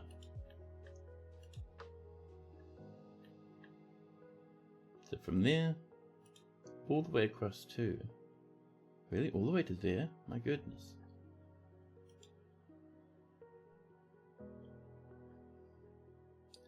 And this goes up. We'll probably do it up to about there.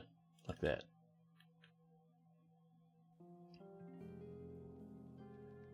That should do us just perfect, I think. We'll snag these little bits here that have been missed. Yeah, there we go.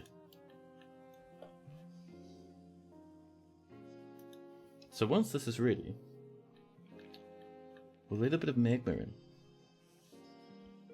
But we'll let it on this floor, up to about this point here. And then you'll use pumps to push it into here under very high pressure. Very high pressure.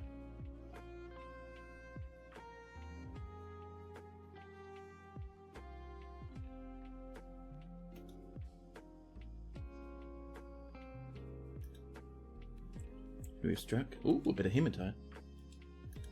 Not very much, but just a little. And we're saving and loading.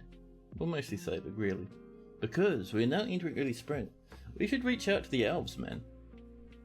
Do a bit of trading with them. Maybe they would like some giant orbs of glass. They'd probably have use for that sort of stuff, right? Actually, I wonder if elves would be cross with us selling glass stuff, because to make green glass... Actually, no, green glass is fine. You can't sell them clear glass. Green glass should be fine. So that's all good. Let's see. Year 258 already. Spring has sprung. Our dwarves are working hard. And once they chop this whole section out, we'll chop down this one. And we'll chop down... We might chop down this one, I don't know yet. I don't think we will, actually. But all of this should be under pretty high pressure. Is the goal. And we're getting little bits of hematite from that tiny wee lump. Oh snap! Elroy, the militia commander, has been elected mayor. A bard is visiting. An animal has become a stray horse. More cloth baggies. So I'll leave our dwarves to work on this. They're going pretty hard. But we also want over here, where we've been working on our nice wee bedrooms, our fancier bedrooms, we want a place for the mayor. The mayor doesn't need anything too amazing, but I reckon up here we'll dig out something along the lines of this, and we'll divvy it up so we have space for a bedroom. Up the front here we have space for a wee little, looks like quite a nice dining hall actually.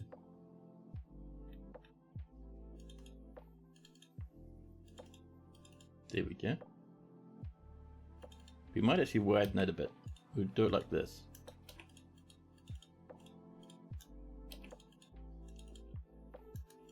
There we go, that's a bit better. And let's see it. Over here, if we widen that a wee bit. A nice wee office, fit for a mayor. So, get a bit of this going on. We will crack into the hillside there, but we can seal that up with a bit of rock before we link it to the rest of the fortress. There we go. And that'll give us 1, 2, 3 rooms. Perfect. Our miners will get here eventually. I think they're quite busy at the moment. More sand's been collected. Our dwarves are going absolutely ham. So how are we going with our orders anyway? We haven't started making pearl ash, but we are making our potash, which is great. We're also making a good chunk of lye. Now lye should be going up here. We have not started fertilizing yet, well that's fine.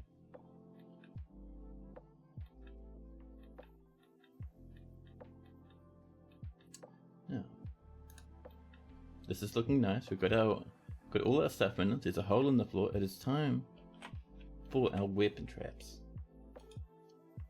Mechanisms.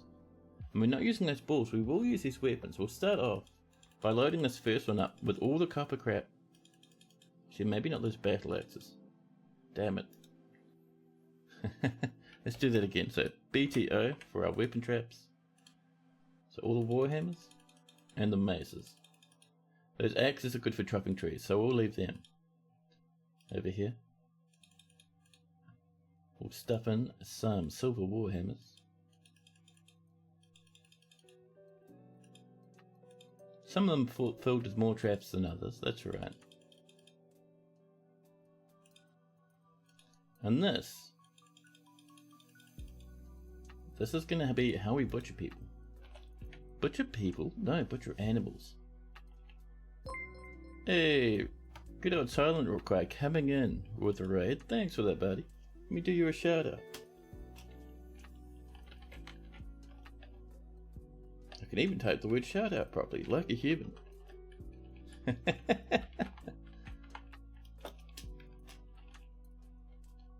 There we go.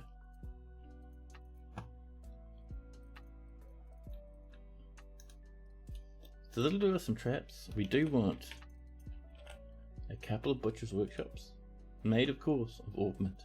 We'll use augment blocks. It's made. It looks so nice. So nice.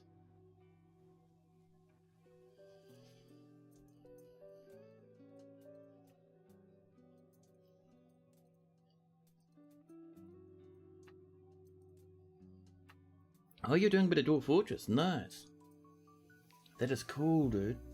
Nice, nice. Iton Bannerfed. Still not a good enough name.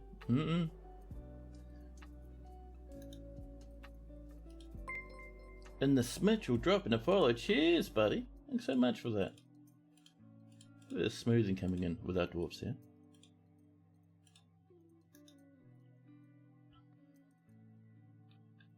Dwarves are off smoothing. Dwarves are off praying. And humans are sleeping on the floor. Nice. You haven't had much happen so far, but only a year has passed. Oh, that's very early. This fortress is still really early, and it's already like 3 or 4 years in. More green glass balls are coming along. Now, how are we doing up here with our rooms? Ah, that's right. We were going to work on this, weren't we? Got a bit of flooring. We've got some dacite and granite and all sorts. Bit of gabbro in here, maybe? Got 94 gabbro. My god. That's an absolute treat, to be honest. Look at that dacite. Where'd you go? And a bit of granite. We have 14 granite. Yeah, that's enough for at least one of these rooms. I mean, there's heaps of rough granite, but that's a bit heavy. I like waiting until they're blocks. It's just a bit nicer, you know. And we'll finish up with some of that delicious sweet gabbro. And once that's all done, we will rip these walls down, at least these soil walls, and replace them with proper stuff. You're looking forward to seeing the legions unfold. I love it, man. It's nice to see you getting back into good old DF again, you know. So this stuff isn't... People aren't coming up here to mine this. I wonder why. What's our miners up to? Chief Medical Dwarf has no job, and one of them is eating. An animal caretaker, smoothing a wall. Okay, so Earthstrips, their only job is to mine now. I think Earthstrips, are you very slow? Ability to stand lost. Earthstrips is walking around, wriggling about on the ground. Oh, this guy's got a crutch going on. Yeah, crutch in the right hand. Copper pick in the left hand. Earthstrips is going hard. A doe rabbit has given birth to bunnies. Rabbits for the fortress. They're hanging out with the hunters, I know. These hunters, man, we have hunters in the fortress, they do not hunt. They sit in the tavern, they sit in the temple, and they relax as hard as they can manage. We're a wee bit low on wood over there. Is it time to do a bit of a, come out and do a bit of a choppy chop? Where's a good chopping spot? The area in front of our fortress we're doing a lot of food gathering from, so we really don't want to chop that down. There we go. That's a bit of a chop. Are we going up here? This is great. We have... Oh. Our chief medical dwarf is stuck. Not climbing out? That's fine, buddy. If you mine down a bit more, you can leave, okay?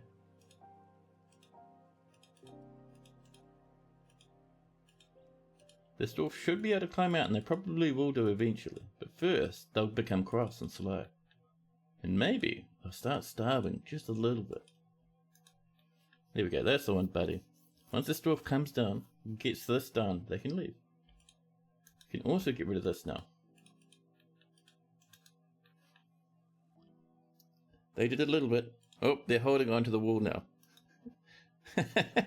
What are you doing, man? Oh dear. Well, we probably need a ladder anyway, right? Or a staircase or something.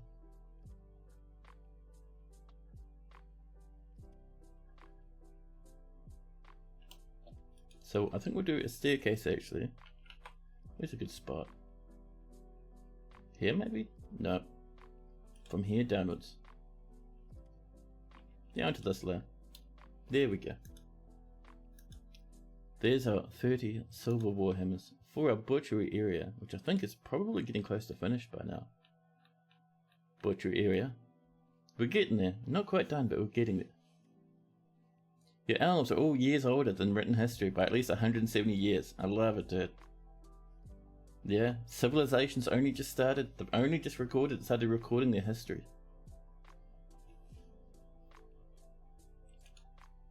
A few more silver warhammers to come in.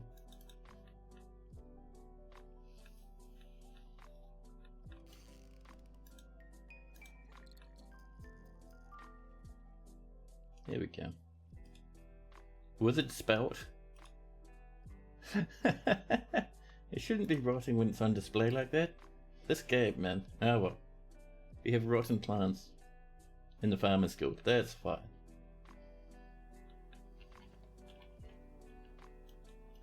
We have one more weapon trap to come. Someone's working on a bit more of it if they rush. Up here.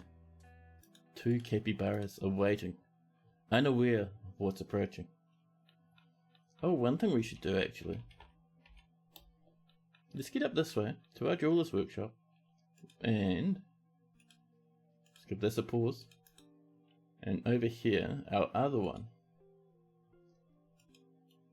This garbage stuff. Let's unpause this. So now we can actually throw out items. There we go.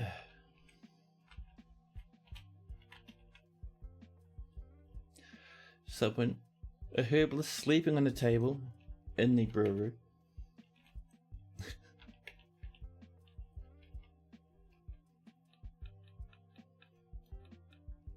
27 bookcases for one room. Alright, fair enough. Maybe they just really like books. This is looking good now. They just come in here, stop our dwarves from walking through it, really turn off the pathing options they have. There we go. Dwarves, give them a bit of time for them to start following the pathing. But soon we'll see them come around this way instead. Maybe not. These are dwarves coming in from the other side of the fortress. They'll get there, I promise. More rock covers have been completed. Dwarves, can you stop going that way? You're making me look silly. The animals don't care. The animals will always ignore it. Now look at that. Well, apparently, we're all ignoring the please don't pass through here route. I wonder, do we need to do it this way as well? Ask them not to path on this level. That could be a problem.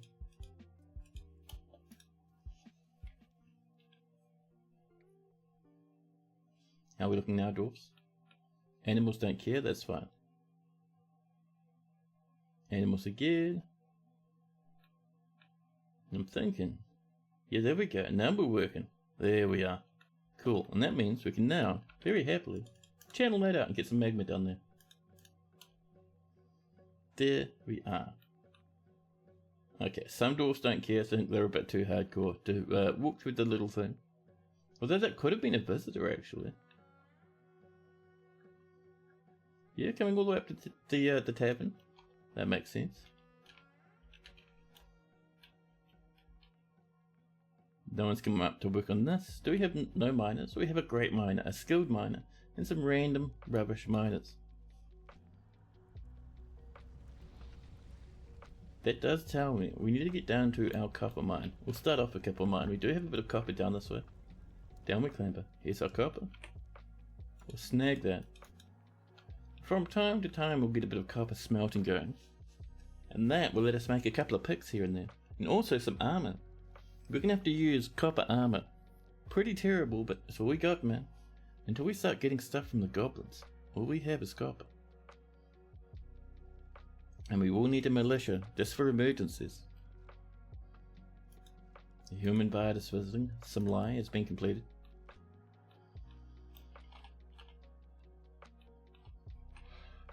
This is running now. We have lost no miners at all. Perfection. That's what we'd like to see, man. So we'll pop a piece of flooring here. We'll make this flooring out of some gabbro. Same within here. Everything can be gabbro in this little area. So this is going to be our kiln. This is where we're going to make our pearl ash. And maybe some bricks eventually. But pearl ash is how we're going to get our clear glass coming in. Gabbro, gabbro.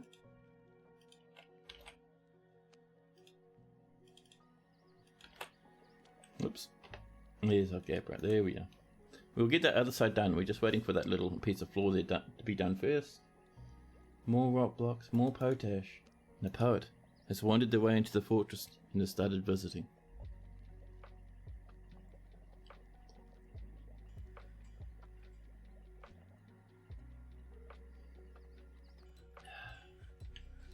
Ubos, the human bard, has come to visit. More ash has been made. A dwarven child has been possessed. Well, good luck. And that staircase has let us rescue that poor wee dwarf. This has been channeled down. We just need a little bit of this. Oh, some gemmies. Smoky quartz. Very nice.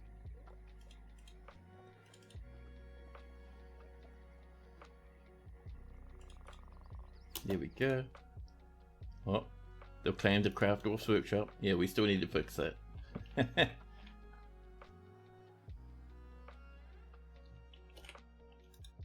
So we will floor that off eventually.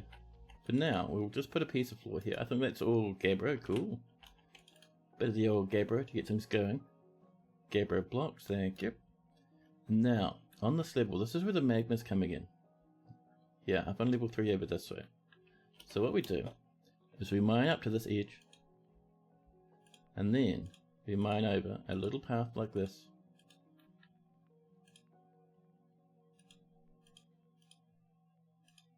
There we go. Yeah, that should do us, I think. More plants have been processed. Let's mine that out so we can reach there.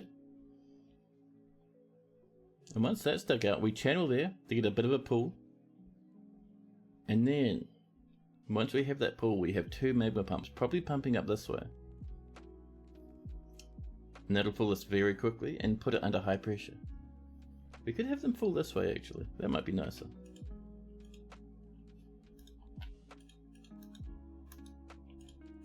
There we go. Yeah. That'll be a bit better.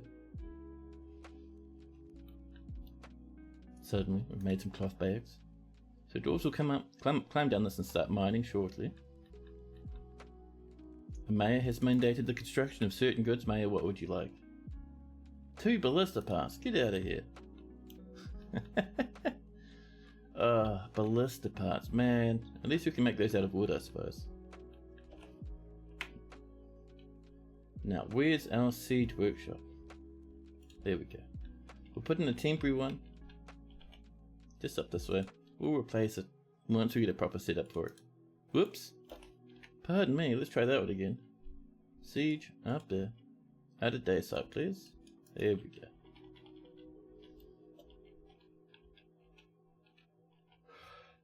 go. Oh, shall we cut some more gems? We haven't cut gems in a wee while. Cut gems, thank you. And we will go for 24 shell opals. Won't say no to that, that's pretty good. 24 of these, please. Oh, do we want a limit in crafting, by the way? That could be cool. So let's get down to our gem cutters, which are way down here. Gem setting, thank you. And we'll call these the encrusters. Talented to gem setter, good.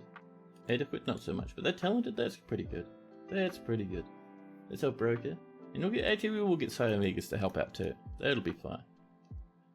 We have struck, ooh, turquoise. What a treat.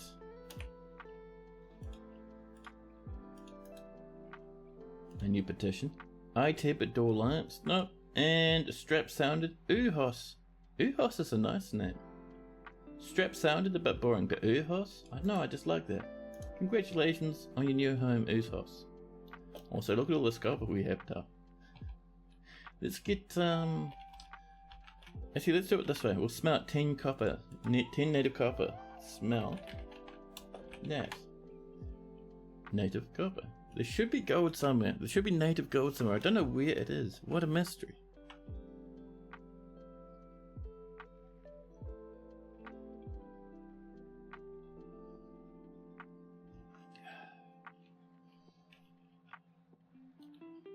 This is looking nice. This is all Gabbro, right? It is.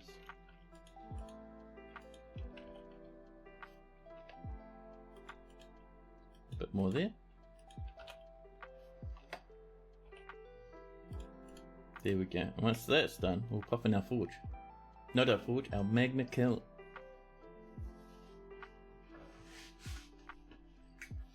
Now,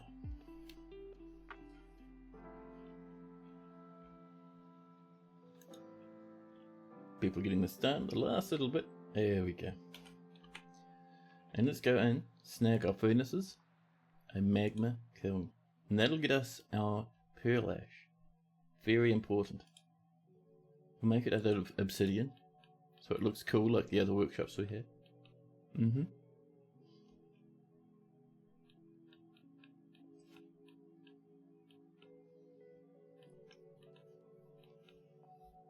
Ooh, pardon me.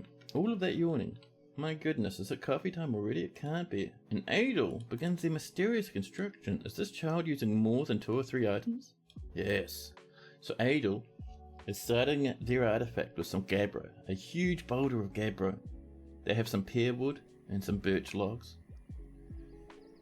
some rough rubicells, gabbro blocks, pear cut smoky quartz, and they're finishing the whole lot off with 16 yak bones. Well, we'll see what they get up to. Man, I need to catch up on my sleep. My goodness. The barren consort of glaze forms has come to visit. It has started raining, and more migrants have wandered onto the map. Was it one migrant? No, there we go. They were just waiting for a llama to move aside. They're pouring on in. 79 population now. That is not bad at all. The Rainy Company, a herbalist guild, has been established. Nice. That's looking good. This coming along slowly but surely. We smelted 10 more galena ore. Fantastic, fantastic. It does make me happy.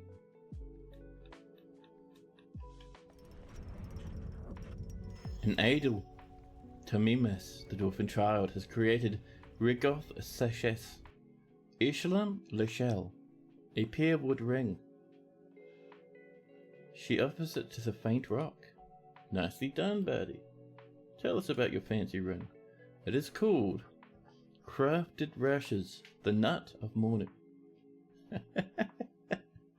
Dwarves, what are you up to? This child needs to be thrown in the prison. The value is tiny, only 3,500.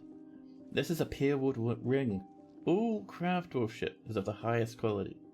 It is encrusted with oval gabbro capuchons, decorated with pear wood and encircled with bands of emerald cut ruby cells. This object menaces with the spikes of birch, gabbro and smoky quartz. On the item is an image of Vukar Fortress Muscles the dwarf in Yakbone. Vukar Fortress Muscles? Jesus Christ. Is there really a dwarf called Vuka at Fortress Muscles? I need to see if Vuka exists. Vuka, where are you? It's our herbalist. Vuka lens plungers. Vuka Fortress Muscles is a dwarf of legend. A dwarf no one knows anything about. One way you can check a tiny bit of legends is create yourself a statue.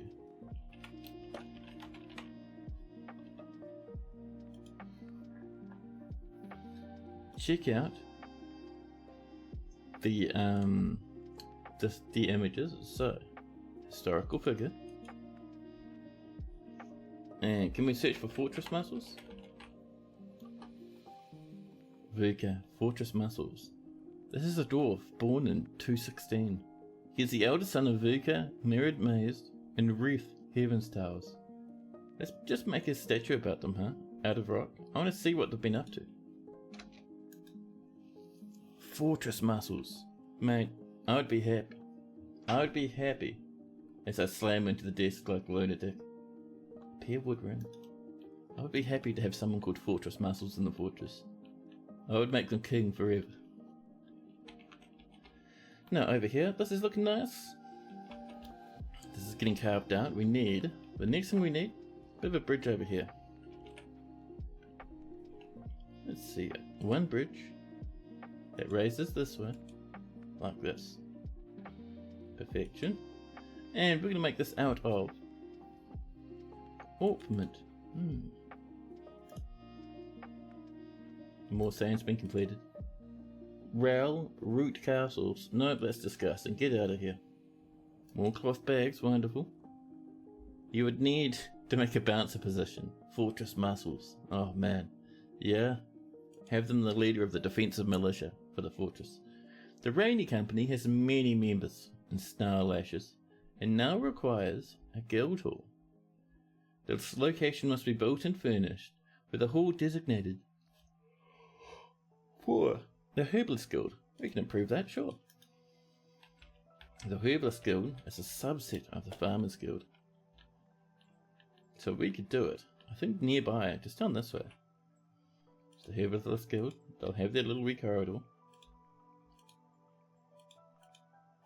And the Herbalists need to know about what sort of plants they're picking. So part of the Herbalist Guild will be a library. This is the library specifically for our herbalists. We can get a couple of officers as well.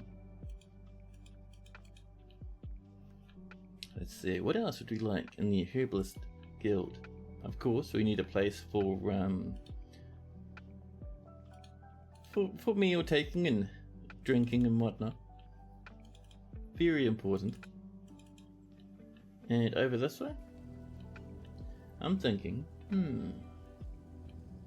actually I think for now those three should do. So I think for the rest of it, we'll trim this back a little bit. There we go.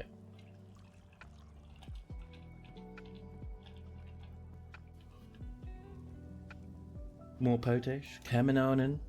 Hopefully ending up on our farms eventually in one way, form or another. It's looking good. Now we're going to channel this to probably about here, I think. Yeah. The weather is cleared.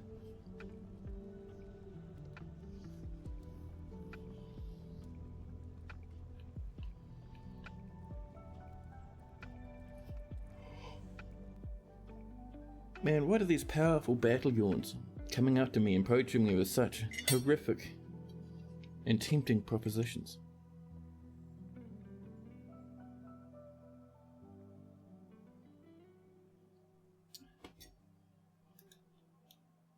We've made some more green glass balls. We'll be trading pretty happily shortly. We have a bin brimming with balls and another one also the same.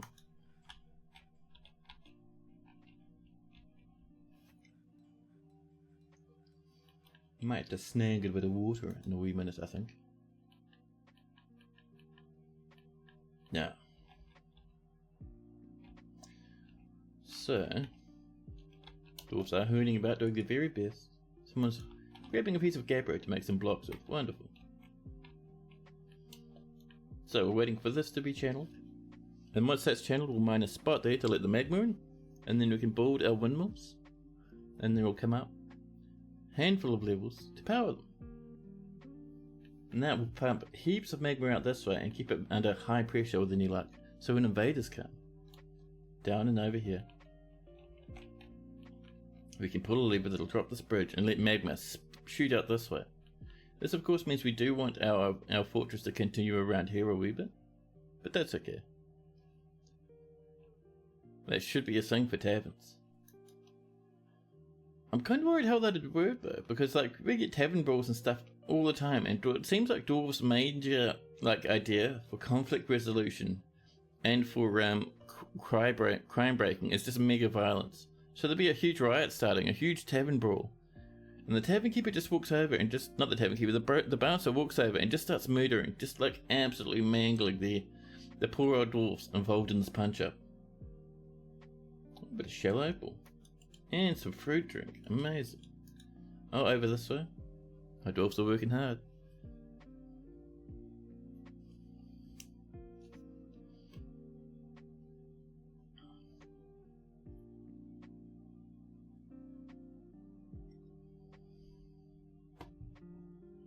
Yeah, we go. That's channeled now. We ask our dwarves to be a bit risky over there. That's okay. So once that's all good to go, and that's actually is running, we'll seal the whole thing up, and it'll be golden. So to get there, I reckon we come across from here, and then we channel, boom. Nice. And that's where we can pass power forward.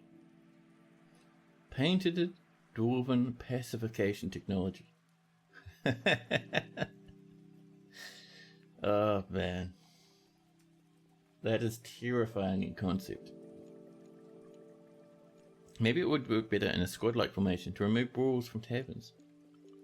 Just put them out the door. I mean, that could work because dwarves can like haul stuff around, like haul around other living creatures, so that could work. However, the living creatures the dwarves haul can fight back and will do if they have weapons.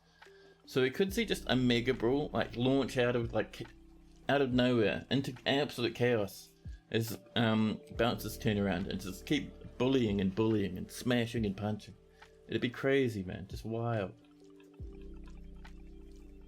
That'll be coming on the way, especially once I unpause it. That'd be good. Once they're done throwing down, they can come back in. Bouncers won't stop them, kind of thing. But if they get violent, they get removed again. Oh yeah. We're still at 79 population. I don't think we lost anyone from that magma coming in. We are waiting for this. Oh, here we go. Nicely done, buddy. A book. All done and happy. Off you go, chap. Wait. Where did Buck go? Buck, did you climb up like a weirdo? We just ran out the front door really quickly. I think Buck just like sprinted. A Buck. A dwarven child. I'm so confused. A Buck like teleported or something, man. I'm sure of it. I blinked and the Buck was gone. The issue is, dwarves do not hold back on any attack. They don't. You'd need a method for them not to use lethal force. So at the moment, in a brawl, the way it's hard-coded is dwarves will stop fighting once the other person is knocked out. Right? Like in any other real-world fight, the other person stops fighting usually once the first person is, you know, out of the fight. They've lost. That's how it's coded to work. However, dwarves don't pull punches and they can become very strong very quickly. So they can punch people in the head and break their spines, punch them in the body and explode their hearts, all that sort of stuff. It gets very silly and heavily fun. So, what we need now is it's time for some pumps. And for the pumps, for these to work, we need the pipe section, a screw, and then we'll be good to go. For these to actually work, we do need something a bit safe against magma.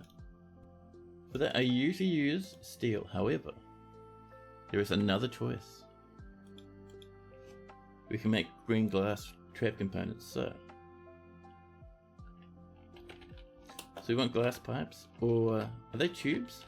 They are green glass tubes, and we want glass screws as well.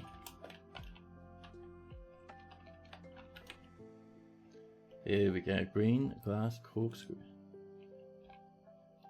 I mean, we don't need 10 of each, we kind of only really need the 2, so that's probably what we're going to go for. There we go. Our pearl ash has been done, our first batch of pearl ash is ready. Over here, dwarves have been working hard in this place. We have pearl ash now. Heavenly.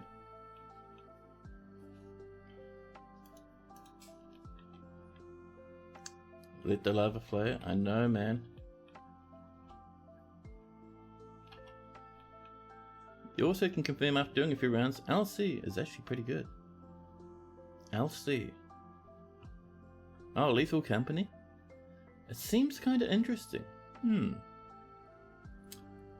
Maybe I can talk to a certain Claiborne or someone. See if we can get a few people rounded up for some multiplayer from time to time.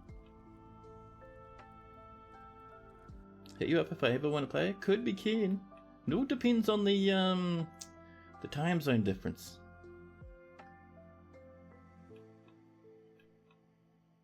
It's the problem. I could play a little bit in the weekends or something. Now, so while we're waiting for those little wee glass components that I'm very keen for, we can now start working on our guild hall for our planters. So, let's start off through the center, the gabbro. There we go.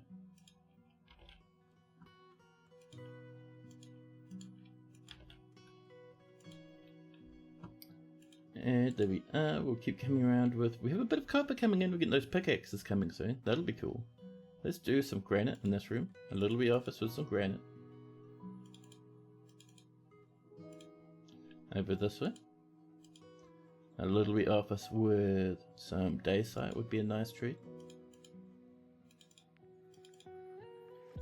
And then this massive omega size room. What do we got? A little bit of lead. We can do lead and gabbro again. That was really fun the last time. So, let's split it in half, shall we? Something like this.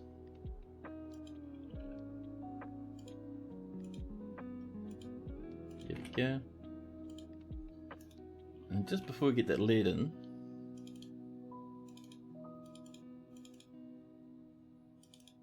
like that, there we go. And the rest, including those empty spaces, will be lead. We have 51 lead, which is plenty.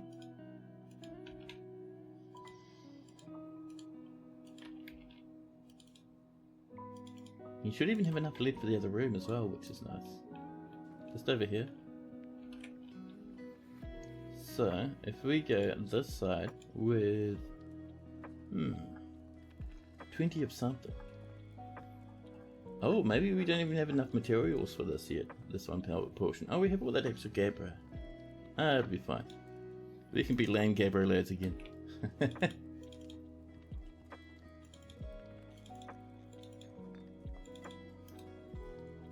And then the rest of this can be lead to really boost our, you know, how we're looking. Lead bars, that should do us for now.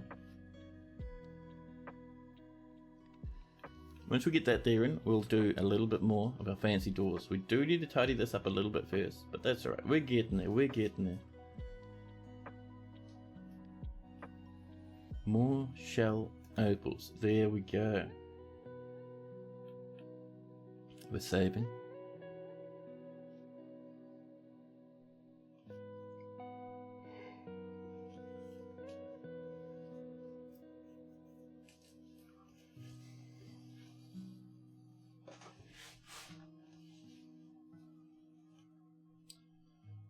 And we're now entering early summer.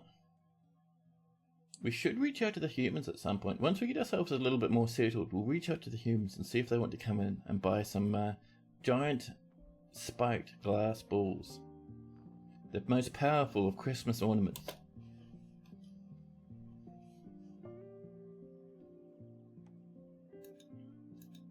capybara is given both the capybara pumps. That reminds me, how's our butcher setup going?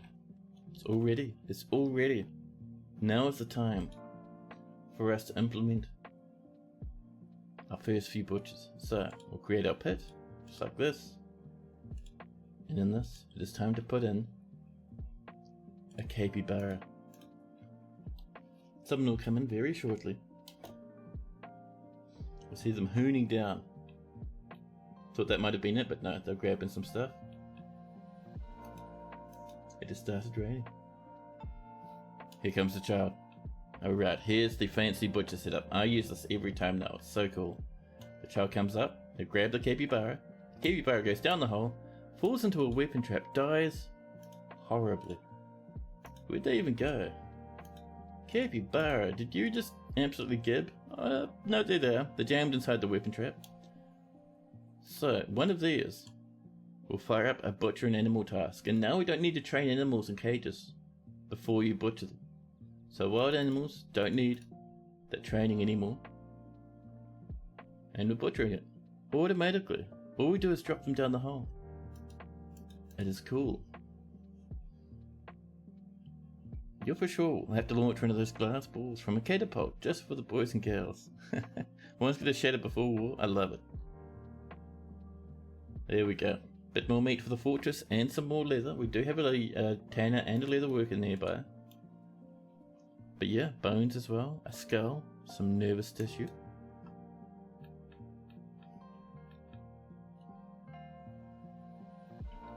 But yeah, I picked that up from good old Mr. Has.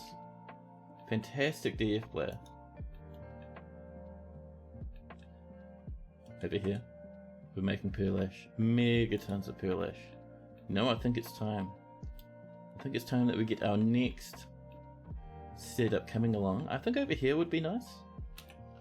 So let's mine out another space for another glass workshop. This one will be focused around making clear glass balls.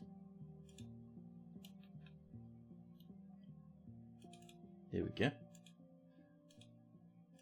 Clean up the edge a little bit. There we are.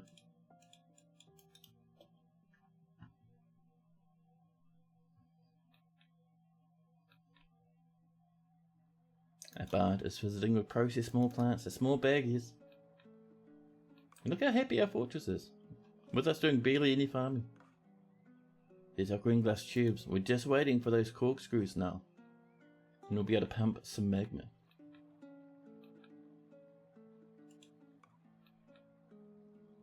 We have our rush flowers coming in again. And we need to decide how our magma is going to go. We could have this come over this way and have a big setup that funnels enemies towards us this way. That could be pretty cool, actually. I mean, the only problem is that's going to annihilate all our foraging fields. That's pretty funny though. You got to admit, it's pretty solid. Slaves off gathering plants. Don't get yourself stuck now. Hope he's well in the tree now. There's our corkscrews. The incidental boulders. A performance troop is visiting. And a bard. A petition. Table Palace Sculpt. Ooh, that's the name. Welcome in. So the first thing we need to do before we do anything else is we need to link up our bridge. Our ultimate bridge. To a danger lever. So we're going to come over to our tavern. Where are you, tavern? There we go. Here's our tavern. And down here, BML for your levers. We're going to make a rhyolite lever that will link to our magma trap.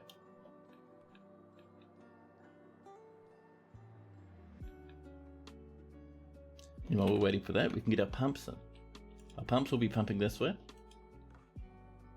We'll make them out of, I think Gabbro is magma safe. We'll use some green glass corkscrews and some tubes. Same with this one. And of course, if it's not magma safe, well, we'll have to make some more glass stuff. That's fine though.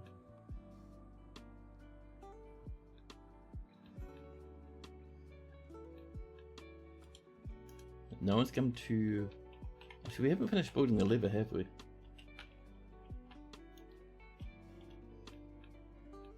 Oh, the lever's ready. Cool, let's name this Magma Trap.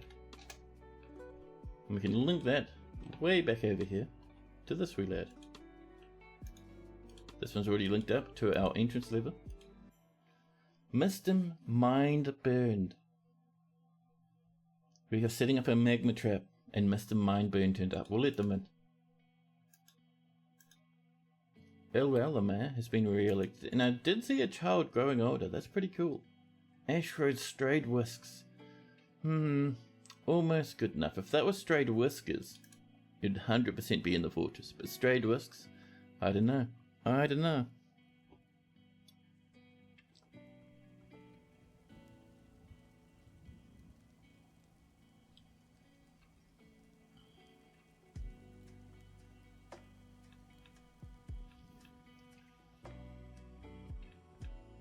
These are coming. So these will be constantly running. And we'll be relying on this to be sealed to stop the magma from flooding everything. Pull that lever. More pearl ash. Now let's get back up to the top of this. Actually, what we need is some hatches. Let's get some rock hatches, shall we? There we go. Just to seal in a bit of that magma. Just in case some unexpectedly come up with this shouldn't do. But I'm worried about that staircase. It's like one set level above. We should be fine, but a hatch for safety. I mean, why not? Here's our second one coming in. Nicely done. And of course, as is tradition, the peasant Moldath gets himself sealed behind the thing they were working on. Astounding. Well, oh my goodness, you loser. Up here, we would like a staircase coming to this, just to let us build mechanisms upwards.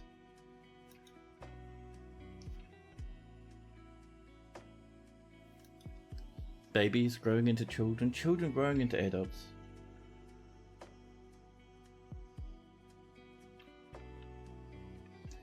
So how much power do we need from these? We need 20 power for the both, really?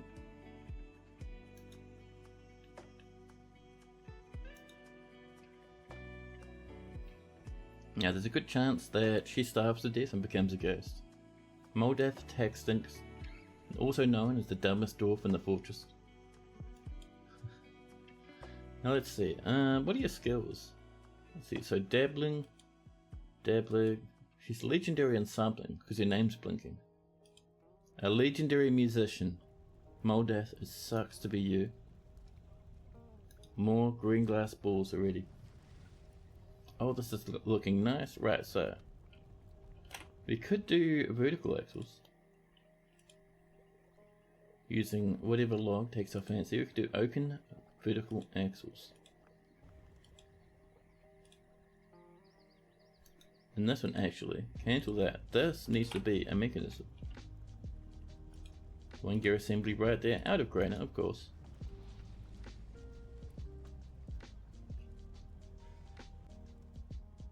Drinks from plants have been completed.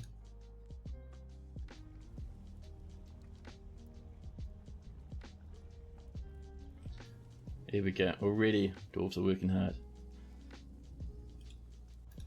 6 power for a single mechanism. This brings us up to 27. And we're linked, we're all linked up now. 27 power needed in total. Oh my goodness, what are you doing? How are you going to get out from that way? Listen, because I'm a nice wee lad. There you go. If you're being hardcore enough that you're going to hang above the magma, desperate for a drinky, we'll do a staircase so you can come down, okay? So this is all linked up now, cool. Next step, we need a windmill. Usually, the best approach would be to create a windmill above the ground, but people can't turn up and smash it. However, I've noticed that invaders don't usually bother anymore, so we might be lazy and just flat windmill here. Pecan wood logs, wonderful. This is all done. And she is gone. She shimmied across the wall, jumped on the staircase, made her way up and out. Wonderful. Good job, miss. Then you're climbing. And how eager dwarves are to climb them out of situations is fantastic, man. I do love it. Oh, that's right, we were working on this, weren't we? Where is it? Down here, there we go. Here we go. I love the way this looks, by the way. I really like doing that. It's alternating pattern for bigger rooms. I think it's nice. But yeah, this is another guild hall, so we'll start designating it now.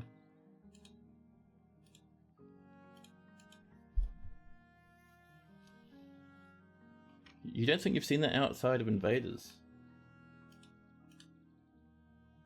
Oh, you mean for the things like breaking buildings? Yeah, so Invaders don't, for whatever reason, I've noticed, they don't usually deconstruct buildings. Oh, climbing to avoid stuff. Oh yeah, so this is something that was done a wee while ago. Overlapping where? Hold on, we have to fix this, otherwise it won't work. Ah, I think that was the spot. Nope.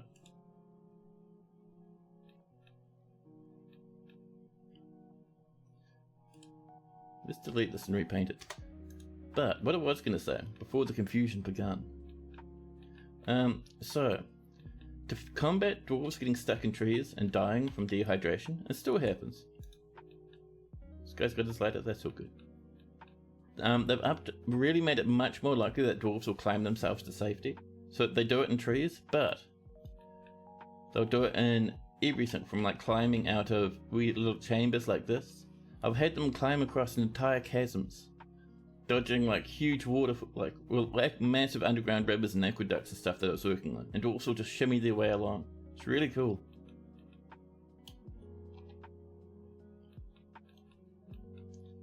There we go. So this is coming along now. Our windmill's happening, slowly but surely. Collect sand has been completed. Wonderful. Now, here's our second glass area. And we're going to do the same as over here, where we get some sand into place for our stocks. So for that, we'll have a small area for sand just over here like this, and over here this is where we're going to put our little wee glass thingies. There we are. Our dwarves are doing the very best. They're getting there. Also, let's not forget a bit of this coming together. There we are.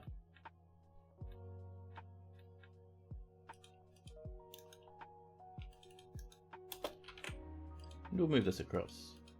Don't worry, we'll go back to that guild hall in just a second. Oh, there's a hungry wee piggy.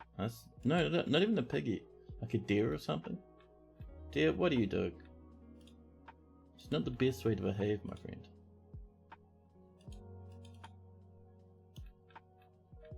So I might have that come to there, I think.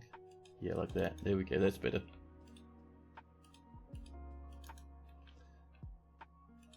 Lamb, what are you doing outside of a paddock?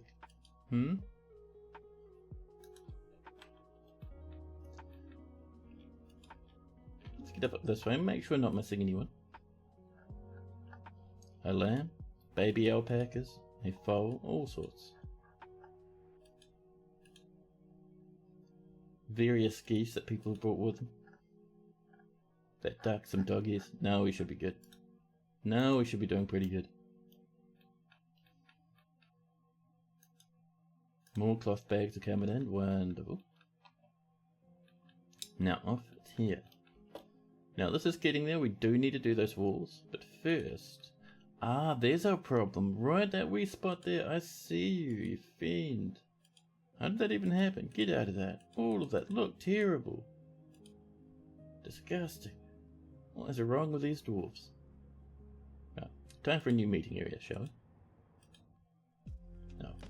There we go. That's what the one we're looking for. There we go. Now we're doing better. Thank you.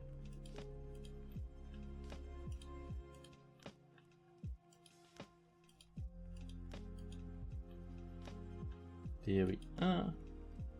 And this, we're going to be turning into a new guild hall for the planters. I think it is the planters. No, it's not the planters, it's the herbalists. There we go. Even search up here for it. Herbalist hall, the waxy rocks. How disgusting. So we need to get it up to 2,000. But that'll happen, that's all good. So the first thing we do, we start digging out the sand. Revolting, yucky sand.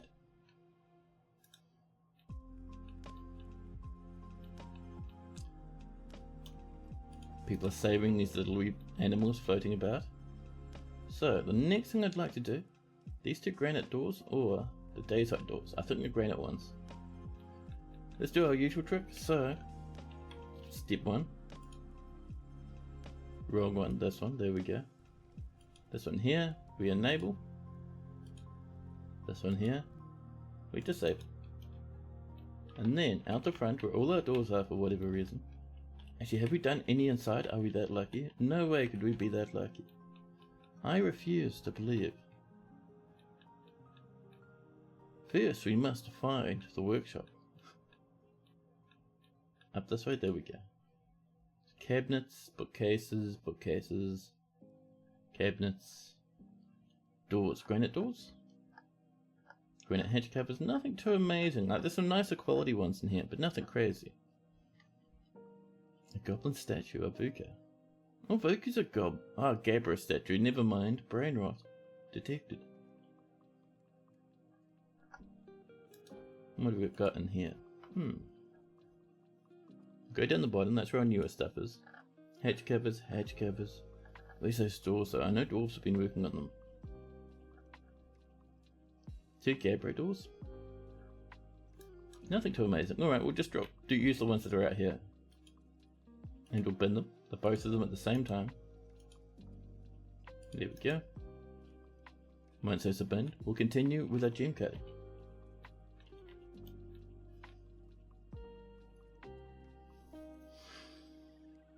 How's my coffee? My coffee. Flat, empty, heartbreaking, 10,000 years of sadness. More lavish meals have been completed. The cost. A ghostly miner. We're having a few ghosts around, man. Right, let's get some slabs. Just a stack, that'll do.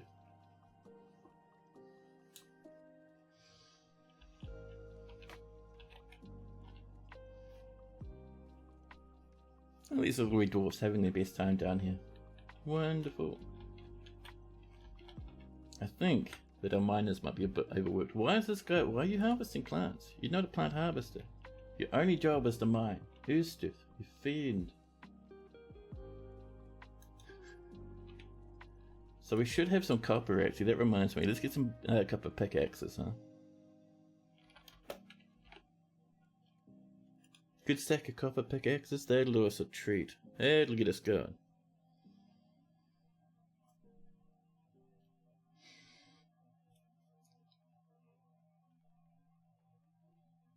The first of the yawns. Is it time for coffee already?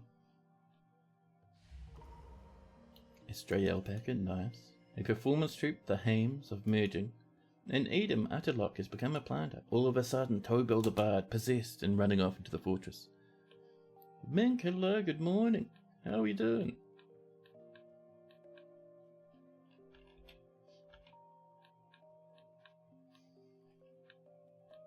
Oh. They've claimed themselves that craft or workshop. That's right, we're going to mine out a new spot for the workshops, aren't we? It's a pity we're completely out of space at the moment. Like, completely out of jobs and whatnot. Decost, you fiend.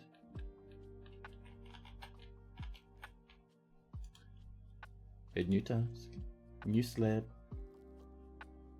Decost. Decost. There we go.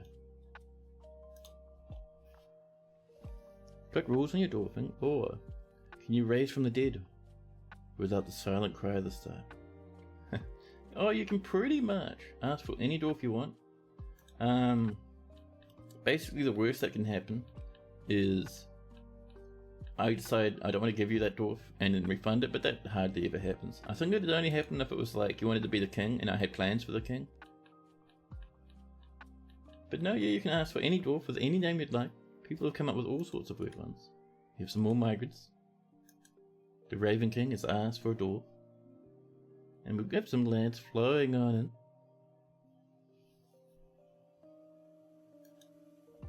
The Hall of Flax, a Ranger's Guild. A Ranger's Guild! These guys refuse to hunt, but they can create a Ranger's Guild. Those fiends. The Raven King rises from the darkness. Any specific sort of dwarf you'd like? We have a good collection. We even have some humans down the bottom here. A healer or a warrior. So we have a chief medical dwarf called a Bok, and that can be the Raven King. Actually, a Bok's a female dwarf, beardless. Doesn't make much sense for our doctor up there to be the Raven King. Or a warrior. We actually don't have warriors. They need more space to lounge about. Yeah, we could get a bit more space going on for our people to lounge about in. So, who else do we have? A bone carver. Tempting, tempting.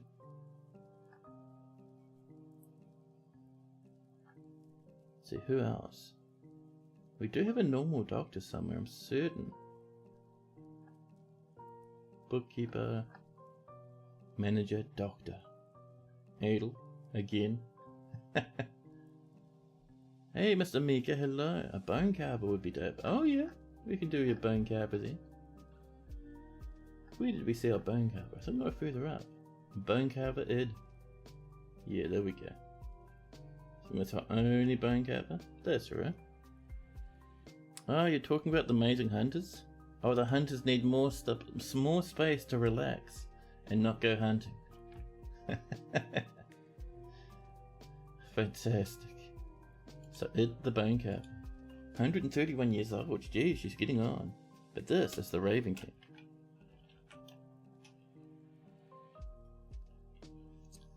Now, let's see. It is capitalized, sweet. I was just double checking how you were spelling it. There we go. Raven King, the bone carver. 131 years old. 2 lovers and 5 children. Mr. Mika would also like a dwarf? Of course. A legendary bone carver. People get so carried away sometimes, but not I. Relations. You have no close family in the fortress? Oh, you got some half-sisters floating about. And Aeneas. You worship almost every god anyone can ever think of. And no close friends at the moment. Oh no, we've got Edom, Shorast, and Iteb, all friends.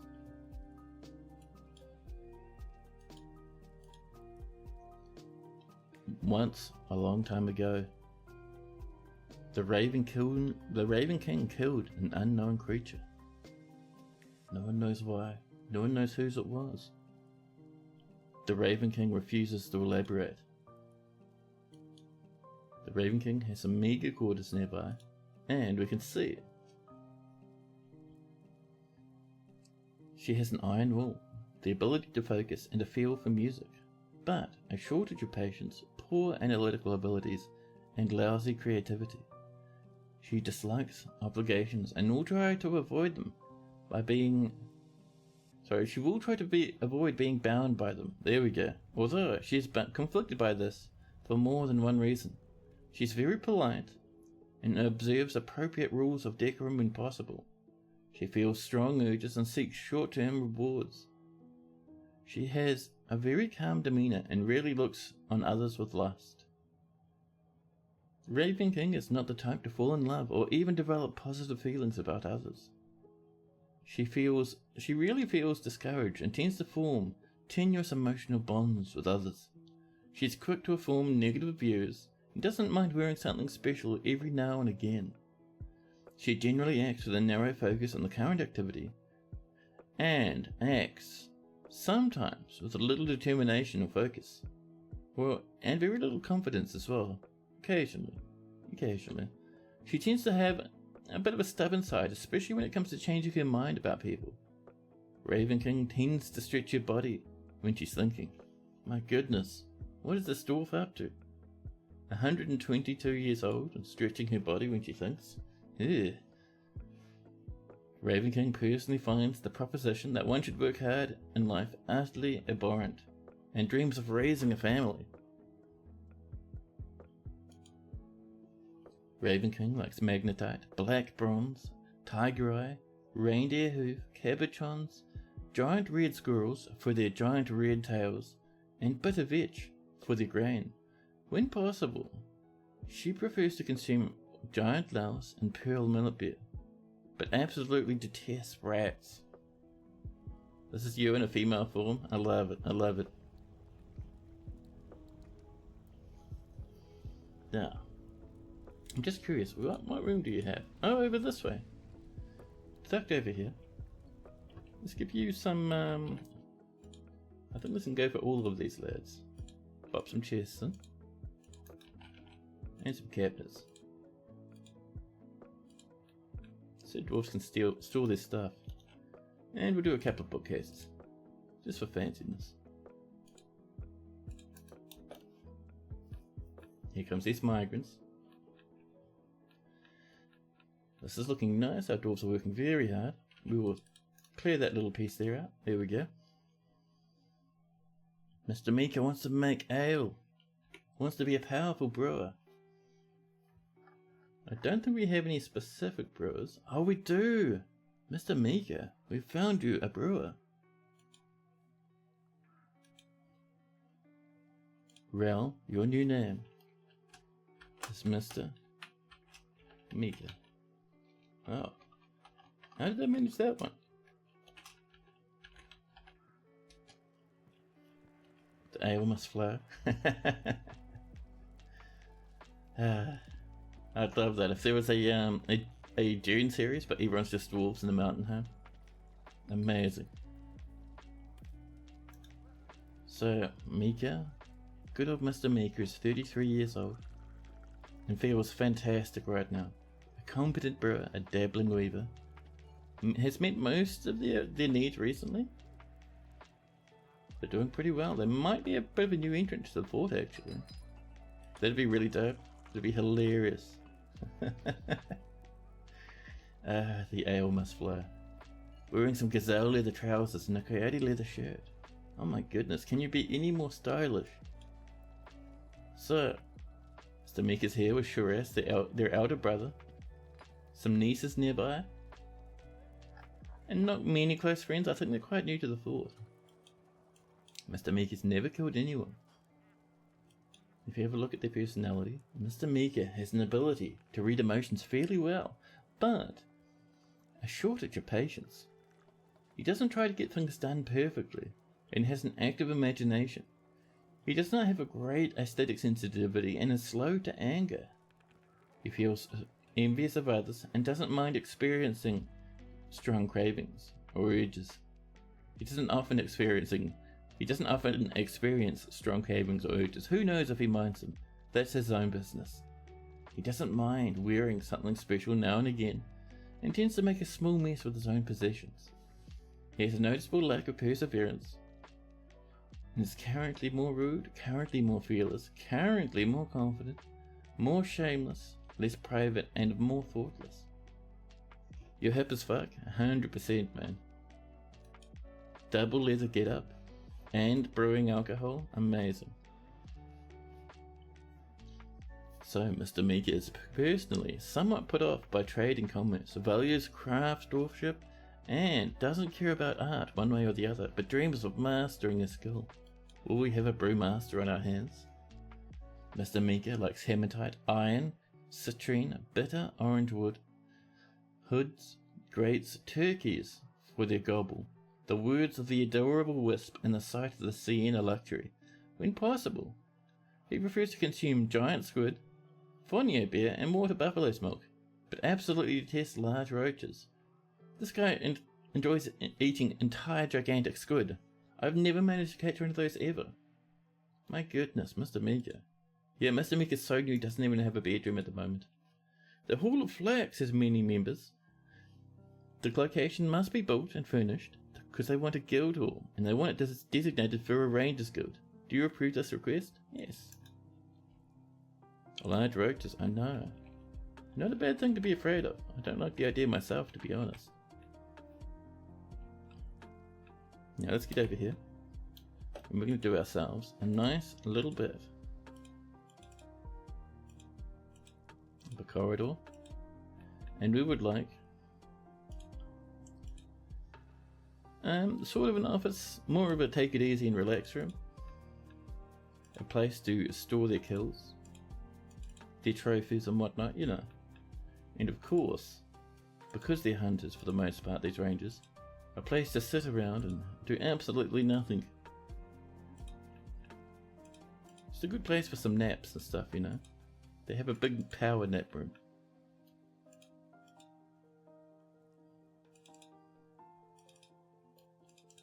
There we go. You know what sounds good right now? A giant squid. One whole entire giant squid. Wriggling and fresh. Over, Cascasel has come to visit and to process some more plants. Oh, let's not forget to, there we go. You wish to eat a Leviathan. Sadly, we don't have the Leviathans in Dwarf Fortress. The best I can do, however, is a sea monster.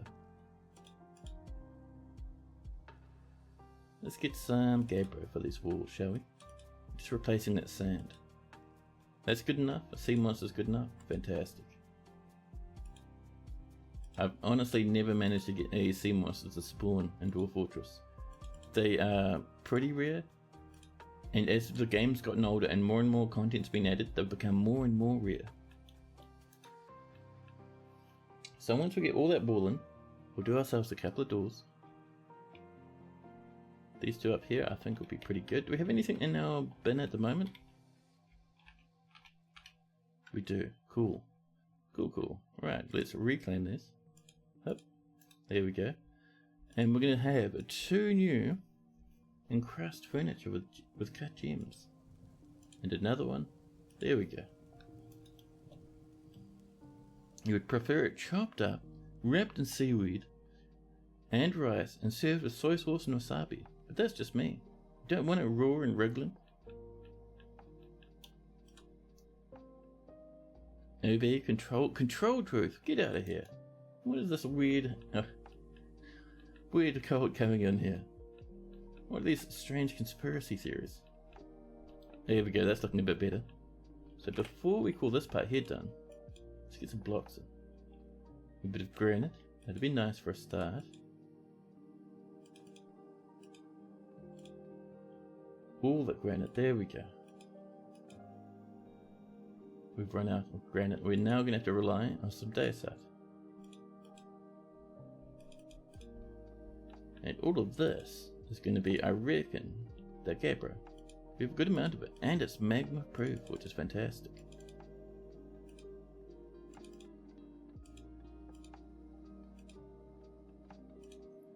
So this is going to get us our clear glass once we get this running. So I am very keen for it to happen. Sushi sounds so good right now. As you mentioned a McDonald's burger instead. It's the only thing open. Oh man, I was watching I think it was the House Flipper Invitational, the newest one. With Vinny and Joel. And Vinny eats like this really old burger. What did he call it? He called it like a clown burger or something. It's from McDonald's and he called it the clown burger. It was really funny. The dude got mega sick from that though. Like mega sick. Because he bought this burger from McDonald's and he just left it out in the open just for hours. Hours and hours.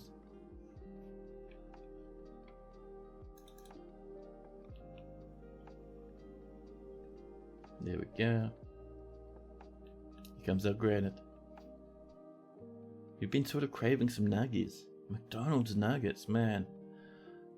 I haven't had McDonald's nuggets in a long time, but what I wouldn't mind, I don't think they only do it very infrequently, but do you remember they used to do, I think McDonald's did popcorn chicken? I think it was them.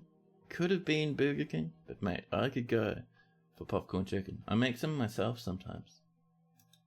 You know, just inhale it. Some more green glass balls. If you don't eat it, it gets tossed right away. That's the one.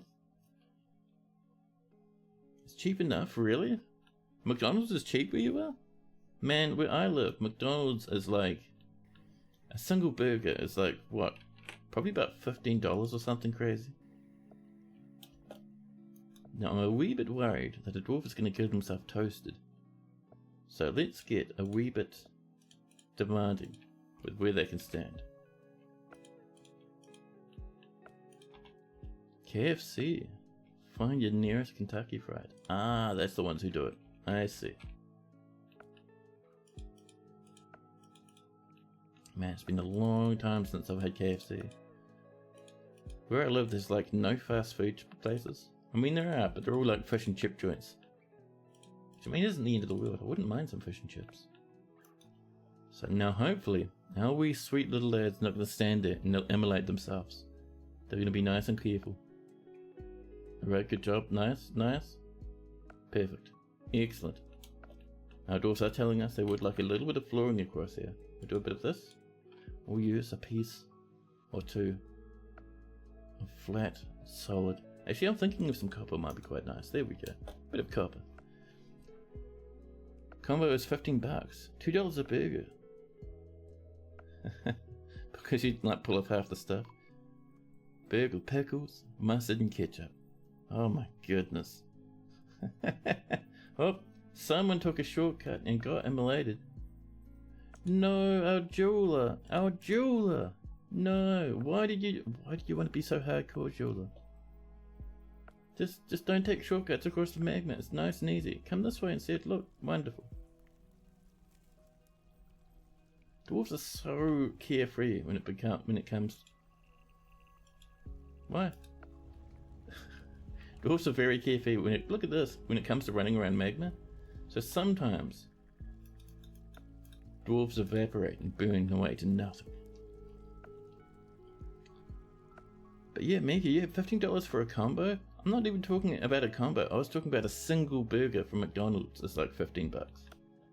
Combos are like, you know, you want to save up for that a wee bit, man. Here we go. This lava's coming over. So our jeweler, we're down to a competent gem cutter. Psyomegas the metal crafter. Heartbreaking. Our fantastic jeweler. Burnt to a crisp, just for fun. If you do a meal, you DoorDash or Uber, because you get a burger from McDonald's, fries from A&W, poutine from Big Cheese Poutineery, and a milkshake slash pop from Five Guys. Oh my god, you have so many options. Collect sand's been completed. Yeah, I only live in a small wee town. I mean, I say a small wee town, it's like 5 minutes up the road to find the next town, and it's like, you know, 10 times the size. There we go. Our magma's running. Our little wee workshop area's coming along. So, we need up here, that's sand, right there. So, furniture, custom, type, none. Come down to our sandbags. Right there. There we go. Perfect. And this one. A new one, thank you. There we go. And this is going to be for weapons, but we customize it. Type, none. We want trap components, spark balls of clear glass. There we go. Easy. Done. You're also craving the kebabs. The only kebabs I have are ones I buy from the supermarket. There's no kebab place near me. Pop in a bit of silver, just to fancy up the joint, shall we? You live in the city. Bit of shit, he said. Everything's closed by 10, except on Fridays and Saturdays. Ah. I mean, it's still better than me. If I go to the city, like half an hour up the road, then everything's going to be open, like probably all night. But nearby, I don't know, probably shots. Like most places will shut by 10, I'd say. You had a really good Indian restaurant that closed during COVID. Yeah, we lost an entire food chain. We had, man, what was it? There was a food chain in New Zealand, I forget the name of. It was somewhat popular. And they completely went under during COVID, like an entire restaurant chain. But we lost a few smaller ones. Well, not smaller ones, but we lost a few franchises. You know, so stuff like a few KFCs died, I think. Stuff like that. So, someone's popped in the bin. Nicely done there, little kid. And what we want in here, now that this is all set up, let's build ourselves furnaces. Magma glass furnace again. I'm going to put this one... That's a good spot. Right there, maybe. Yeah. We'll make it out of obsidian, so it'll look very nice. You missed that place? Oh, man. Yeah, I gotta admit, I don't usually go out for food as much as I used to. I used to like crazy, because I was very lazy. But these days, I'm like, you know what's better than going out for food? It's getting a whole bunch of easy to cook stuff, jamming it all into my air fryer, and then turning it on for 15 minutes. I didn't stop being lazy, I've just become more lazy, because now I don't have to walk outside the house to go and visit some place for tea. Oh. We lost our... That's right, we lost our broker. Our broker was also our gem cutter. Who's our next best appraiser? Novice appraiser? Uh-oh. Oh no, look, this planter. Adequate appraiser? Perfect. There we go, that'll do it.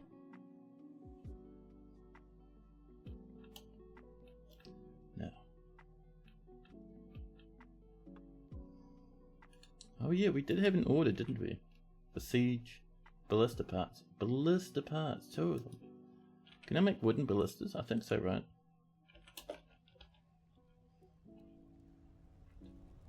Let's see, wooden ballista arrows. Damn.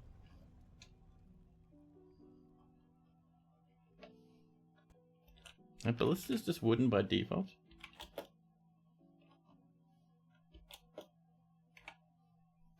Yeah, ballista parts. Well, we'll do 2 of those, that's fine. We can even build some into ballistas at some point.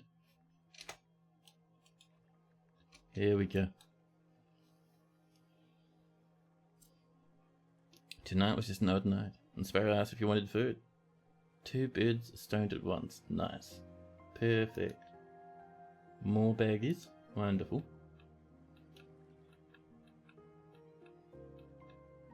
So this is going to be for clear glass only. So good. Oh, this is for sand, but also we'll customize it into bars. And we'll go bars, other materials, and we'll just add pearl ash, pardon me. Just so we can get a bit of pearl ash in there as well as our sand for our clear glass. And once that's done, we'll attach an order to it for repeating clear glass shenanigans. Fantastic. And of course, Cog, the herbalist, sleeping on the floor in the middle of a bridge. Nearby a ghost. Keeping an eye on the bridge. How are we doing up here, by the way? Oh, this is running? Nice. We're getting 40 power, which is enough to run this pump. So, let's see. Is our setup correct, or did we make a big whoopsie? Up to there. We'll use a bit of birch. Nice and close. So this will drive all these mechanisms, which will power these pumps, which will blast magma over here under high pressure, fill this whole thing up 2 levels. Actually 3 levels. Nice. Under high pressure. And then when we get siege, we can pop that door and just splash magma everywhere just for fun. Rock edge cover has been completed. Zolban has become a nanny goat. The treasures of Mirtha performance troopers come to visit as well. Nice. Nice, nice. And There's our ballista parts. Wonderful. So, here we go. Our pumps are pumping. We're getting magma from here. You can see it being drawn in through that gap. Coming along this way. Pouring into here. It's probably going to melt everything it touches, apart from the granite's doing pretty good for itself. I don't think the celery will. The celery's getting a bit thirsty. The celery is now ashes. The weather is cleared. Oh, and we have hit early autumn. The dwarves will come to trade. We should start getting a few goblins sniffing about the place.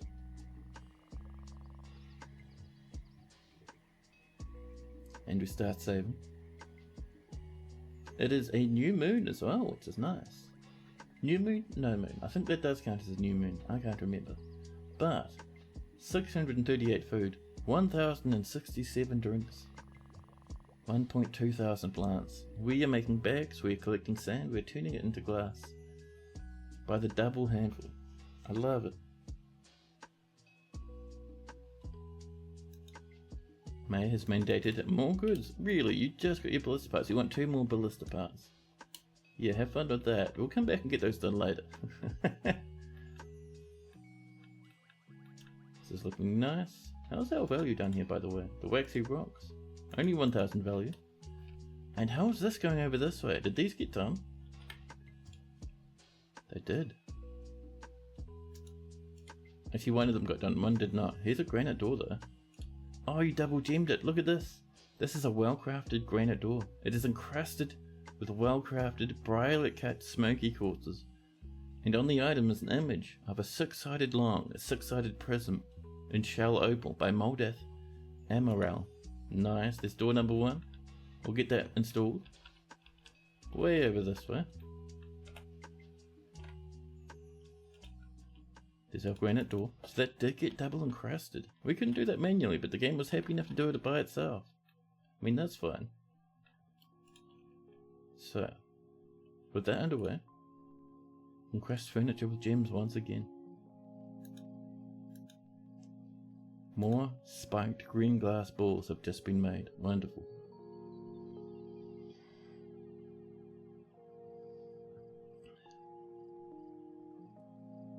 And more sand coming in. Perfect, perfect. I'm feeling impatient. I want to see this door. Come on. Oh, someone was going to come over. I got a bit hungry and left. A cow calf hanging out like an idiot in the middle of the fortress. Cow calf, come over here, man. This is where cows should hang out. Another capybara. We will snag that into the butcher's workshop as well. There we go. So back over this way, way down to the bottom, to our butcher's workshop. And a capybara, I think, is ready to be popped in the hole. This this setup only works with wild animals. See, it's not stray, it just says its name, just capybara. Means it's wild, which means our traps will trigger when it gets dropped onto it. Yeah, capybaras, man. This one is already dead. It's been devoured by our copper weaponry. Capybara mangled corpse. Someone rushes over, a big smile on their face. They start cleaning up the trap. Someone else grabs a corpse and starts butchering it. Bit more meat. Bit more leather. Completely minced to juice. Yeah, it's all with like copper weaponry, that first trap. So it's like, it's extra painful, but way less lethal. A bard has come. Doran. Ugdid Tikud. Nice. Man, my legs are giving me the hardest of times. Not nearly as painful as they've been in the past, but still, my goodness. There's our glass workshop.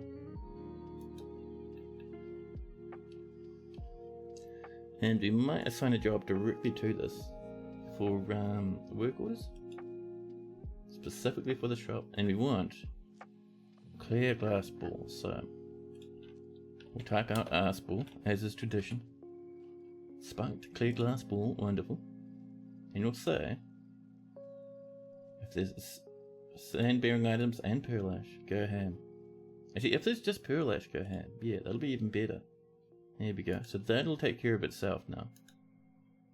And just for fun, every now and again, we're going to ask for a stack of 10 clear glass blocks. There we go. Every now and again, so we can use them as fancy floor. The treasures of mirth wish to reside in Snarllashes for the purposes of entertaining citizens and visitors. Yeah, they can come in. That's a nice name. Gracious, that's some solution. It's cool, right? It's like a, what it does is usually if you have an animal, a wild animal in a trap, and say we had one down here, you'd have to, and you wanted to butcher them first, you have to tame them. So you click the tame button, a door comes up, they tame them, they put them back in the cage. And if you remember, because you'll be off doing something else, but once they're tamed and you remember that they're tamed in the cage and they haven't reverted yet, then you can butcher them. With this new way that has this figured out, you take an animal that is wild from a cage, you throw it down the hole and it just dies on the first trap. Someone brings it to a nearby butcher shop and that's it. It's clever, true, yeah? Oh, Toble's gonna start graving mad. Toble, I'm sorry, I forgot about you. More plants have been processed, and the outpost liaison has come. We have 20 ton of clear glass blocks with them. And look at this. This is full to the brim with magma on this level. And this is filling up as we speak. This is draining very slowly. To come up to the top, oh, this is all 4s and 5s, there we go. This is all rippling about because we're draining it to fill our tank down here.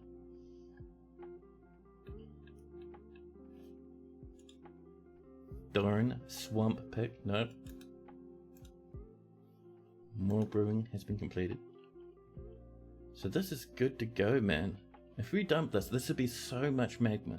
Like, this is spread for a huge, huge radius. Sadly, it'd also probably flush back into the fortress unless we slammed this first, but that's okay. Is there a way to automate emptying cages yet? Sadly not.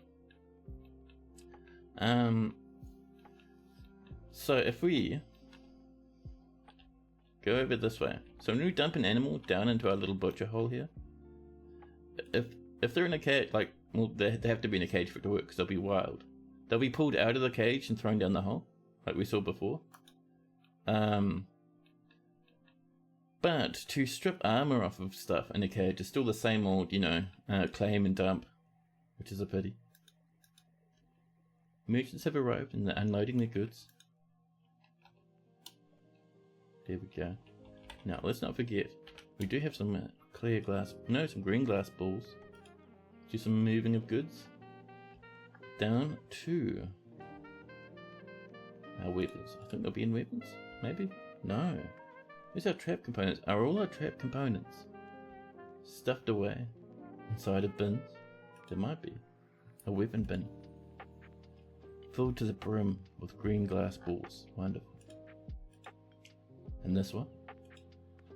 And I think those two are all we can do for now, which is fine. That's 2,000 value, that's not bad. Gotta have something to do to keep your attention so dwarves can get into trouble. Yeah. There is a DF hack way, apparently. I haven't tried it myself, but I saw it before. There it is. I think it's like claim or something. Oh, I could type it normally. Let's see,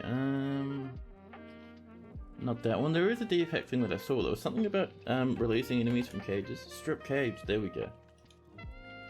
This tool helps with the tedious task of going through all your cages and marking the items inside for dumping. This lets you get leftover seeds out of cages after you tame the animal inside. The most popular use, though, is to strip their weapons and armor from caged prisoners. After you run strip cage, your dwarves will come and take the items to the garbage dump, leaving your cages clean and your prisoners stripped bare. If you don't want to wait for your dwarves to dump all the items, you can use auto dump to speed the process along. So that might be somewhat fine. I haven't tried it. It seems to be just a faster way to do the normal way. I suppose if it works, it works. We're waiting for our 2 bins of green glass. Does DFHack manage this in the pasture things? You're still figuring out all those DFHack gizmos. It can manage your pastures. I know it used to in the previous versions. I even tried it a few times, where you'd be like, yeah, it doesn't do it here, but there might be a menu setting for it somewhere. I know it used to in previous versions, but I've always done that myself. Right, let's get our broker up. Come on, broker, it's time. Time to trade for everything they have, using as much glass as possible. Are they on their way? They'll be here any second. There we go. Right, let's do some trading, shall we? And rather than sell a bin, we will sell the contents. So rather than 1,000, it is... Oh, there we go. 1.3 thousand. There we go. That's a bit better. Your DFHack has extra options show up when you click on the pasture using Steam DFHack engine. Yeah, that's the one. I turned most of that off. These days I like to manage most of Dwarf Fortress myself rather than letting DFHack do it. So a lot of that for me gets completely turned off. Oh, and that's what we want. Perfect. 2.7 thousand. Norwood Trading is our glass balls. They brought in meat, fish, plants, leaves and fruit, and nothing else. Is that all you brought, you jerks, man? We don't want any of this. These dwarfs suck. So if you're going to be like that, we're going to reach out to the humans and trade with them instead. Or maybe even the elves. They've only brought food. We don't want that. Get out of here. We're not trading with you. No trader needed. Job's done. Like those ominous slabs by the lava's edge. Yeah. That's most of the people who died in the fortress so far. Eventually, that'll be too hard to manage. Because we eventually get dwarves dying in huge numbers in Dwarf Fortress.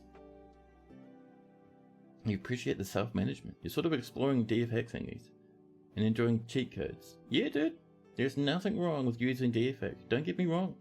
100%. 100% no one will ever point out a problem with you playing with however much or however little DFHack you want to use.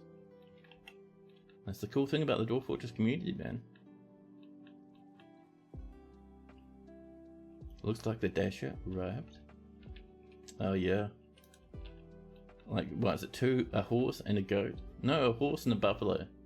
Filled with various foods. Was that an eyeball I saw in there? No way was that a random eyeball sitting in the trade depot. Yeah, prepared alligator eyeballs. Five of them? Why not 6? Did someone keep one in their pocket for safekeeping? Maybe we're gonna have it a wee bit later on. You use it for everything you can. Your elaborate designs get confusing to keep track. Oh yeah. More slabbies, wonderful. So, I think our next goal, because we're not bothering trading with those wee dwarfies, our next goal is the Silvery Panthers. They're off duty, but we have an order for them. We're going to reach out. We're going to find our neighbours. We're not going to be friends with the Dark Goblin Pits. But this... Oh, these are all Goblin Hamlets? You see that? A Goblin... Human hamlets, human castles, Goblin Hamlet of Stud Echoes. Ooh. The goblins are at war with these lads and be conquering their fortress. But, let's go visit the human hamlet of Grooved Scoop, I love it.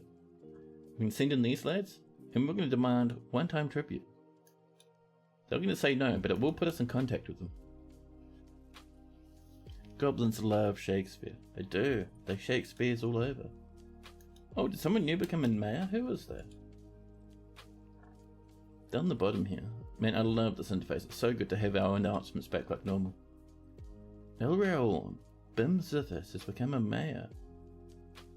Did you outvote someone else? Well, they were there, but they popped off somewhere now. Is it a different mayor? No, it doesn't look like it. They still want their ballista parts. I mean, we can do that, that's fine. I keep trying to type wooden ballista parts. Terrible. There we go. The old AP. Just a couple, thank you.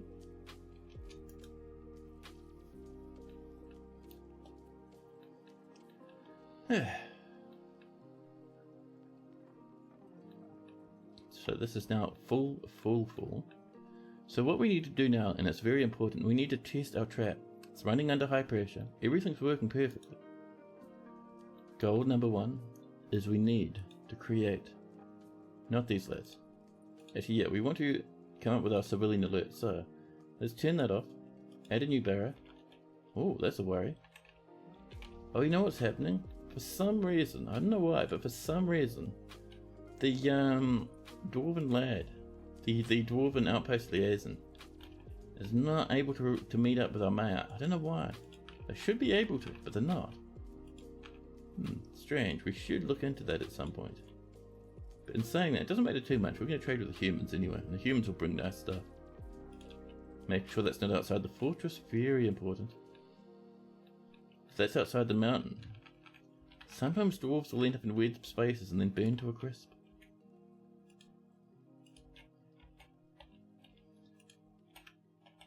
So, there we go. It doesn't need to be too perfect. It's just like the main goal is to get dwarves inside so we can slam shut the outer entrance.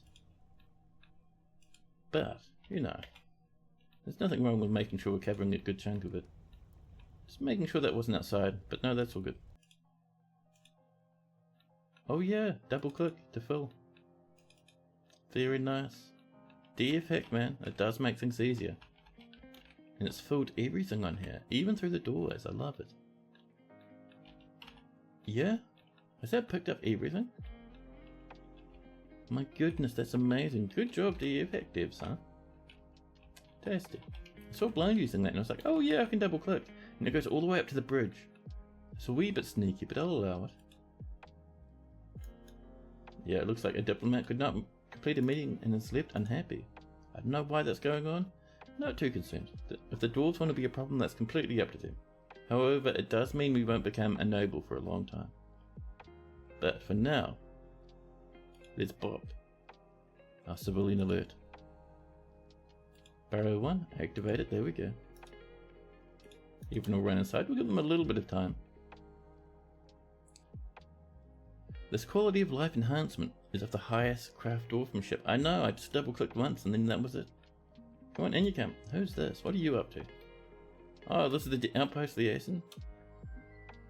Oh, I hear a jingle. That'd be my dad, I'll call him up. In a wee bit. It's alright. He would have just finished work. There we go. So might be nothing major. He'll just want to talk for like 2 hours. Well, not 2 hours, but maybe like half an hour or something. Neeps, hello, welcome in. It's going good. We're just about to fire our trap. Just making sure everyone's inside. Woodcutter, what are you doing? Come inside, buddy.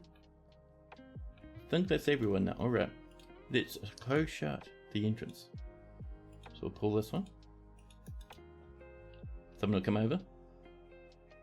There we go. I think they just pulled it. The Mountain Home liaison phone call has arrived for diplomacy. The world is the same as ever. I love it. There's our cabinets. May you claim it, dwarf, or is it too late already? No, it's not too bad. I think if we were like half an hour from now, I'd be like, but now you can claim a dwarf. We're all sealed up and happy. Our big magma tower is ready. I want to see, we need to figure out how far the splash is. And of course, we are going to lose some goodies outside. That's fine. Oh, we forgot to chat. We forgot to pull the animals in chat. Listen, it's fine. We'll pretend there's not a problem. It's fine. See? If we don't look at it, it doesn't count. And what sort of dwarf would you like, Neems?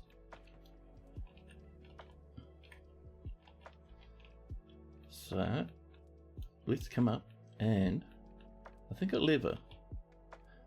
Oh, our lever's up here, isn't it? Way over this way, actually. Way up to here. Let's add this as well. There we go. Because up here we have this, the magma trap. This is what we'd like to pull. Neemst. The 60th for any male noble. Wow, that's 60. Nice. We do have a mayor, Elrel. Ah, that, you know why the poor Elrail's our mayor and our militia commander. We have to kick him out of that. That's why we couldn't meet with the outpost there, and Elrail was travelling. I tell you what, actually. Elrail is our only proper mayor at this point, our only proper noble. So I think, if they come back, remind me, and we'll drop them in. Hey, Code, hello. Did I remember to make your piggy statue? You asked for a piggy statue? When did you ask for a piggy statue?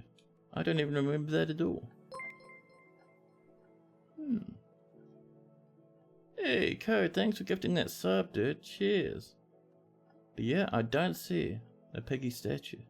Oh, I do, yesterday. Oh my goodness.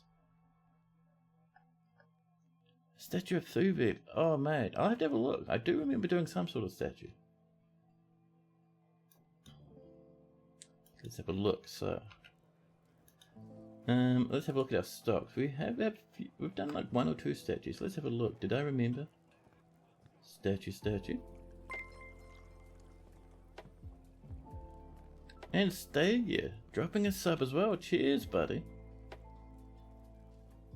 That's awesome. Cheers.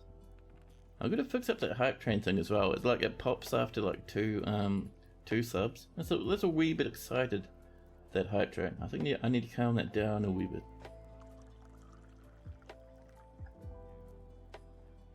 Now let's see. Where was I? Statues. We have 1 statue. Oh, that's Vuka Fortress Muscle. That's right.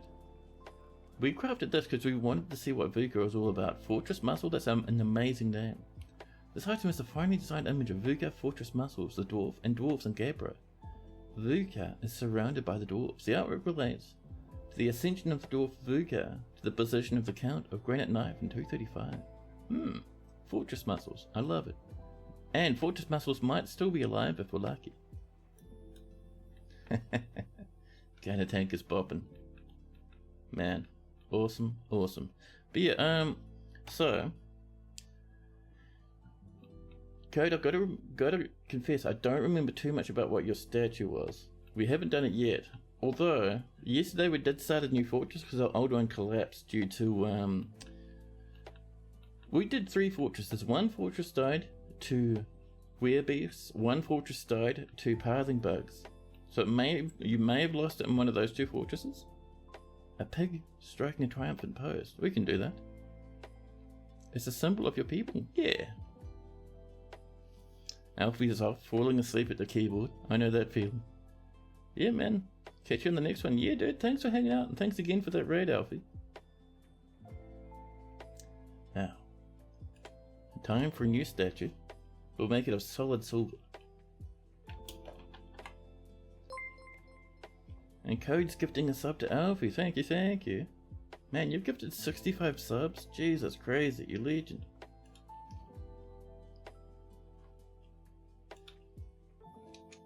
One silver statue of new image. A creature. A pig. A pig demon. Ooh. But no, just a pig. And its action, striking a triumphant pose. Here we go. The pig. Nice. Done. There we go. We now have a silver statue. All is well.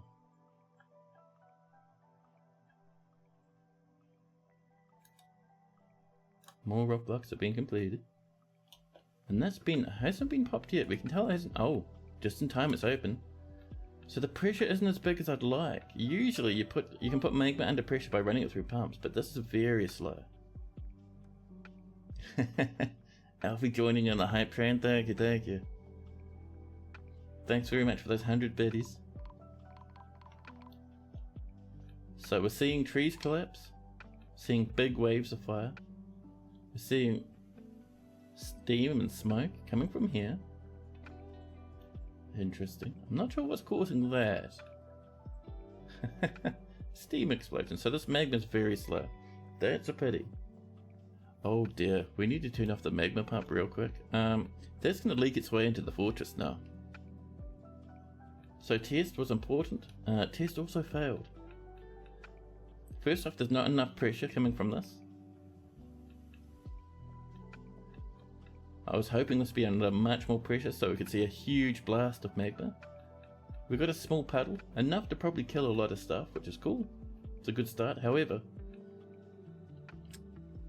it did burn down our bridge. We made it of granite.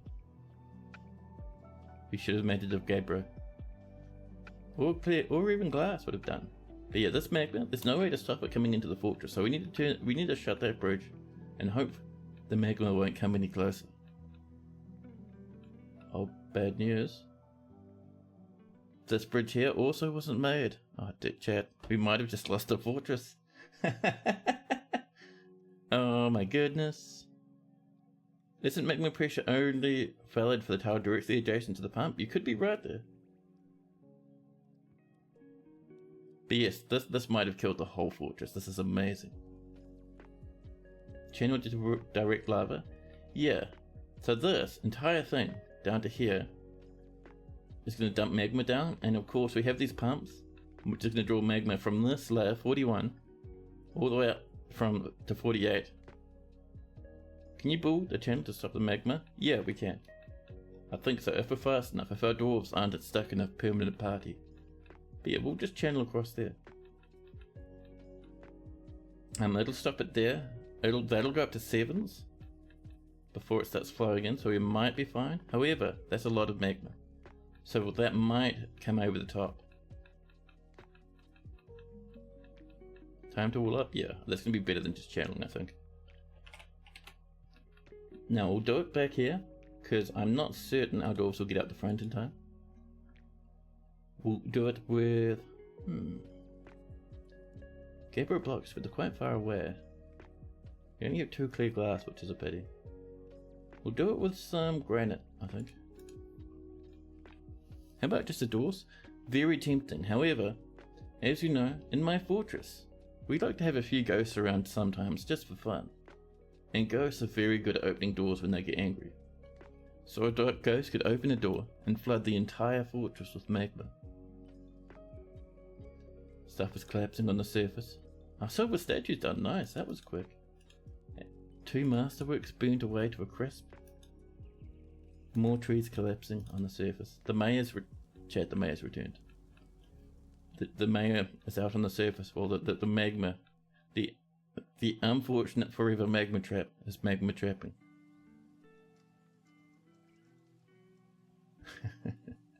Who are you gonna call? Oh man, yeah, we could be much more careful with our ghosts. The incredible fiction of dwarves is that they seal themselves in their fort with magma flow. What a welcome home for the magma, yeah. So, this is already in progress, which is cool. We'll have a bit of time. Over here, the fire has calmed down, which is nice.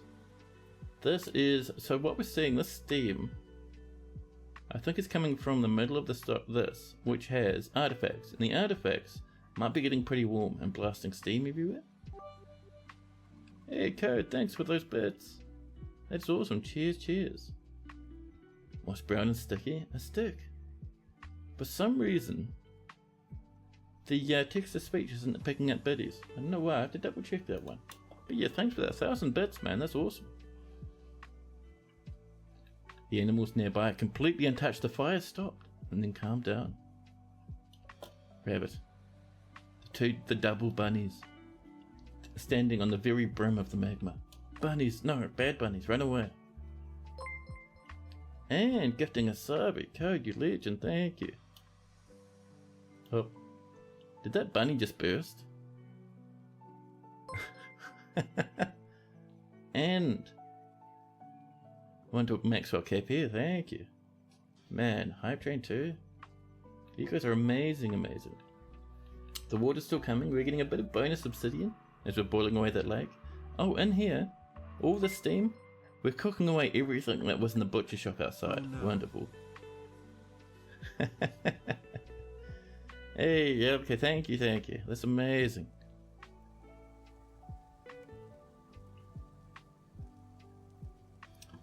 Man, oh man. Yeah. You guys are legends, dude. Thanks for that.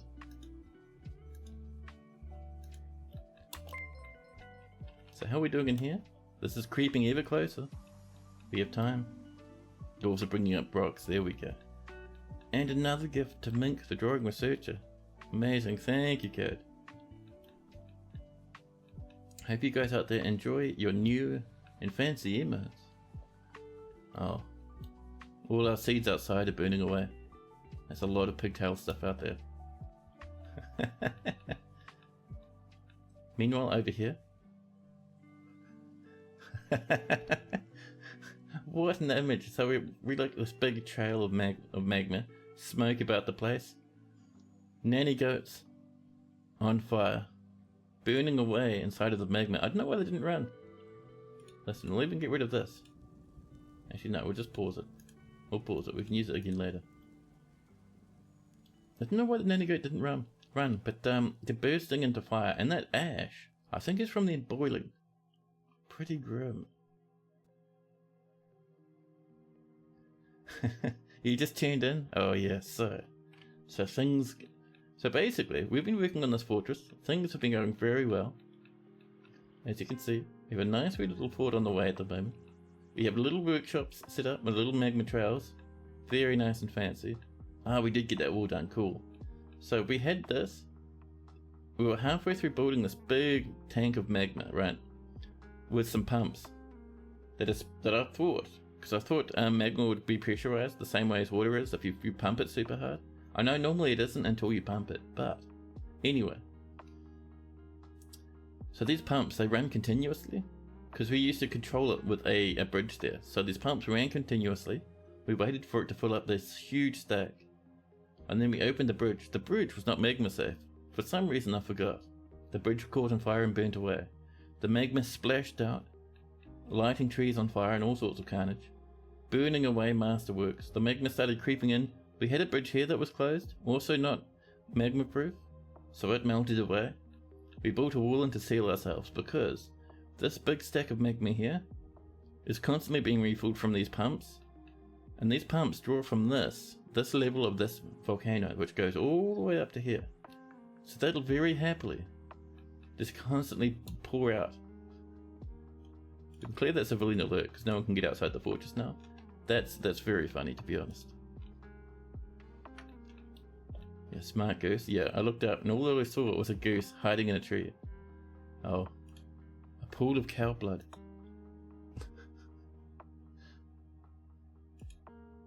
Oh goodness. Stop standing in the magma, animals. The horse is exploding. The chicken has a right idea, it's keeping away. That's the one. Can you actually drain a volcano? You assume they stayed full. So the way it works is you can drain them, but volcanoes will constantly replenish. So this one will keep replenishing until it gets to this top layer. So you can effectively drain from them, but I don't think they'll ever 100% empty. Oh, what happened over here? Who did this? Oh, Jesus. Oh no, hold on. That was done intentionally. That's part of our fortress. For some reason I thought, oh, that was a mining mishap, but no, that was done intentionally.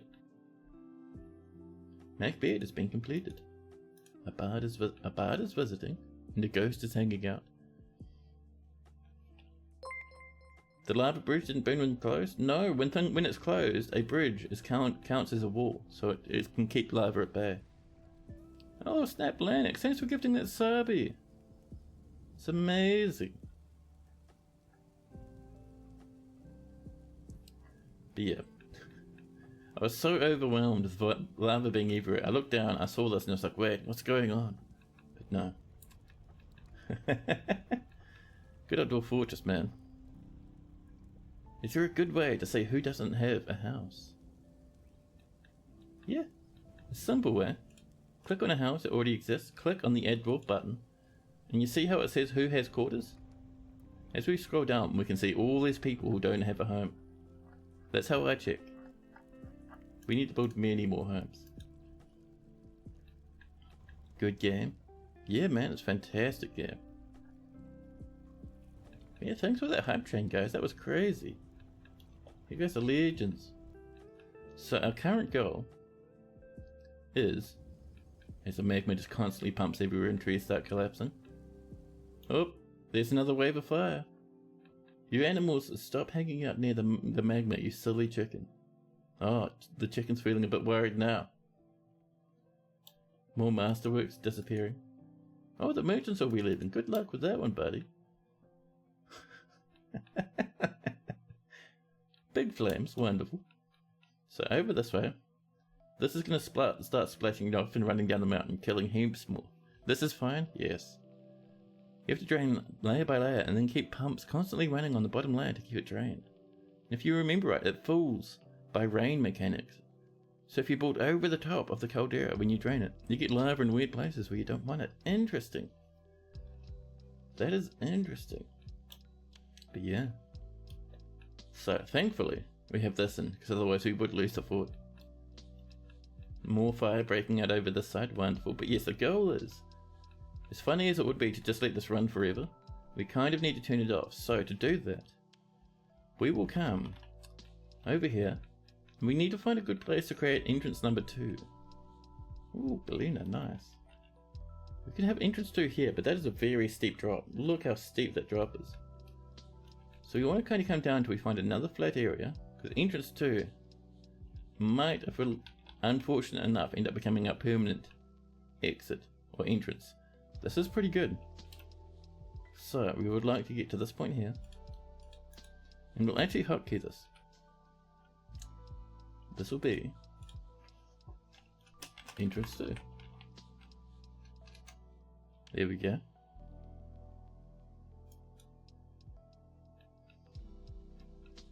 Makes sense that lava rains to the top from the gods. Yeah.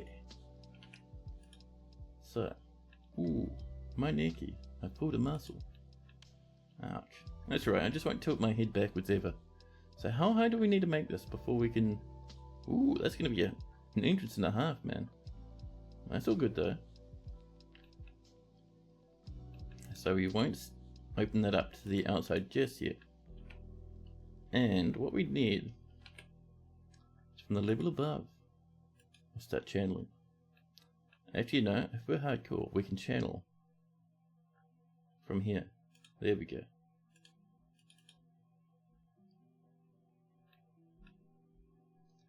And we'll keep coming back with channels again and again. I'll set those to be blueprints in a second, don't even worry.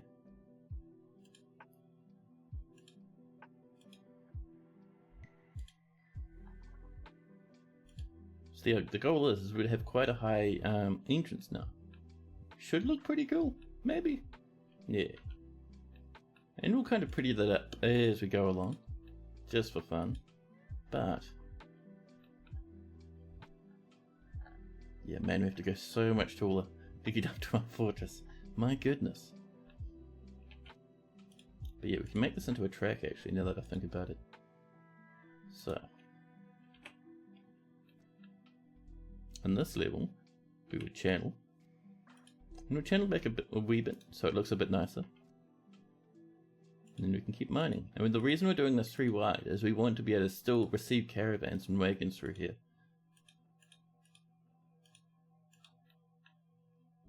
Now, we'll channel again. Up a level, like this. Back a wee bit. And off we go. And of course we're going to squeeze by right past that magma, because it'll look fancy.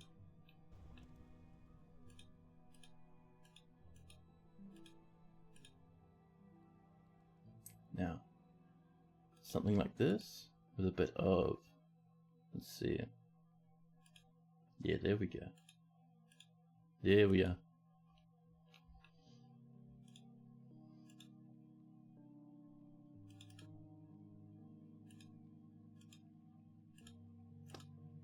There we go. See, we're kind of just scooching our way along, and every now and again we'll come up a layer. I think we'll just kind of, we'll come up a layer around here where we can straighten out a wee bit, I think. There we go.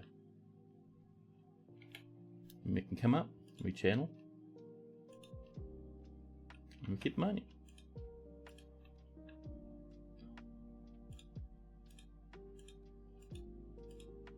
Because, to be honest, we won't ever be able to get out the front of the fortress for a long time.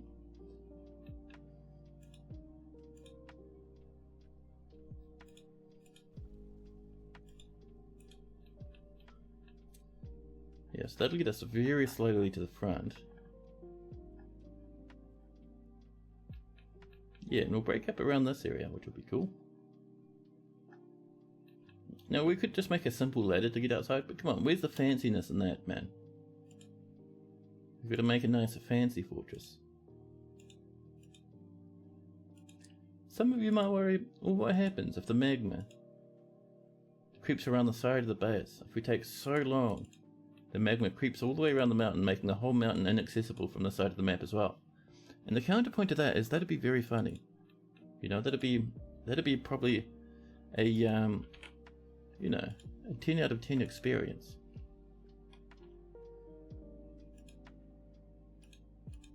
Oops. Normal mining. There we go.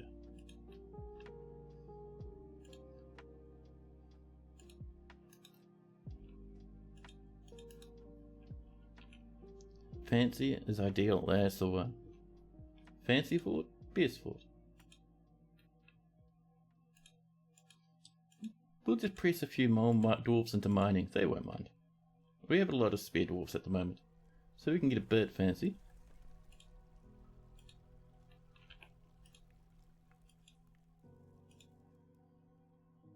That's right, do it like this now, there we go. With a bit of this and off we go. Oh, missed a spot, there we are. Man, I really want the caravan detection thing, where you can see if a caravan can pass through certain areas. Wagon rather than caravan, that's what I meant. That stuff was good, dude. So helpful. These days, I don't know why Tidy got rid of it. Maybe he just ran out of time to implement it. You wonder if some of those corner curves don't have the 3x3 clearance. Yeah, we'll touch that up as we go through. We might have missed a spot here or there, it's fine. Oops, there we go.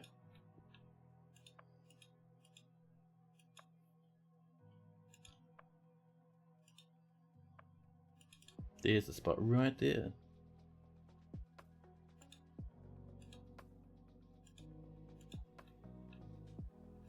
There we go. Over we come.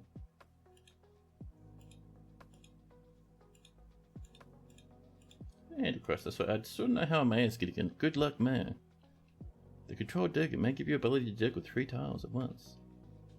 Control dig? What do you mean?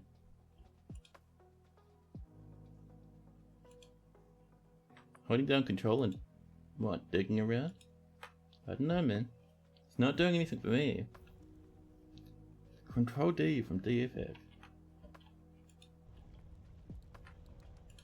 Yeah, I might have it turned off, that's fine.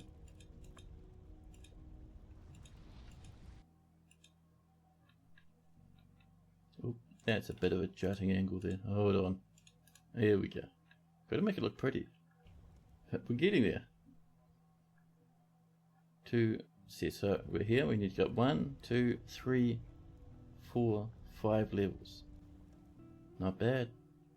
So we'll keep on this one for a wee bit because we are going to start crashing into some magma shortly.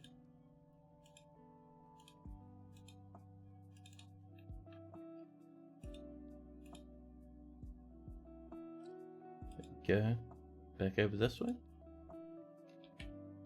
Do our usual trick by jumping down a wee bit.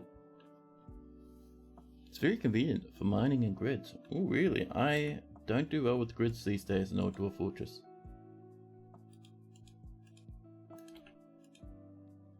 But I'm sure it must be helpful. I have to try it in an offline fortress maybe. I do that sometimes where I play around with like new mods or like a DFX thing I've heard about. I just do like an offline fortress. Nice and easy.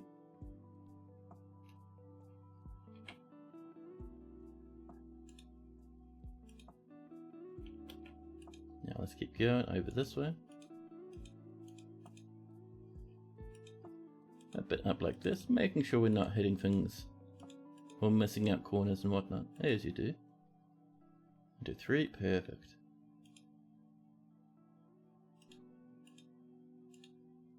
There we go. If we come up, are we safe? We are? Cool.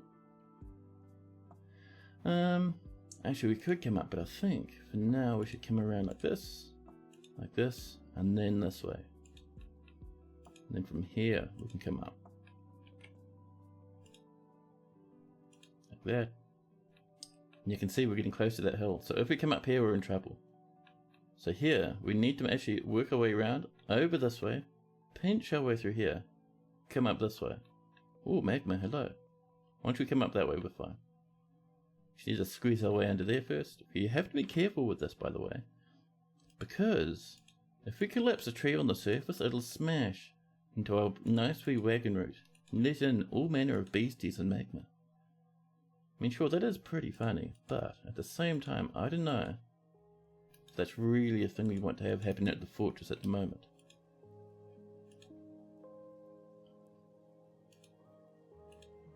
There we go. A wee bit of a squodge there, but let's see, 1, 2, 3. Oh, we can trim. Can we trim that one? No, we cannot.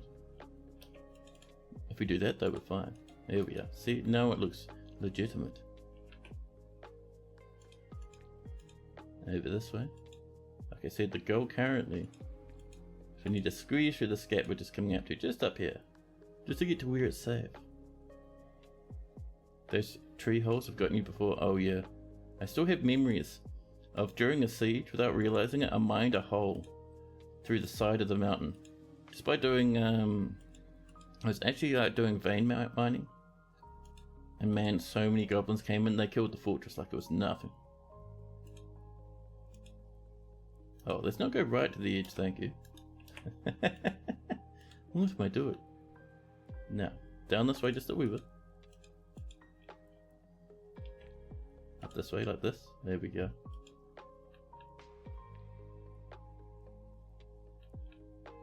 And here, we don't quite want to mine into there. So we'll do a bit of this, there we are. Trim out that side there. 2, 3, good. Perfection. Come down this way a wee bit. How are we looking here? Not quite safe. Continue, continue. We're going to get some cancellation spam from that, which will be annoying, but we'll have to push through. And then from here, we can let ourselves up to the main area. Right here next to the trade depot. Wonderful, fantastic.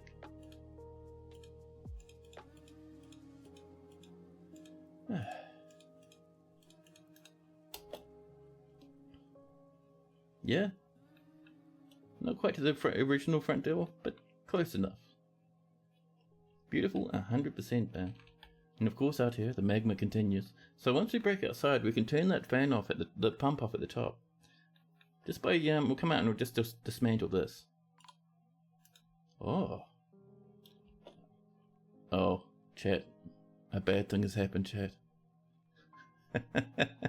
Our fortress.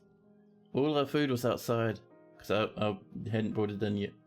The fire had burnt away all the food in the fortress. Nearby, our mayor's wondering what the hell we've done while he was away. Our food was over here. It's not over here anymore. It's in the air. It's mist and steam. Whoops.jpg, yes. Time to go to the caverns. It is. Go dodge the lava and get the food. Well, as we're watching, you can see these huge walls of fire coming out of the magma. That's making sure there's no food left. Oh, is that cats? Oh, that's chickens and stuff in the distance. Wonderful. Trees are collapsing on the surface. Yeah, the trees are a bit burnt, aren't they? Magma's pouring down the side here. It'll probably start another fire if we're not careful. So there mightn't be much food by the time we get outside. So I think, yeah, the goal, coming down here into the caverns is the best bet. Sadly, we have a little bit of food in here, some pigtails. So we're going to have to pop a hole right here. We'll put a door in. Oh, trees are falling over. Will burnt trees upset elf neighbours? I don't think it does that anymore. It used to. Burnt trees used to really upset elves. Like, they just flat go to war with you. I don't think it does anymore in version 50. We've got to dig under the firewall and save the cats. We'll get there. The cats are pretty clever. They'll climb up trees and stuff to keep themselves alive. The merchants have embarked. Dude, there's nowhere to embark to. Calm down, buddies. Oh. The human bard is heading out. Our dwarves are doing the best. So all that collapsing on the surface is actually like lagging the game a wee bit. You guys want to settle it down with the constant carnage and things toppling it down? The game says no. No, it doesn't want to calm down with that. It wants more. Every rattle, every little rattle you hear, and there is many, that's another tree collapsing. Oh dear, a gander is fighting. So there was a goose right here. They were up in a tree that was on fire, keeping away from the burning and the magma. But it collapsed, crushing the poor goose on the floor. You look at how it's rolling off the screen? Yeah. Oh dear. So far we've lost a donkey foal, just a baby, a hen, a yak calf, a bunny, a ram, a nanny goat, a rabbit, and a horse to the flames and the apocalypse. The trunk survives the lava? It does. It used to burn away completely, I think, but I think that may have been disabled to calm the elves down a wee bit. But yeah, we still get a burned national landscape.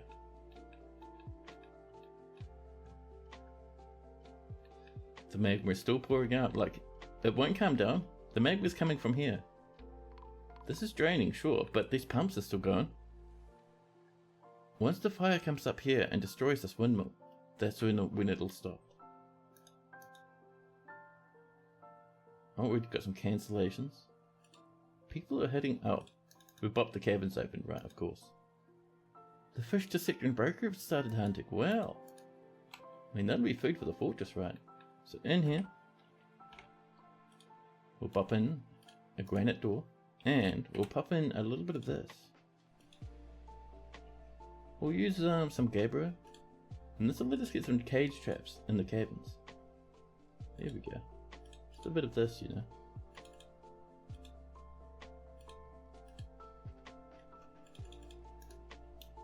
There we go. And we now can help ourselves to some cave goodies. Look at all those yummies. Ready for our tummies. Meanwhile, on the surface, magma continues in a huge blob. Things are still burning, although the fires have now reached the trees over this way, cascading down the hills, ahead of the wave of magma. By the way, this whole area up here that's now ash, this is where we're getting all our food from. Down this way, more flame, more spilling magma. The magma is now cascading down the hill. We can see it all the way down to here now, spreading flames in all directions. Can you have the mayor disassemble the windmill? That's a good call, actually. I wonder if we could get away with that. Mayor, could you come up and disassemble this windmill?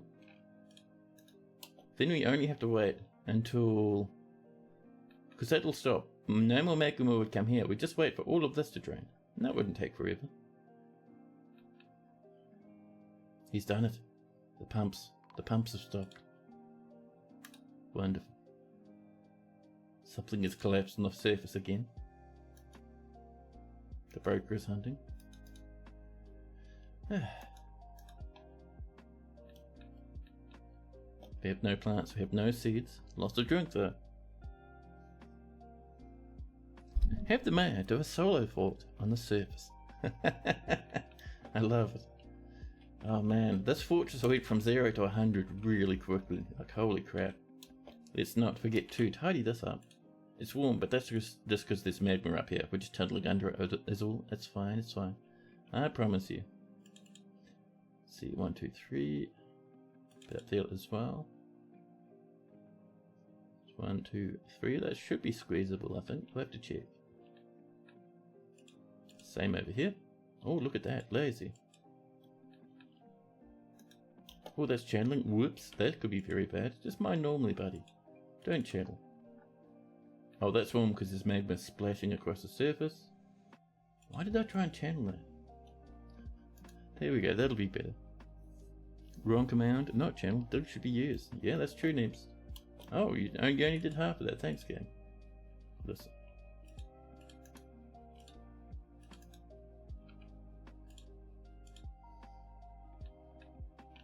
Damn it. These jerks. That's right, we can just floor that off. Just a wee bit, look. No one will know. Actually, everyone will know because we'll put some clear glass down. Amazing. Wonderful. Look at that magma. It just keeps pouring down that hill, man.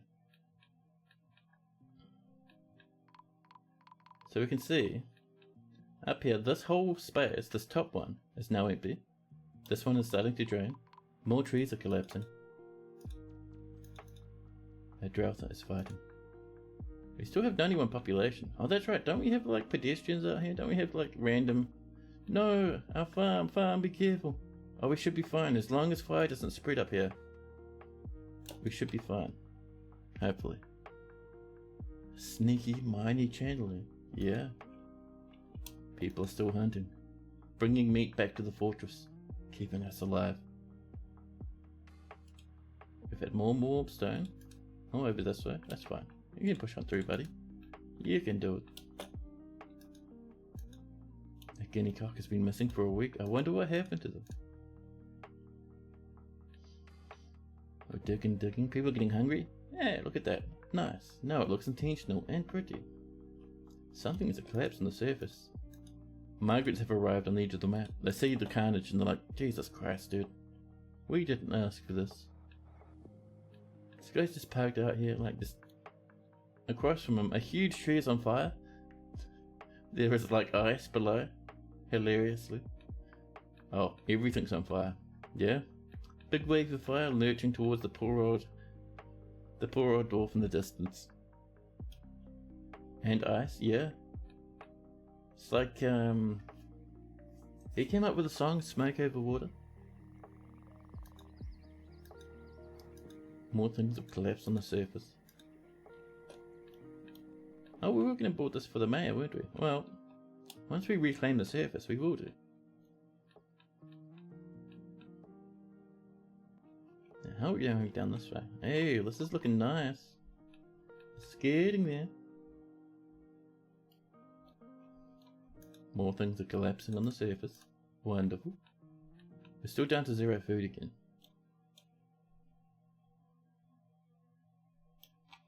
Now let's get down here, grab some more yummies. Oh, and let's do an extra farm out the front, shall we? FP for farm plot. Now, is there any open spots? There's not. Well, we'll do our floor trick. Here we go. And we'll use some gabbro to floor that up. Once it's done, we'll remove the floor. In the meantime, let's help ourselves to scavengeable yummies down here. There we go, that should keep us going, at least for a wee while. Floor trick, that's nifty. Yeah, so you build floor on, then you remove it, and it squashes every single plant in the way. Let's check some blue diamond. Tasty. That dwarfs are working hard. A chicken has been missing for an entire week. Oh my god, it's just like massive lake of lava at the moment. Pouring down here, look at this, pouring down all the way down this hill. The trees in the distance burning away. Dude, once we learn to harness this power, this is going to be amazing. I mean, at the moment it's just incredibly destructive and like wasteful to our environment, but still, when we can harness it, it'll be amazing. You hope the chicken's okay? Yeah, it's just like hanging out. It's gone to a neighbouring fortress. You do something similar to get access to sand. Oh, clever. But with creating fields and removing them, yeah, that'll do it. Via the power of rattling, more trees are slowly collapsing. FPS is 56 with 45 ticks. That's not bad. That's like pretty much almost standard normal. This is going together. We have 5 food, lots of drinks left.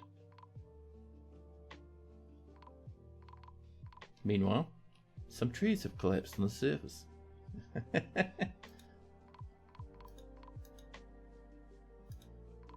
More processed plants. There'll be more fibre soon for more bags, for more sand.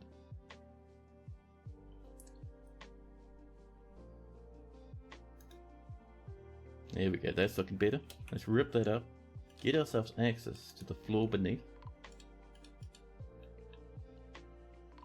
We'll snag a few more mushrooms if we can.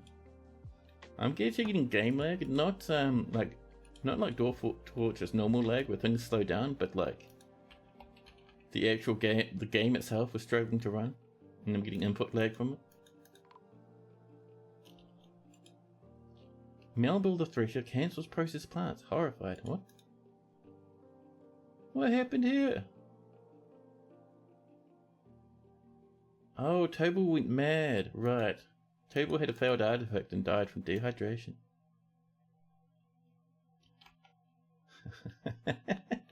This fortress, it's got some problems, man, I'm telling you.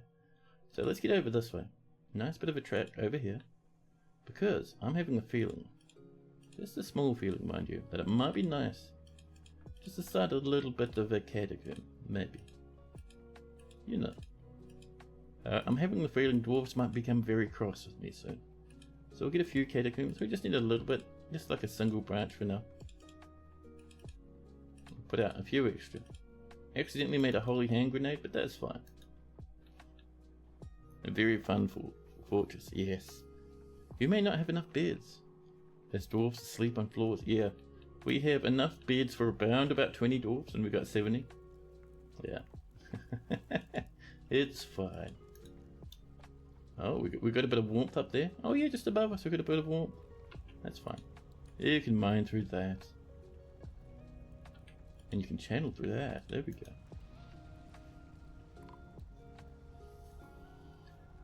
It's probably the safest magma mishap I've ever done, to be honest. I mean, sure, we have no food left and all our animals are dead. And the magma's not stopping and it's spilling down the mountain and lighting all the trees on fire, but we haven't lost a single one of our own dwarves to this magma spill. I mean this magma spill, other magma spills. Oh, a pier is on fire. Interesting. The bees are untouched. Completely unharmed. Not a single dead or angry bee. But more cancellation, that's fine. There we go, to there.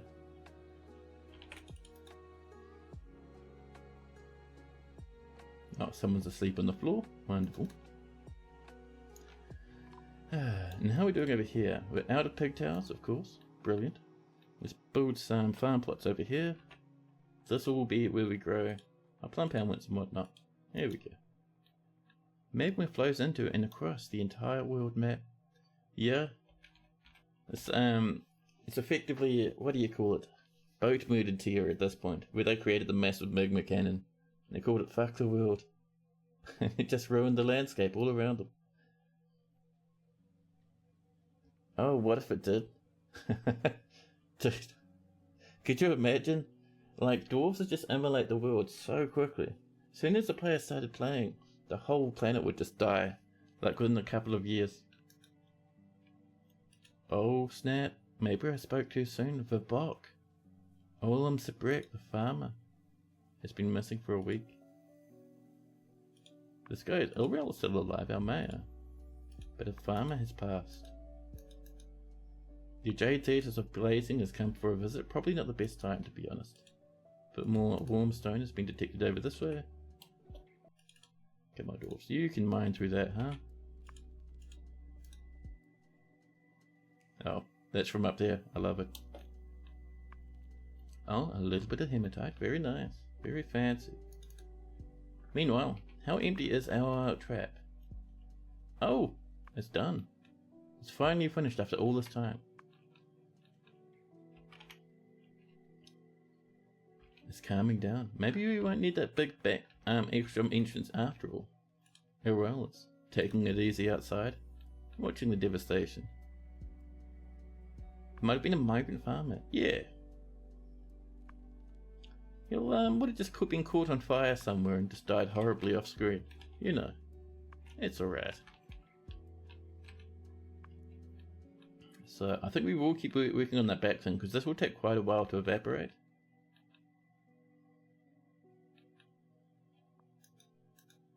Plus it kind of looks nice having a big winding entrance.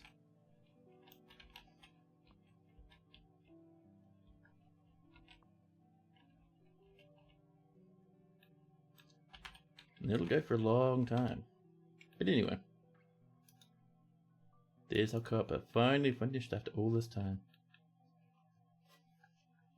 Oh, that was pretty fun, I've got to admit. we just need to, next time round, let's make sure this. We're going to do two things next time. First off, make sure this, this bridge here is magma proof completely. The map going on forever just seems like wild. Yeah. Man, it's gonna be crazy, right? Pumping the magma sea to the surface would let you flood the world. Maybe. I mean, all the people's tricks about making underground rivers and flood traps that kind of just vanish off the edge of the map won't work anymore. So maybe you could just flood your neighbors with your runoff. That'd be pretty funny. We also have a new baby boy. We have struck some moonstone. There we go.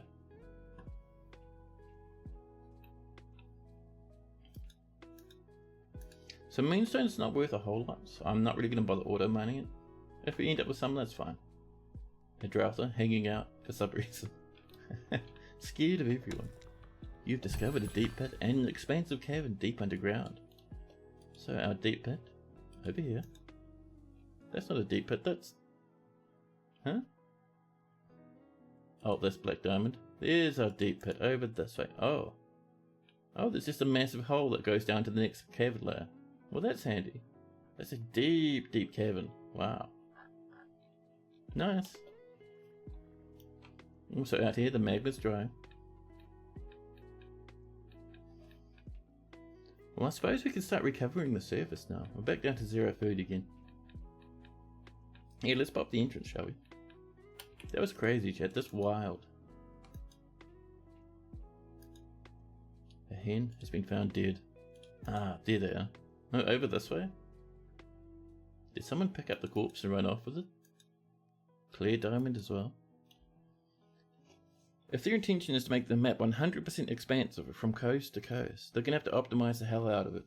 Yeah, I mean, that's sort of the thing I like. I mean, I know a lot of people like to give Tarn some strife for his coding, but good old Toadie is like a PhD in maths, man. He knows his business. Even if he hasn't published, he uses that stuff. He is a smart cookie. So when he says, "Oh, I'm going to do a massive map rewrite," he's probably got it planned out pretty well, man.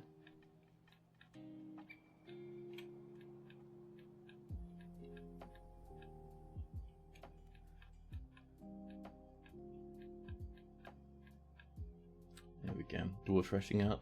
The entrance is open. Dwarves are running outside. Dwarves are coming inside. A snowstorm has come. And I think you know, chat, with us reclaiming the surface, with living bunnies, the magma cooling, the surface, a burnt wasteland. I think it's time to say that this is a good ending point for this stream. What a sight, I know. Whoopsie daisies on a huge scale. Our entire farm, all our animals, all our food burnt away. But it was pretty cool to watch. But yeah, even all the trees are just ruined, man. This is amazing.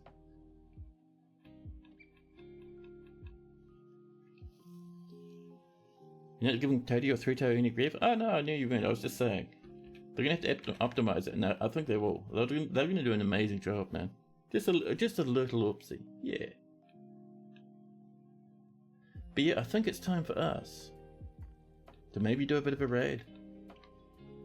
We have had a great time with this fortress. We've gotten more forges up and running.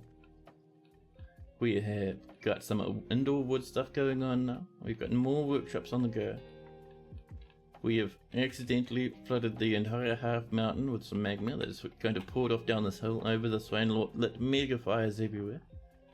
We are also coming up with a very nice roundabout entrance in case we lose access to the front again. And who knows, knowing me, that might happen. Oh. What happened here? Where's this water coming from? We found a bit of an aquifer and just opened it up. Wonderful. Well. But yeah, this was really fun. I cannot wait to get this going again, but like get it going normally with a magma proof entrance. Same with this one, because my goodness, that was crazy. We also need to get military coming and make many bedrooms. But for now, I'd like to say thanks to everyone who turned up. Thanks again for that hype train, those follows, all those subbies and biddies. You guys are amazing, amazing. I'm going to be streaming, not tomorrow actually, I've got tomorrow off just for me, so I can entertain myself. So I'll be streaming the day after tomorrow. Tomorrow's Friday for me, so the day after tomorrow, a normal everyday stream day. It might be, I think, on Christmas Eve, which will be fun. Maybe we'll run the magma pumps again and just kill half the map, just for a bit of a laugh. But yeah, chat. Make sure you look after yourselves out there and take it easy. And also don't forget, I do have a YouTube channel that I am uploading VODs to. They're about a couple of months, I think, 2 or 3 months behind where we are here, but they are still pretty sweet VODs, man. So make sure you check out the YouTube channel. There's also the Twitter. I don't post often on Twitter, but I do post every time I go live, so you can have that as a way to kind of pick up when I'm going live. And the Discord. I'm pretty active in the Discord. We have a nice wee Discord there. People talk about all sorts of nonsense and post in their fantastic looking fortresses. Like amazing stuff, dude. And I also post there when I'm going live as well. So that's another way to grab alerts. So make sure you check out all that sort of stuff. But for now, let's go find someone to raid, shall we? I'm certain we can find someone pretty cool out there. I wonder who's around. I wonder who's lurking about the place. I'm seeing some friendly names. I wonder, who am I feeling like raiding, chat?